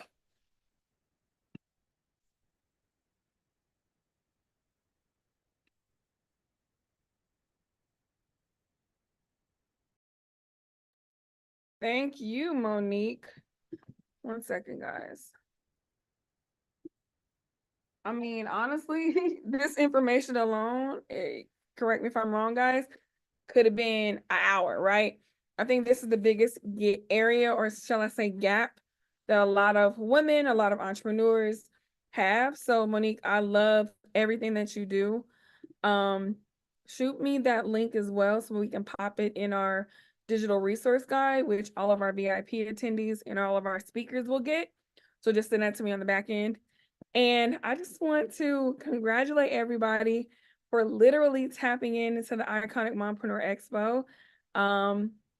It literally wowed me as well. I know someone said it exceeded their expectations, and Natanya said that. Same for me. When I got the idea, I just said, you know what? I want to celebrate moms more than just Mother's Day or more than just one time a year. I want to do it specifically for mompreneurs, and here we are. Raymonda has an event 2025 in Atlanta in September. So I don't know yet, but I want to get it close to that. That way we can support one another. I'm looking at September for Iconic Mompreneur Live Expo in Atlanta. Don't quote me on that, but I'm leaning towards it so we can maybe maximize that arena. But bottom line, keep doing what you guys are doing. I'm proud of every single one of us, because it's not easy to say, you know what, I'm going to do something bigger. I'm going to do something more impactful, and I'm going to do something for not only me, but the world. That's a big deal. And it takes a courageous, iconic person to do that. And that's all of us. And that's why we're here. So thank you again, everybody. I know this was like a long 4 hours and 20 minutes. Let's not forget the 20.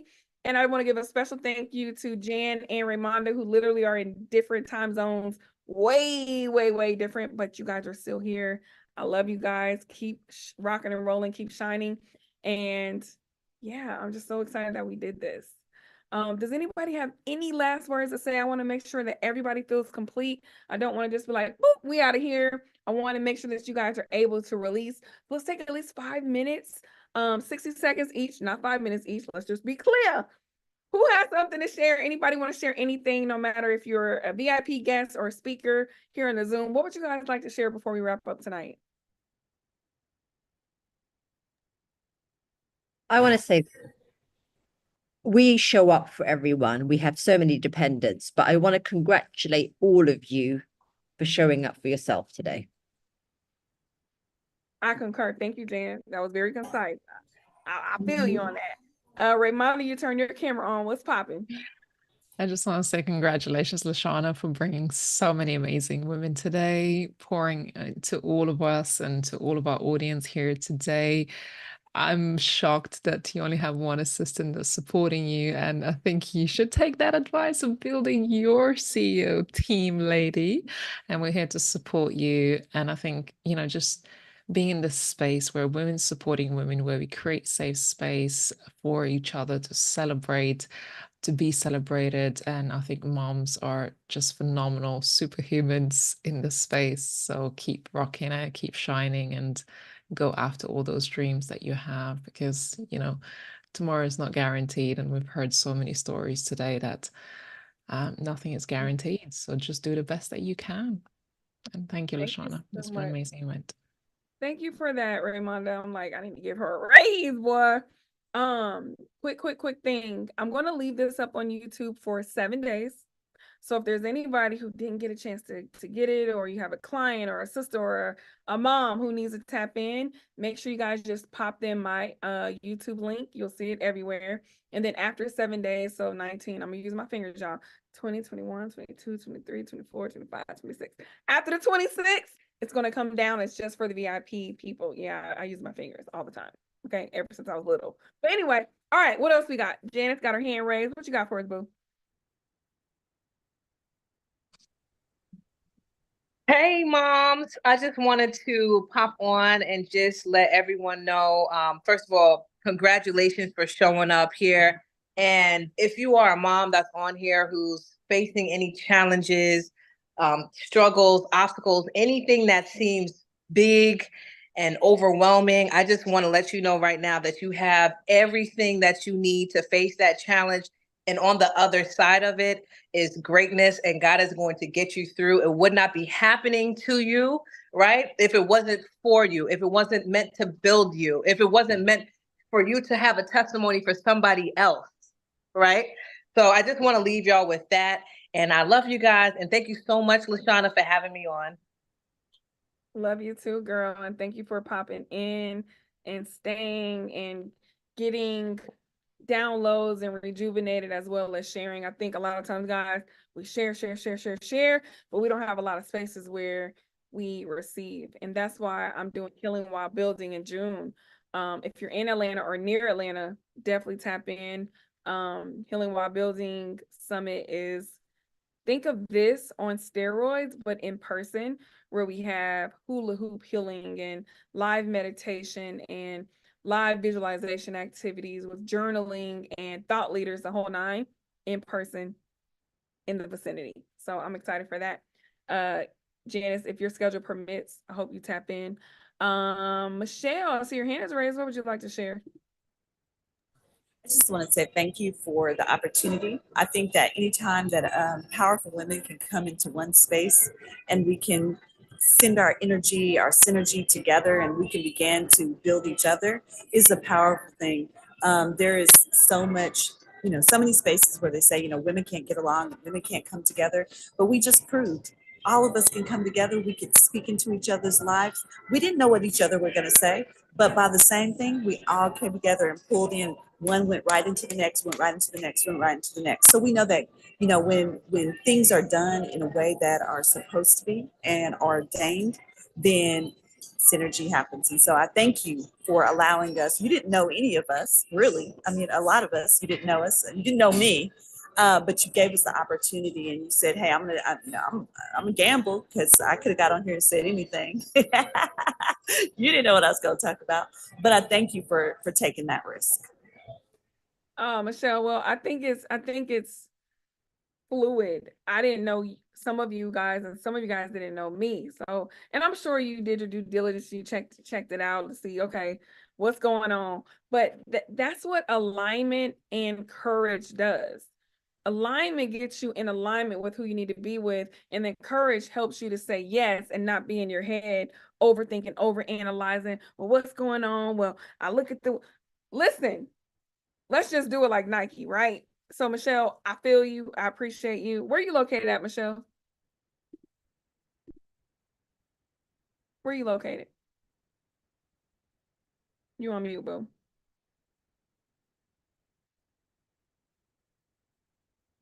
Let me ask you to unmute, see if you can click it. You got it? Okay. Say what you said again. No, there was they were talking of the loud. Oh, no worries. Sorry. Okay, go ahead. Where are you located? I am in Wichita, Kansas. Girl, do you know I'm from Topeka? Oh, really? Girl, small world. We gotta talk. Yeah, do I'm that. from Topeka, Kansas. And Ava said, hey, because Ava actually is traveling from Kansas to Healing While Building. So thank you. Oh, You're right. cool. You didn't know me from a can of paint. I didn't know you, but we trusted, we had courage, and we're aligned. I love it. Yes, thank you. All right. Anybody else before we say adios, amigo? Y'all good? Y'all complete? All right. Have an amazing Sunday. I'm going to go wind down and take a deep breath. This was freaking awesome. Share the YouTube link because I'm going to keep it up for 7 days. Have a great